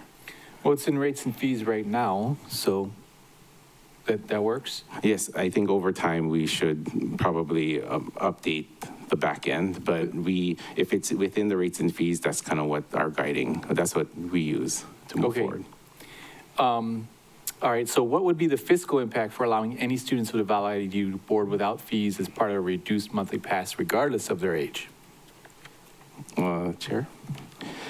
Thank you. Thank you for the question, Member Johnson. So we also discussed this internally within our department, and the fiscal impact for allowing all students with a valid ID to ride fare-free, regardless of age, is expected to be minimal as well. Currently, the department utilizes the annual budget's ordinance rates and fee schedule to provide fare-free transit for students aged 24 and younger. Right. So therefore, this change would specifically extend the benefit to students between the ages of 25 and 54, as those 55 and older are already covered by the senior fare-free policy.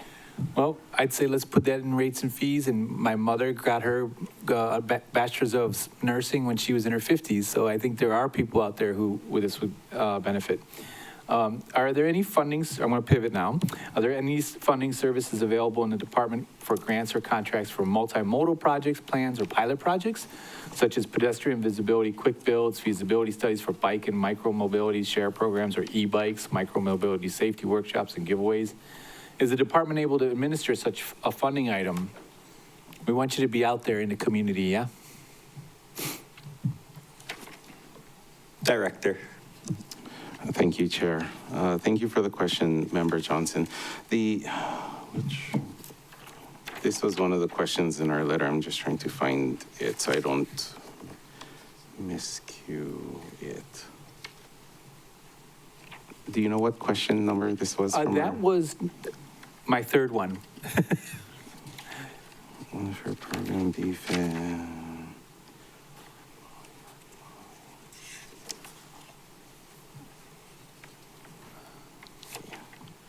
Well, if you can't reach it, then we could always do it in writing if you guys like. And I could probably find it in the answers. Sorry, yeah, we have it. So to answer question number 18. So while the department may have the administrative framework to manage multimodal projects and pilot programs, successful implementation is contingent upon filling the currently vacant transportation planner position. So this role is essential for providing the technical oversight and contract management required for initiatives like bike share, feasibility studies, and safety workshops. As infrastructure such as bike networks and sidewalks falls under the jurisdiction of the Department of Public Works, any such projects would be conducted in close coordination to ensure efforts complement rather than duplicate existing roadway and sidewalk programs. So filling this key vacancy will allow the department to effectively lead these programmatic and planning efforts while maintaining a collaborative partnership with Public Works. Well, that position could ride the bus for free. It's another way to get them on board. Those are the ends of my questions, but as I'm leaving this meeting early to catch the ferry, you know how significant the ferry is, and I want to thank you guys for having 3 pages in the budget, putting $2 million in operational costs, and all the process that is moving forward.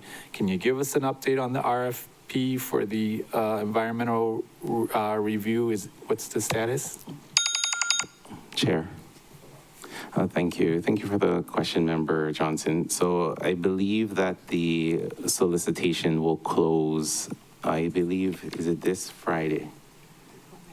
April 9th at 4 p.m. So staff is aware that they want to turn it around, review the proposals, and make a selection by Tuesday. Wow. Okay. So that's a lot for them to go through. So I was joking with them that what if they got like 30 proposals?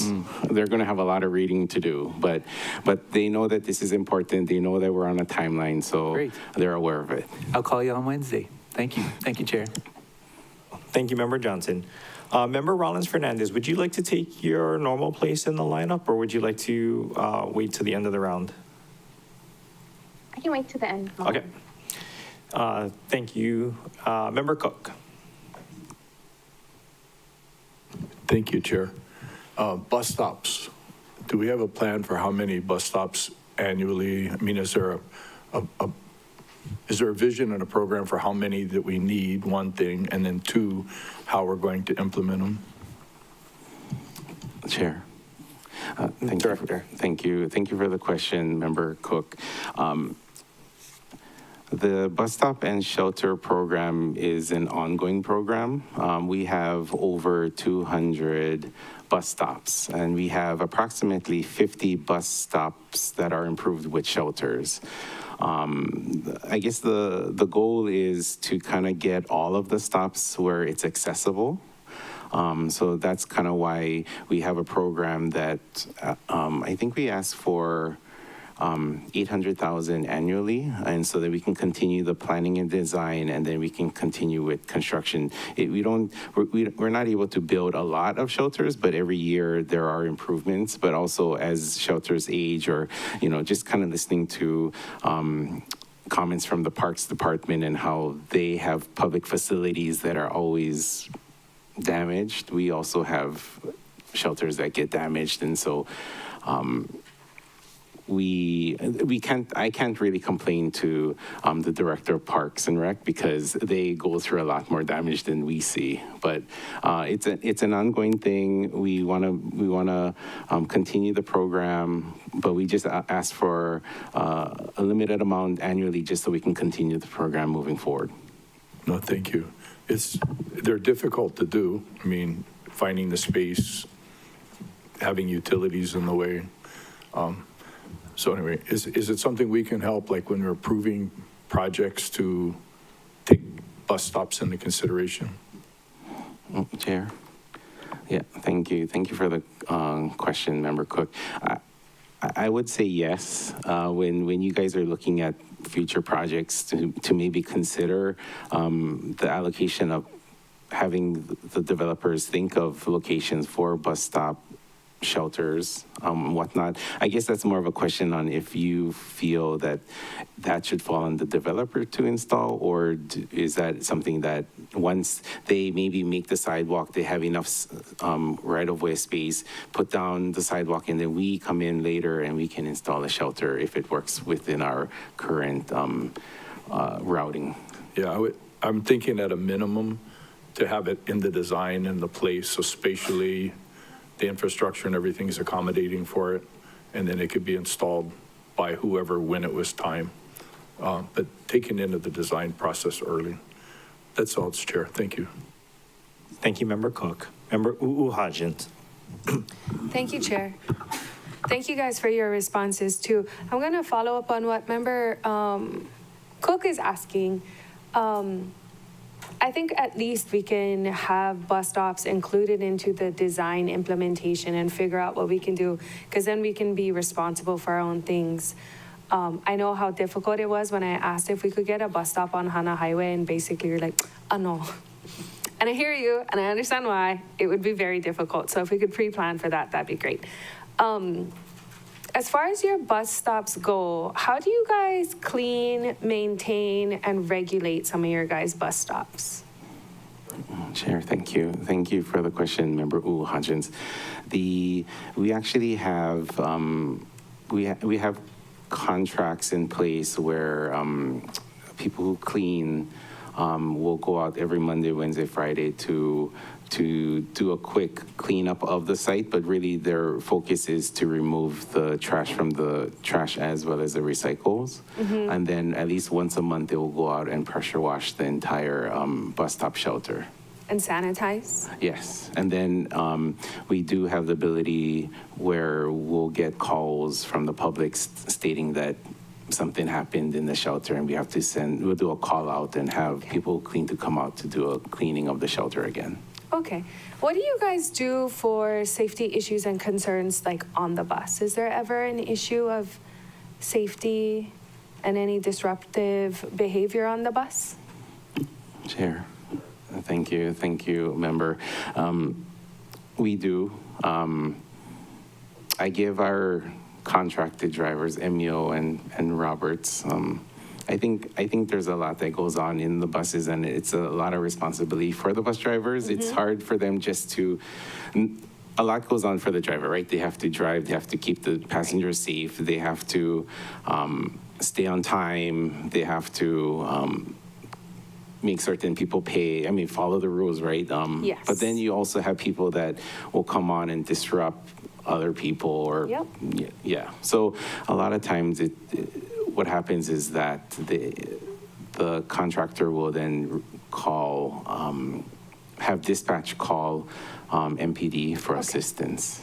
Okay, because where my children go to school are the only Kulukaipuni schools that we have on this side of the island. So that means we have people from all over town, and they got to come up country to come to school. But regular school bus is expensive now. Used to be 15 cents when I had to catch a bus, no longer. So we do have a lot of students that I see that are riding the Maui the Maui bus that are like right outside Eddietam. And there's usually a big gang of kids, and we have all kind activities on the bus. And I just want to make sure they're safe, because they're not just riding with kids, they're riding with a whole bunch of adults. And I have the luxury, and my husband has the luxury to pick up our children, but I would be worried if my child was on the bus with a bunch of adults and only one adult responsible for everybody's safety. So thank you for what you guys are doing. Yeah. By the way, last night at Hana, we heard so many good things about MEO Transport, and same with us, Paratransport and MEO Transport. So thank you so much for what you do to support MEO. Thanks. Thank you. Thank you, Member Uuhajins. Member Sinensi. Thank you, Chair. I just had a couple questions following up on Member Hutchins. My office did receive some calls from near the bus hub at the Catholic Charities with some of the patrons kind of going over, or have you received some of those complaints as well? Chair. Yes, thank you. Thank you for the question, Member Sinensi. We do get calls that call in from Catholic Charities, Kahaluilani. That's across from the transit center. Yeah, we do get those calls. So I guess I can tell you that within the Kahalui Transit Center, we do, per our contract with Roberts Hawaii, we do have a security guard present 24 hours a day. So again, it's one security guard that's there along with Roberts Hawaii employees, 2 dispatchers that are there during when the transit center is open. And then when the transit center closes at night, we close the gates, and then the security guard is there that kind of monitors the area overnight. But the security guard area that they monitor is typically right in front of our transit center or within the transit center, not so much in the outside vicinity. Okay, thank you for that. And then the other calls we've been receiving is from some of the FEMA fire victims that live down in South Maui. And with the road closure down on South Kihei Road, they're curious about bus routes being changed, added. What can they expect as Public Works fixes the road? Chair. Thank you for the question, Member Senency. So I guess you're specifically speaking about more South Kihei by Kamoli too? Is that kind of what? Kind of have to jump up to the highway and then come down. Okay, so to answer your question, staff in our office did install temporary bus stops in the vicinity of the Kamoli 2. I guess the unfortunate area, I guess the closest stop to that area is temporary stops on Alanua KLE Drive at South Kihei Road. So if you're in front of Kamole 2, you would have to walk to Alanua KLE to catch the temporary stops. So that's where the nearest stop is, because we do have to, we can't drive along South Kihei Road where the road is closed for now. And I'm not quite sure how long that will be closed. So we figured we needed to pivot and do some temporary stops. Forward that information to them. Thank you. Thank you. Thank you, Member Senency. Chair Lee.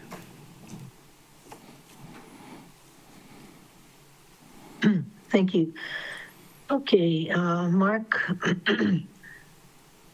So are you getting more complaints because of the weather that, like houseless people or sketchy people are using the bus stops as shelter more often these days?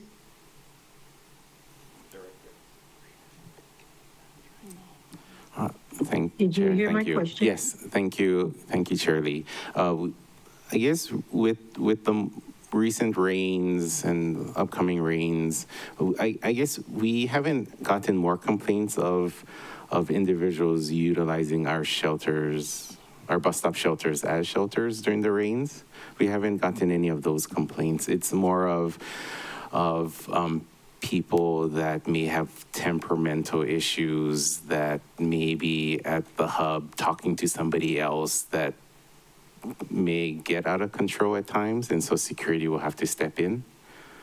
Yeah, okay. Yeah. I was worried about that because, when I pass these bus shelters, I see some people who are seemingly intimidating. And so innocent, kupuna or other children would be scared to sit at the bus shelter. So I was worried about that. Okay, so the other thing I'm concerned about is a lot of the buses seem to be not even half full most of the time. So how's your ridership these days? Chair, thank you for the question. I guess with regards to looking at our based on total ridership for fiscal year 2025, we had a little over 1.38 million boardings. Based on where we are right now, and if it keeps on going the way it is, we're expecting to see at least a little over 5% increase in ridership from last year to this year, based on Okay, so projections. how does that come out, how does that come out to be as far as 50% filled? Do you have that stat? Oh, I do not. I'm just wondering, because if most of them are not full, why wouldn't you use smaller, more efficient buses? I think the question then comes down to the availability of us having smaller buses. So usually what we do is we have a limited amount of vehicles that are set to be driven every day. And so we have to plan for what the peak ridership will be. Usually what happens from an operational standpoint is we have one bus that gets assigned for the entire day. So while maybe the first one in the morning might not be full, but maybe the 7 o'clock in the morning and the 4 o'clock or 5 o'clock in the afternoon may be full, and then it starts to dwindle. It's the same bus the entire day. If not, then yeah, okay, thank you. Yeah. Thank you, Chair Lee. Committee Chair Sugimura. Thank you, Vice Chair. So, perfect segue, because your base yard, which $77 million, of course, that's your CIP gross. And right now we're talking about $1 million. And how are we doing? And can we help you in any way? Expedite this. Do you need it? Because we need our buses. Sure, thank you. Thank you, Member Sugimura, for the question. I guess from our transportation base yard, we are actively working on, we're basically finishing up the master plan. We have available funds that we're going to move towards the planning and design phase. We are keeping FTA involved because we plan to apply for additional federal funds for it. But what is holding us back a little bit from getting more electric vehicles is the ability for us to charge them. So coming online soon is we're going to be installing permanent chargers at our Kahului Transit Center.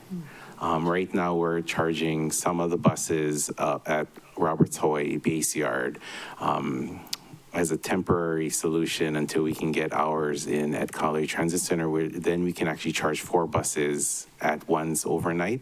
Right now, we utilize at least 3 out of our 4 electric buses during the day because we don't have the ability to charge all of them at the same time. We actually started the CIP for electric charging before we actually ordered the buses, but then the buses came in first. So we're trying to close that out. We're working with HECO on getting that project completed, and so they needed to do some infrastructure upgrades on their side. So they just finished, and the storms kind of came in, and so we're kind of waiting on them to kind of close it out so then we can take over to do our side. But I guess it just in the bigger picture is once we can move forward with our actual building of the transportation base yard, then we'll be able to actually, we're planning in additional electric bus chargers and things like that. So that will also change what our fleet would look like, because right now we're heavily diesel reliant. So the $1 million that's in the CIP budget for next fiscal year, you are going to use it then? Yes. Even with this situation. And I think your buses came in earlier because at your blessing, you said the county's gang ordered, I don't know what the right word is, but you did a statewide procurement. And so all the counties ordered buses at the same time. So the idea was that by doing it as a large procurement, we were technically supposed to get better pricing. And Dennis Dwyer is still your consultant? Yes. Wow, years. Thank you. Thank you. Thank you, Member Sugimura. Member Paulton. Does your expansion position require a reorganization with union consultation? Thank you. Thank you for the question, Member Paulton. It does not. Oh, that's awesome. My other question is, you mentioned, I think MEO, like paratransit is a 5.7% increase and Roberts was 5%. Is that difference of 0.7 because the paratransit like does additional stuff besides just drive? Chair, thank you. Thank you for the question. To clarify, our Maui bus contracts are 5%. I guess included in my statement was between 5 and 5.7%. The 5.7% is for the human services transportation, and that's the grant to MEO for their human services. So Maui buses, we're asking for 5% increases on fixed route paratransit and commuter on their current I guess hourly rates on their contracts, and then human services, their request was a 5.7% increase. And is that because comparable prevailing wage is based on fixed route commuter paratransit versus human services? Like, why is it not the same? Great question. So our Maui bus contracts are set where the maximum per contract allowed is 5%. So what is your backup plan if, like, you know, nuclear war and whatnot, Strait of Hormuz? Sorry, I didn't mean to make your face look like that. We are actually, I guess that's why it's important that we really consider the 5% or 5.7%, because while I think a lot of it is prevailing wages, we have been starting to get calls about the fact that fuel prices are extremely expensive, and because our buses, like even on the fixed route side. So that 5.7 is your plan B? No, so sorry, it's still 5%. What if we go to like $10 a gallon? So I think we'll have We're to, locked yeah. in. I think we are technically locked in. Oh, okay. All right, good enough for me, I guess. And then, are you working with DPS to let them know, like, as soon as July 1st happens, here's an added perk? If you're a county worker, you don't need a car, you can catch the bus to work or something. Chair, I think that's a great idea. I think, yes. And then the West Maui Transit Center, it's not going to be at the wharf because the wharf doesn't exist, or you guys are going to wait till the wharf rebuilds, or how does that all work? Because I think the ownership structure of the wharf makes it really complex to rebuild at all, and then you have the SMA and the historic district and then shoreline and Okay, Chair, thank you. Thank you for the question, Member Fulton. I guess where we are considering for a West Maui Transit Center is going to be in the vicinity of the Pioneer Mill smokestack area. We do plan to have I guess we're working with the Office of Recovery on what they're calling a super stop, and that's going to be like on Waianae. But we're looking at putting an actual hub in the vicinity of the Pioneer Mill area, and then having the ability to maybe by the senior center or something. Yeah. That'd be nice, kind of. Is that by the senior center? It is. A little bit. It is. Yeah. It's walking. It will be walking distance. Yes. And then also we will be planning. The big vision is planning to have the ability to even have bus chargers overnight, so then we can actually have electric buses running out in West Maui. Because right now, if we only have chargers in Central, by the time we get a bus out to West Maui, you're already losing charge. So. Thank you. I heard the bell. My next round will probably ask about a stop at Hanako, if that's even a possibility. Thank you, Member Paulton. Member Rollins-Fernandez. Mahalo, Chair. I'm now at my private residence, and my two minor children are home from school, and as well as my husband, McKenna Fernandez. Okay. Aloha, Director, and mahalo for being with us today. I wanted to ask a couple questions about the fleet. So, the hybrid buses were about 3 times the amount as non-hybrid, just combustion only, diesel buses. Was it solely because it was hybrid, or because of inflation, or both, or other things? Director. Thank you. Thank you for the question, Members Rollins Fernandez. I guess I'm trying to think when we went out to solicitation for the various types of buses. I think the most recent procurements, we just went out to bid for more newer hybrid buses, and those actually came out much higher. So I think overall bus costs have increased a lot. I would say that I'm sure if you talk to Department of Fire, I'm sure their fire engines are extremely expensive as well.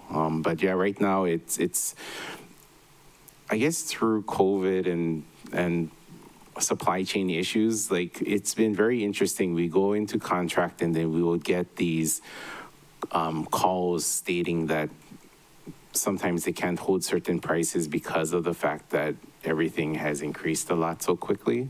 So I think that's what's happening is it's just the time that it's just everything is much more expensive. Yeah, mahalo for that response. I also understand like consolidation, private equity, and just overall greed. So it's costing more for no good reason, and it's taking longer because of the consolidation. Okay, so for the older buses, like from 2008, 2010, like what happens with those buses? Thank you. Thank you for the question, Members Rollins Fernandez.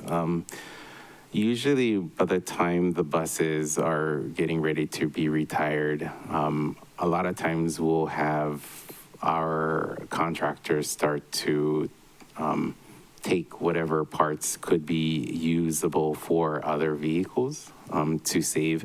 A lot of times our buses are so like put through the ringer. They have high mileage and they're just really tired. And so we don't necessarily put it out to bid for somebody to purchase it. We try to take what we can from it because by that time, there isn't a lot of extra spare parts. So we usually take the parts from it to have spare parts for other buses, and then we dispose of them. Makes sense. Mahalo. We heard last night from a testifier that the Hana School student athletes bus broke down. And I know that our Molokai High School buses are ready to be retired too. They were running since I was in high school, long ago. Mahalo, Director. Mahalo, Chair. Thank you. Ikawa kahiko. Okay.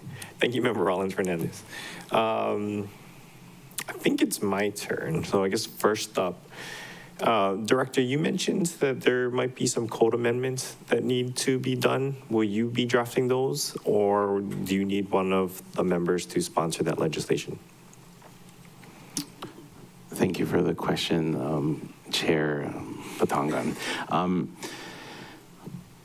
I guess it depends on when it would need to be done, because we would be able, I guess my department would be able to work with Corporation Counsel to draft something. I guess it just depends on if Counsel Services believes that the code should be changed at the same time that the budget gets approved, then I would say it may make sense that it falls with you folks, but if not, then we can draft something. Okay, we'll check with Corporation Counsel and OCS. On our way back from the Paia community hearing, I saw a school bus picking up, okay, so that was last week. I saw a school bus picking up people at a County of Maui bus stop. Is there an issue? Is there an issue with the county fleet? Was Roberts using their own vehicles to fix route services? Great question. Or are the private companies conducting pickups at our locations again? Like there are multiple explanations. I'm just trying to get at why a school bus was picking up people at our bus stop. Okay, so I guess what I could say about that is that DOE sometimes utilizes our bus stops as possible locations for student pickup and drop off. So But that this could was be like it. after our budget hearing, which ended at like 8 o'clock at night. I can't imagine these were students being picked up from school. Did it look like students? I don't know, dark, but I don't think it was Interesting. just, I don't think it was just students. Okay, I guess But maybe it's something to look into. Yeah, we will look into that. Thank you very much. Okay. One of the complaints that I got at my open house was related to the transit hub. There was a security, several people brought up security issues. You mentioned to Member Senensi that, you have a security guard who is responsible for the hub itself. I had reached out following that community meeting to ask if you could consider adding additional security guards that would patrol the side streets. I do not see anything in the budget, but I'm not sure if I'm just overlooking something and it was included in a different line item. Has the department considered adding additional security to the neighborhoods along like Vival Street and School Street? Thank you for the question.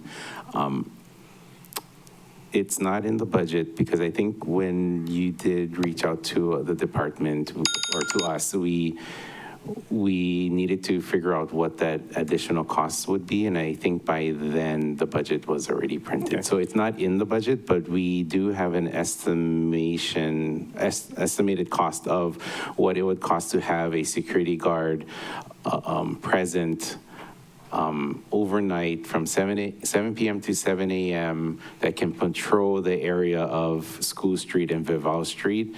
I think that comes out to be $170,000. 170. Yes. Cool. Thank you. All right. That is my time. Members, by show of hands, who has second round questions? About Hanako having a bus stop Okay. plan? Member Paulton. You have 2 minutes. Could we put in like a stop at Hanako just because, all the time kids are like, I don't have a ride to practice, and it's kind of a junior lifeguard location too, and like that. Yeah, thank you for the question, Member Paulton. So if I believe I know what beach you're talking about, is that the one? Just south of the Hyatt. Oh, okay, yeah. So that's the one. I guess we can look into it. I know that there would be challenges. So usually we would drop off and pick up people alongside of the road. I think Not the highway or pull in. So yeah. So I think that beach park is on the side of the highway, right? So then, I guess the concern would be: is there enough right of way for us to pull over, and would it be safe enough to have kids and No, and it wouldn't. So then the other question then would be, if our buses had to turn in to the beach park, would we be able to safely get out as well? Not every day, no. So those are some of the things that I guess if. How about like at the Hyatt Puerto Cachet? No, they wouldn't let because that's a private property. The little bus stop outside of their facility, I think we actually utilize that for commuter pickup and drop off. So I think there might not be timing to do that for like the West Maui Express bus, but I mean, if we were to consider just kicking them out on the Hyatt pull out or something by the Kanapaliali public parking. Yeah, I guess we could look to see if there's enough timing on the Lahaina Villager route. But I know that one of the requests that came from your office as well was for us to consider adding back the aquatic center. Oh, to that would be a good one. So too. I know that our transportation program coordinator has that on his plans to add that back in. I think if I come to him to add this other beach park, it may be tight on schedule. But I can let him know that that's something. Is there a priority? Is there a priority? No, the rec center and the aquatic center definitely, Okay. because As I can say lot that more that activities there. You got like swimming, football, boys and girls club, skate park, and whenever they rebuild Kahaleakiola and yes, like that. Okay, I so mean, so that the is beach on. park is just that's junior guard and canoe. that's on his list of wanting to reinstate. So I will mention the other beach park, but I know that he has on his list to try to get the aquatic center back on. They need exercise. They can walk from Whalers Village. Okay, thank you. Thank you, Member Paulton. Did anybody else have any second round questions? Okay. Oh, thank you for pointing that out. I'm sorry I missed you. I didn't look at the screen. Member Rollins Fernandez. Mahalo, Chair. Just one last question about the ferry. Exciting that it looks like if everything aligns, we may start service for Lanai Q3 of FY27. Do I understand that correctly? Sorry. Yeah, thank you. Thank you for the question, Member Rollins Fernandez. Yes, I would say more towards the ending of Q3 or beginning of Q4 or within that vicinity. Exciting. And then for Molokai, when, is there an idea of when that would be happening for our island?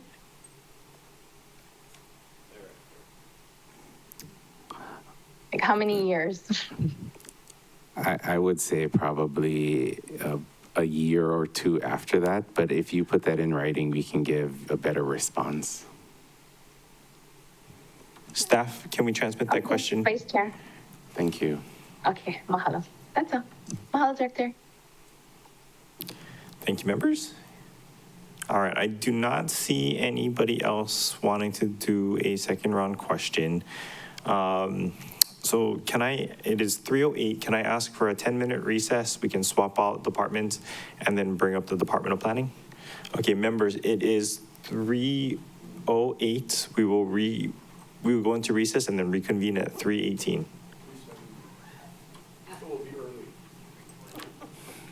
3:18.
All right, will the BFED meeting of April 7th please come back to order? It is 3:18. We are on time. Thank you, members. All right, we have before us the Department of Planning. We will, again, do 2 rounds of questions, 3 minutes for the first round and 2 minutes for the second round. I've been starting with my right-hand side, so I'll start with my left-hand side this time, and recognize Member Senensi. Member Senensi, or are you off? Did I catch you off guard? Yeah. Sorry. Oh, I did start, remember. Okay, well, I'll go back to Chair Lee then. Chair Lee, would you like to kick us off? Do you have questions for the Department of Planning? Chair, you are still muted.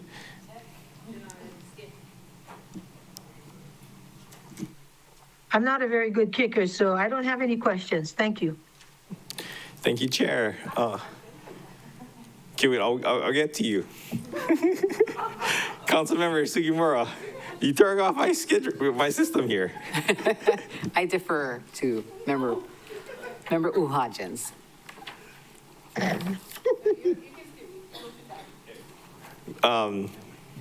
All right, I'll skip over Member Sugimura for now.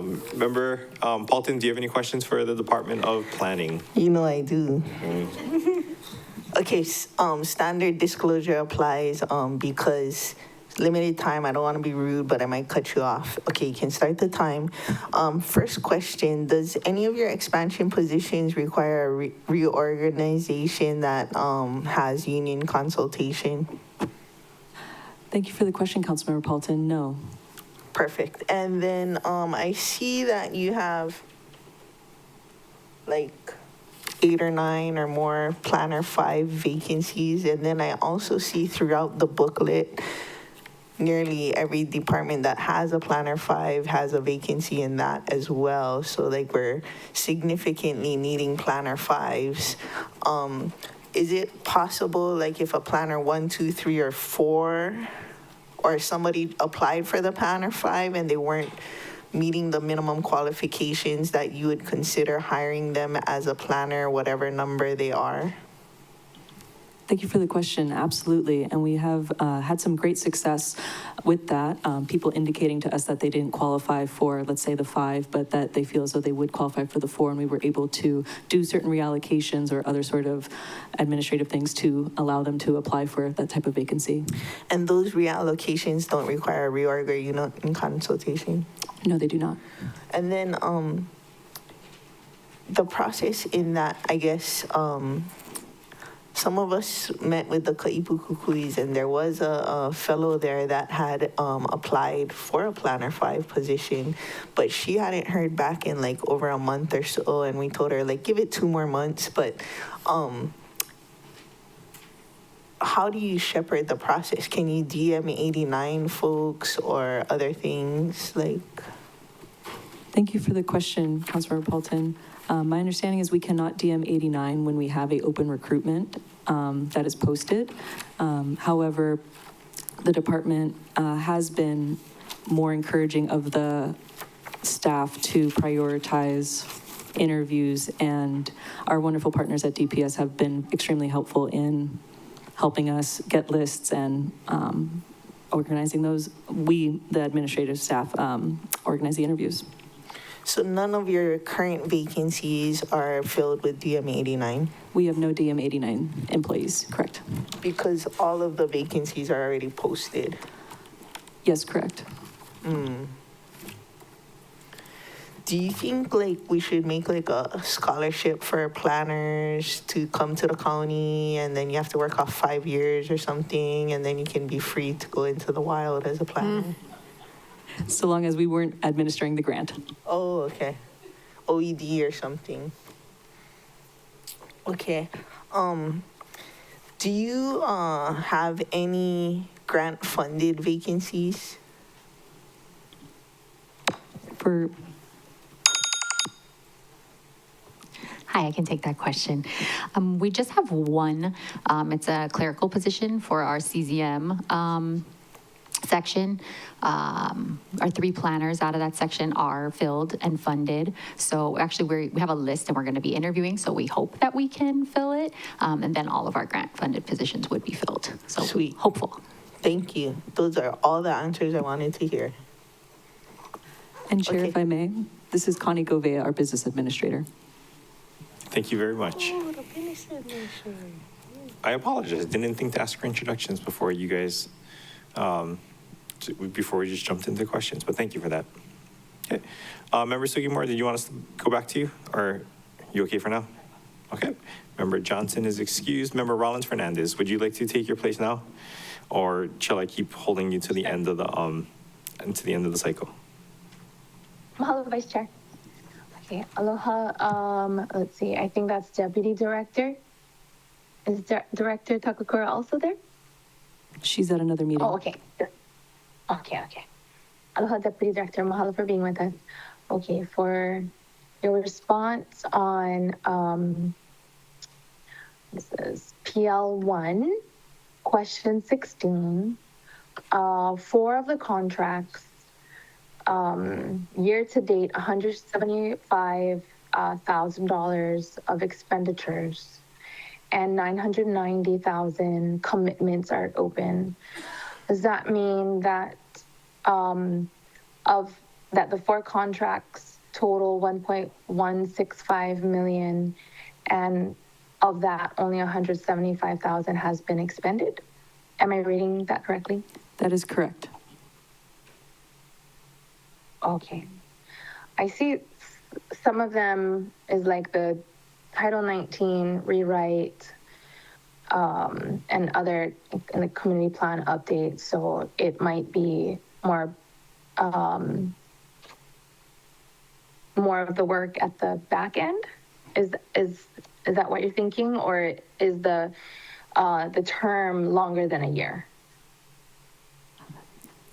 The terms for many of these contracts are over many years, yes. Okay, mahalo for that. Okay, and then I think this is the correct department. So for last night in Hana, we heard from Habitat for Humanity that they're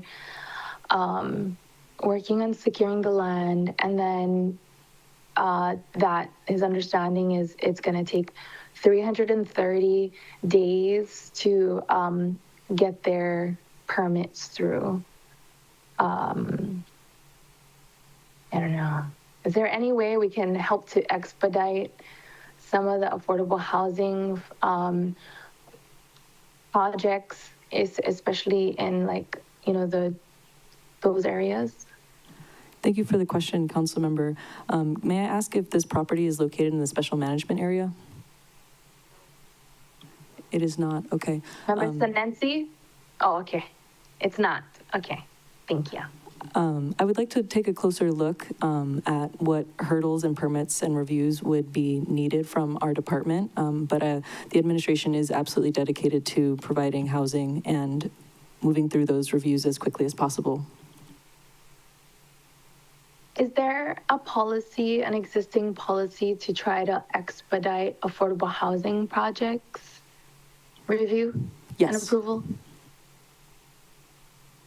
And how's that policy working out? Is it actually expediting those review and approvals? I would say that we've not received complaints necessarily. However, there can absolutely be more complex hurdles that require a closer look, and so that can, although it may feel as though it's not moving as fast, we do dedicate our efforts and team to finding solutions to move those forward. So I would say that it is successful to the degree that we can allocate administrative resources to focus on those housing projects. Okay. Okay. That sounds good. Mahalo, Deputy Director. Mahalo, Vice Chair. Thank you very much. Member Rollins Fernandez. Member Cook. Thank you, Thank you, Chair. Thank you, Director and staff for being here. My question's for, does does the planning department, do you track and do you manage, do you understand, or do you know, like the value, dollar value of the permits that are in the queue to be reviewed? Thank you for thank you for the question, Member Cook. I think that I'm not familiar that we are able to pull that data. However, we do have a list of the permits that are within our wheelhouse, of course, and those project valuations are part of those applications typically. However, I'm not familiar if we are able to use maps in a way that can pull and tally the total of the valuation. I would need to look into that.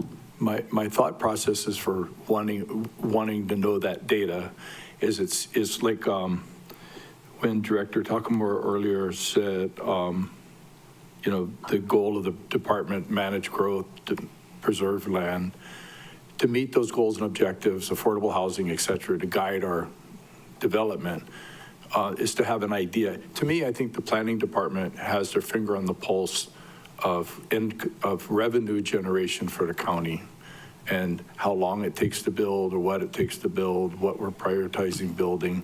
And a lot of those things are going to be policy to enable you to filter, because you can't necessarily do that.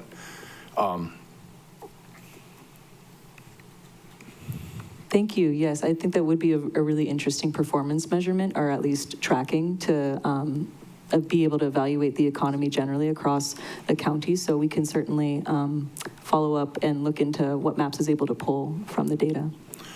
If sort of a segue to that would be county CIP projects, so that to be able to justify prioritization, to be able to have an understanding, these CIP projects, which are multiple millions of dollars benefiting the community, and those projects, the delay in those projects, the impact and the cost escalation to the community is substantial, potentially substantial. So I'm just trying to be creative with tools and methodologies to enable the department to actually continue to manage growth and preserve land. One of the ways we preserve land is the county to be able to buy it. And one of the ways the county can buy it is if we have enough capital that we could allocate to it. And if we knew we had like $200 million worth of work and we could approve half of it, or we were going to approve half of it. So anyway, do you have any suggestions of what the council can do to help the planning department? Thank you for the question, Member Cook. I think that you are I think what you're referencing is that the planning department is required to review the CIP every year. And so incorporating into our review with the Department of OEV Resources, a review of the financial impacts or valuation of the different projects, I think that's something that we can do and wouldn't need any, but your feedback is that is helpful for us to take that into consideration. Thank you, Chair. Thank you, Member Cook. Member Hodgins. Thank you, Chair. Aloha, Director and Connie. Nice to see you both. Hi. Okay, I do have a couple of questions. On page 34 of our rates and fees, I just have a question for the adoption, amendment, repeal, and planning commission rules and regulations for Maui, Molokai, Ilanai. We went from 250 to 4,175. And that is implemented when we make a change to the rules, or what is that section? When does it apply and when would we collect that money? And it is a really big increase. It's on the top.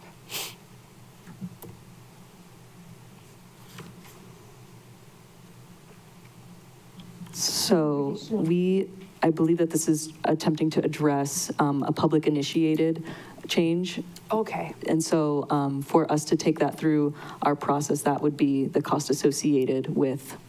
So if the public wanted to make a change to SMA or the commission's rules, I don't think I've seen that happen too often. No, we have as we recently saw with that conditional permit for additional agricultural lots, there are many different types of approvals that are more unusual and are very uncommon.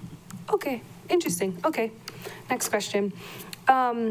For page 37 in the same book, for exceptions where it has that section of when the fees are not applicable to the building permits.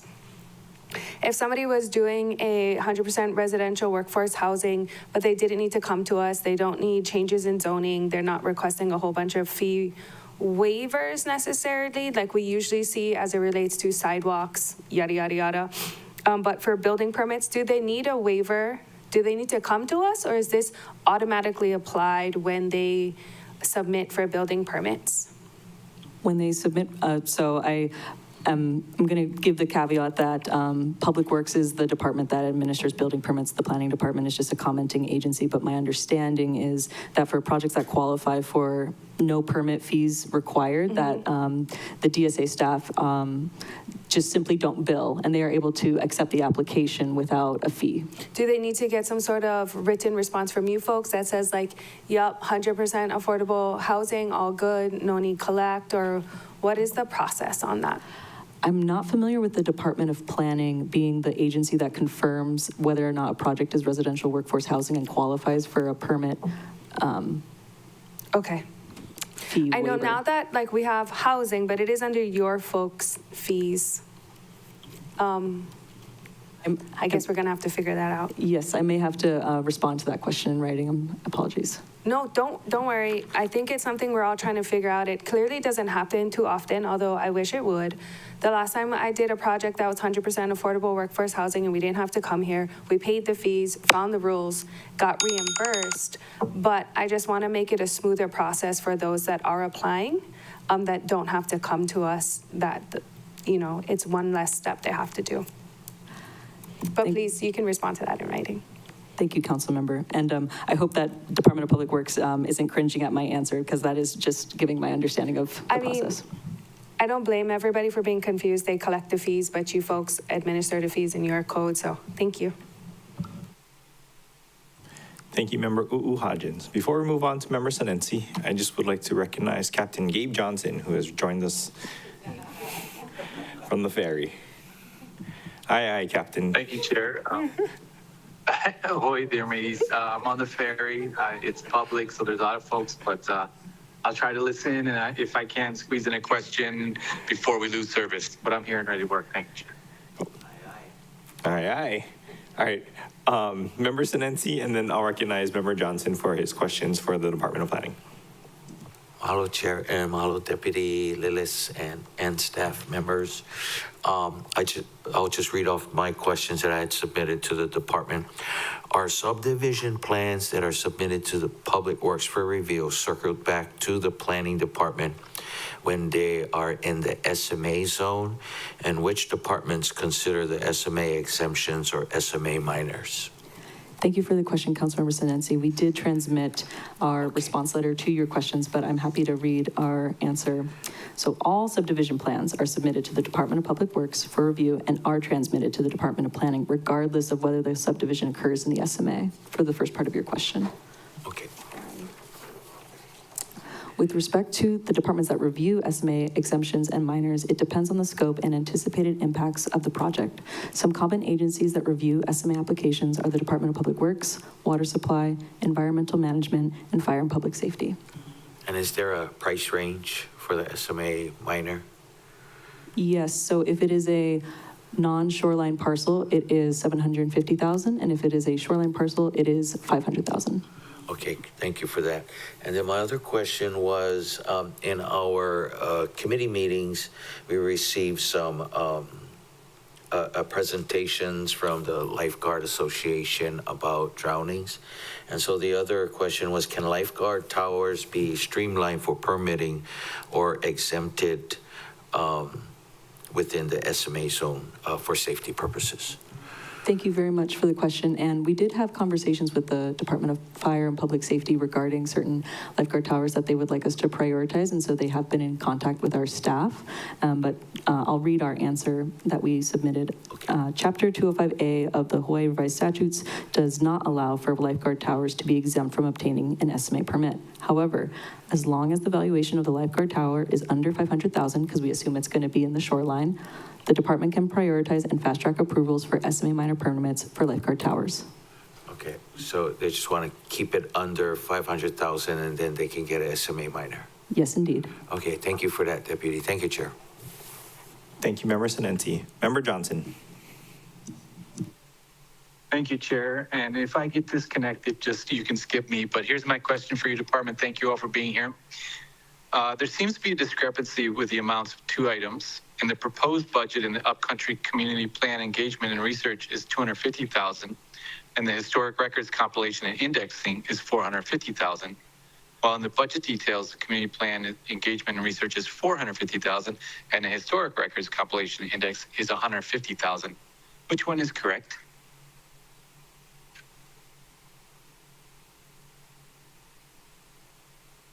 Great, thank you. And we did submit our responses, but I'm going to read our answer. The department can confirm that the correct allocation is $250,000 for the Upcountry Community Plan Engagement and Research and $450,000 for Historic Records Compilation and Indexing.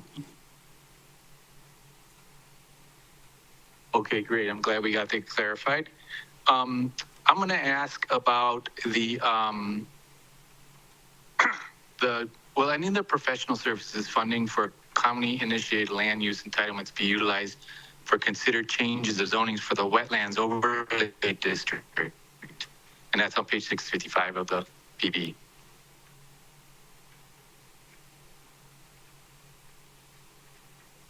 Thank you for the question. Let's see.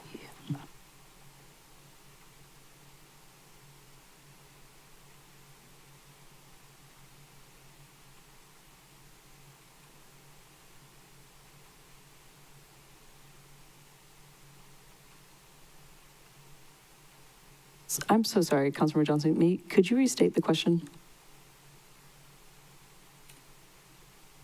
So we have professional services funding for county, and will any of those professional services funding be used for county-initiated land use entitlements?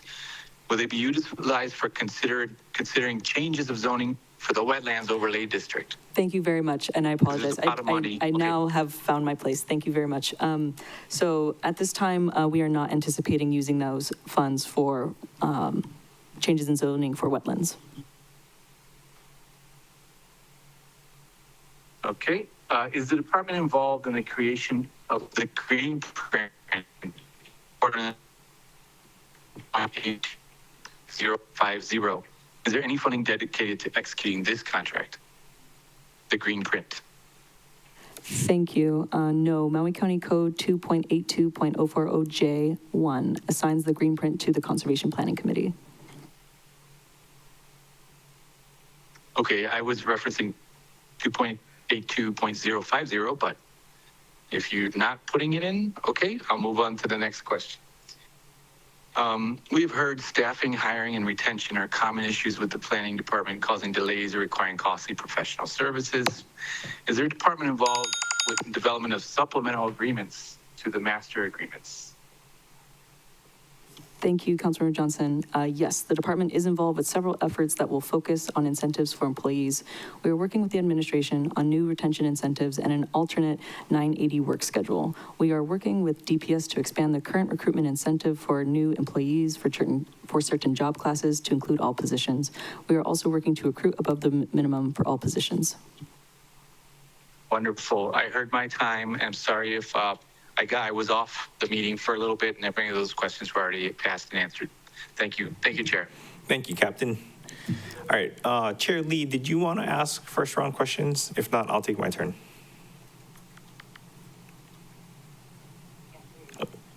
Okay, I couldn't hear that, but I think the answer was go ahead, Kaunai. All right, members, before I begin, Yeah, that's right. Thank you, Chair. Sorry. I didn't realize I was muted again. I forgot to note. I said, go ahead, Conway. Thank you very much.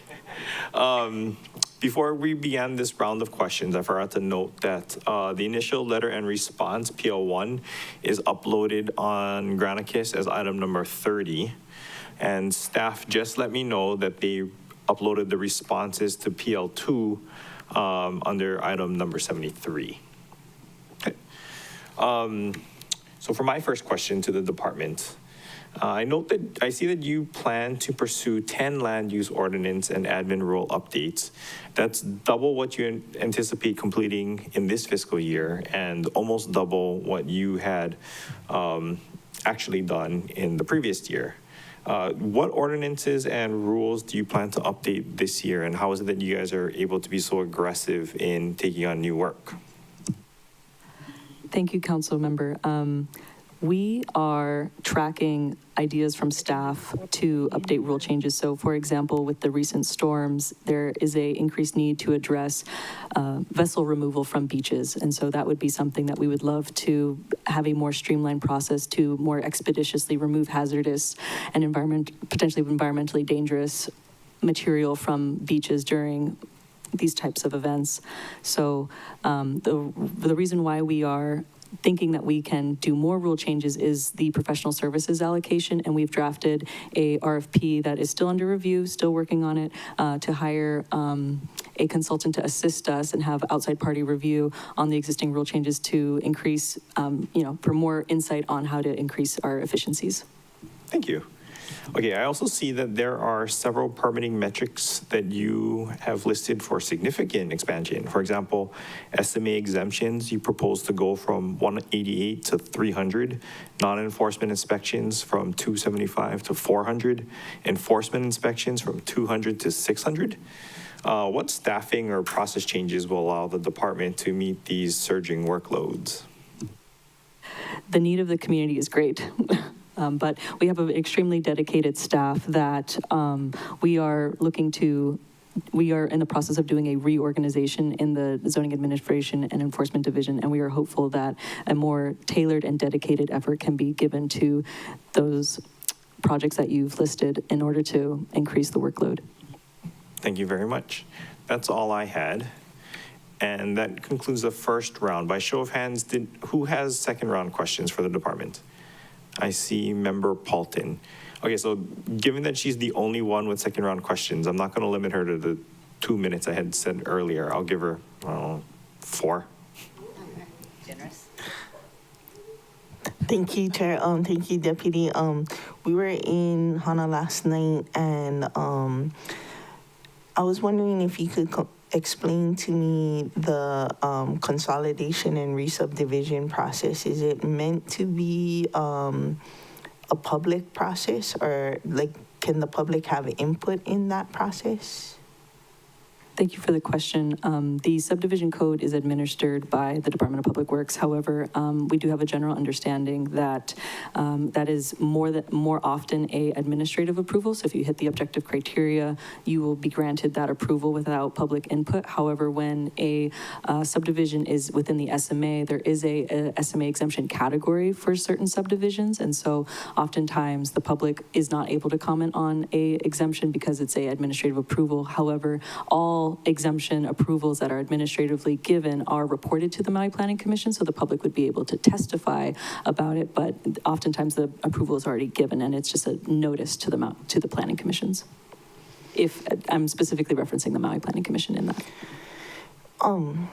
Often those consolidation and subdivision processes erase our history in terms of land commission awards and royal patents and like that. Is that not taken into account in the administrative process? I shouldn't comment on Title 18, which is the subdivision code, so I would want to defer that question to the Department of Public Works. Is there code changes that could make it non-administrative? That would be for Public Works and Corp Counsel to opine on, but I do think that it does sound as though that would be possible.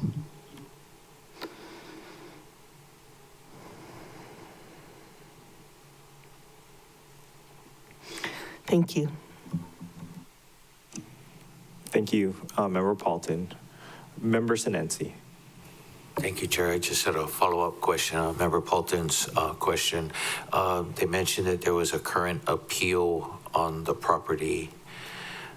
I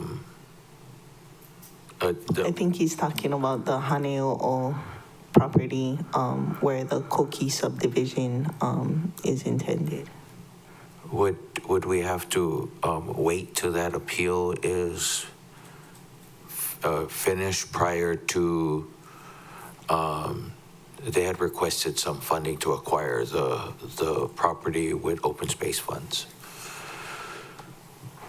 Thank you for the question, Councilmember Senency. So I don't mean to avoid this question. It's just I'm not familiar with an appeal for that subdivision being submitted to the Department of Planning because we do not administer the subdivision code. However, you know, we can certainly follow up with Public Works on that.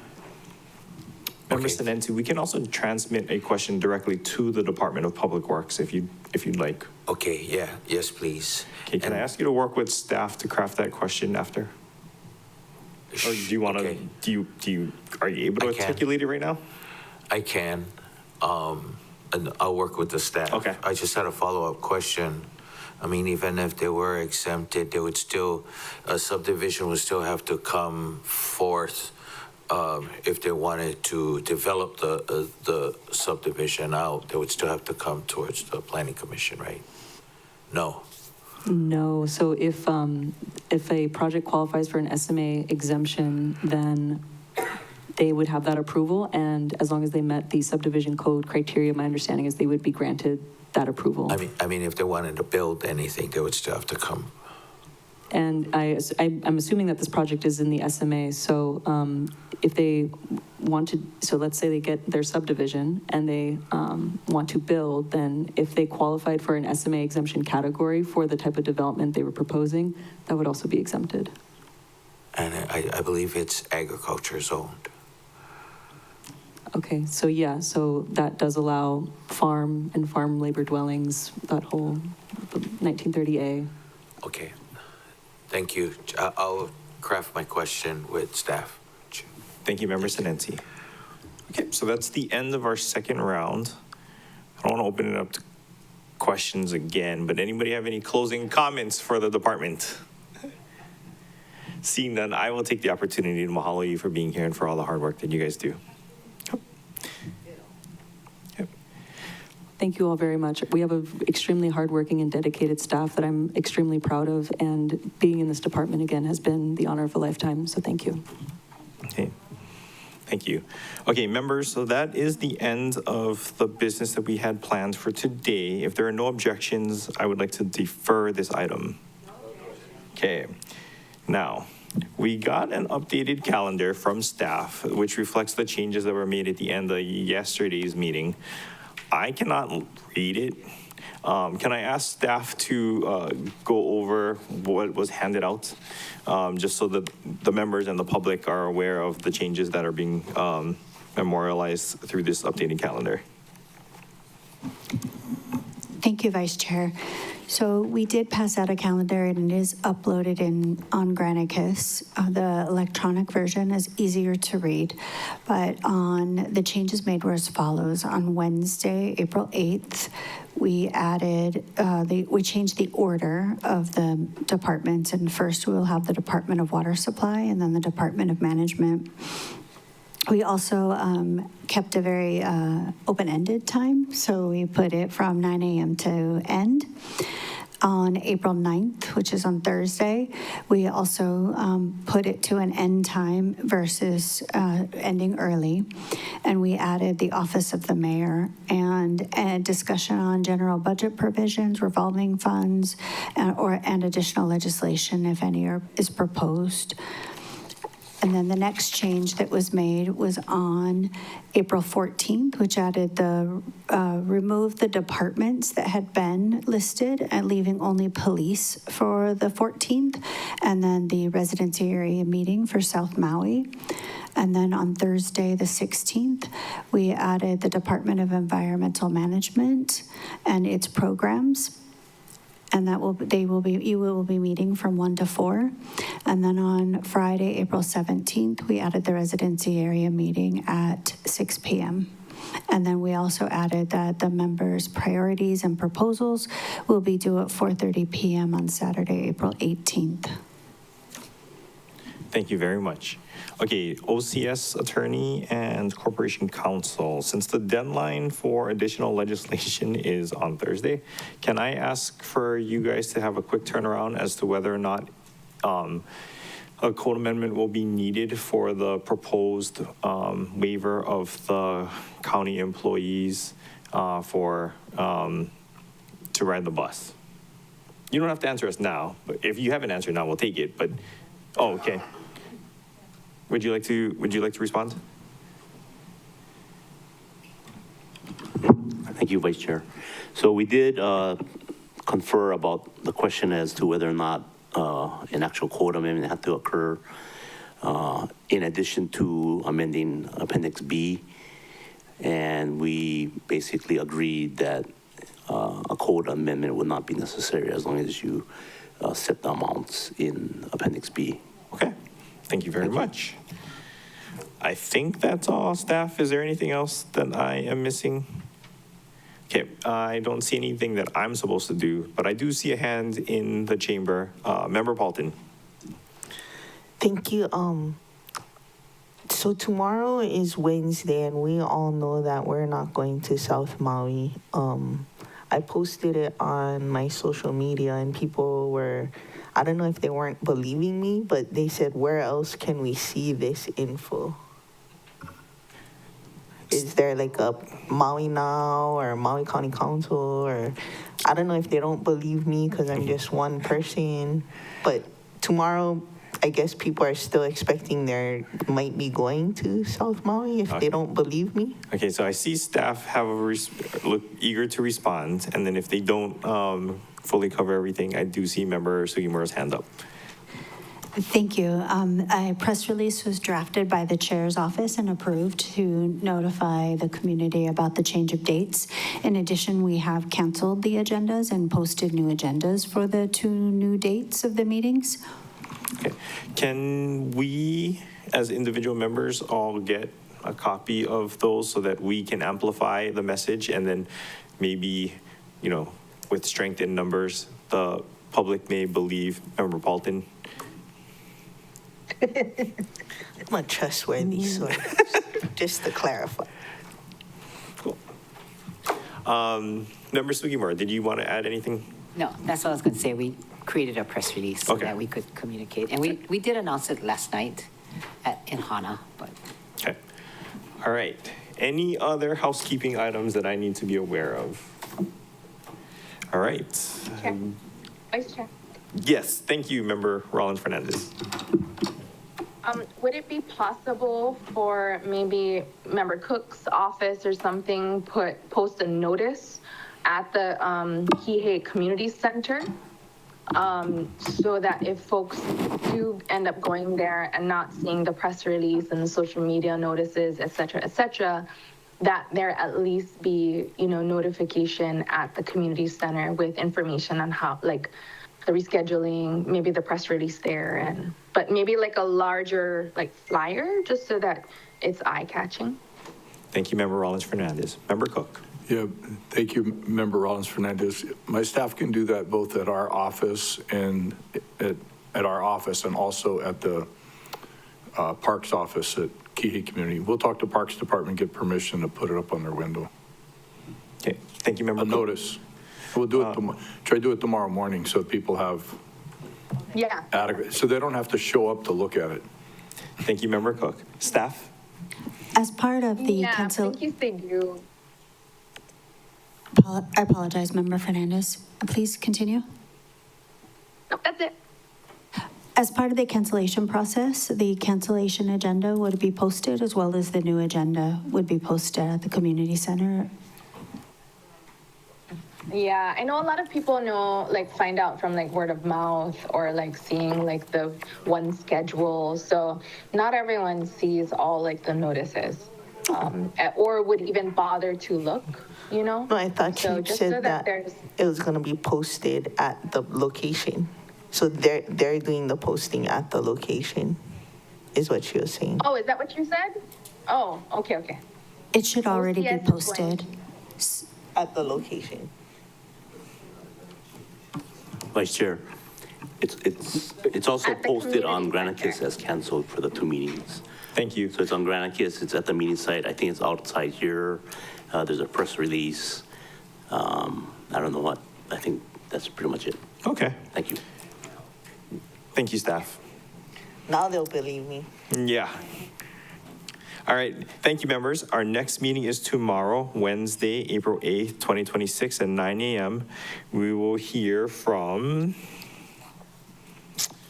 Department of Water Supply Management, including the Office of Recovery.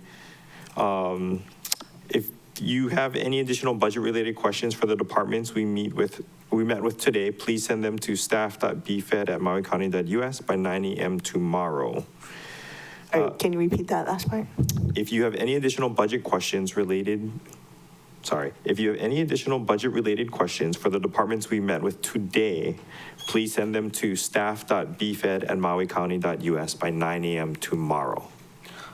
Did we receive Parks and Recs 2? Hold on. I have to check my notes.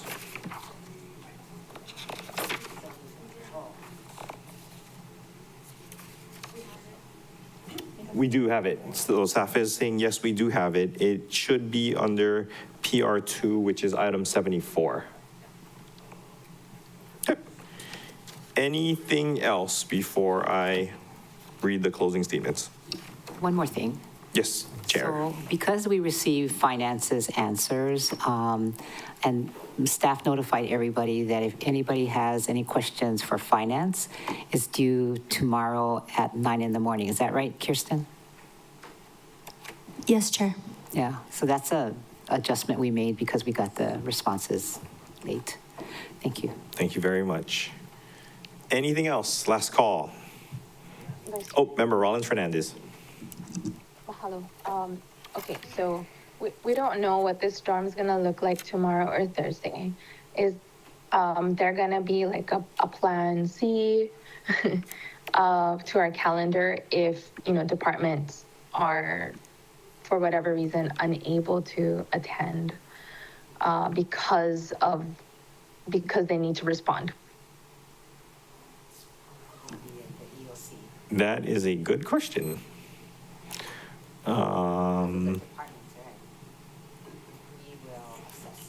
I don't. And we can think about it. You don't have to have an answer. It can be something that we marinate on. Yeah. Just so that it's, we're not completely caught off guard. Okay. As of right now, the plan is still to gavel in at 9 a.m. tomorrow. But if we need to 9 a.m. tomorrow.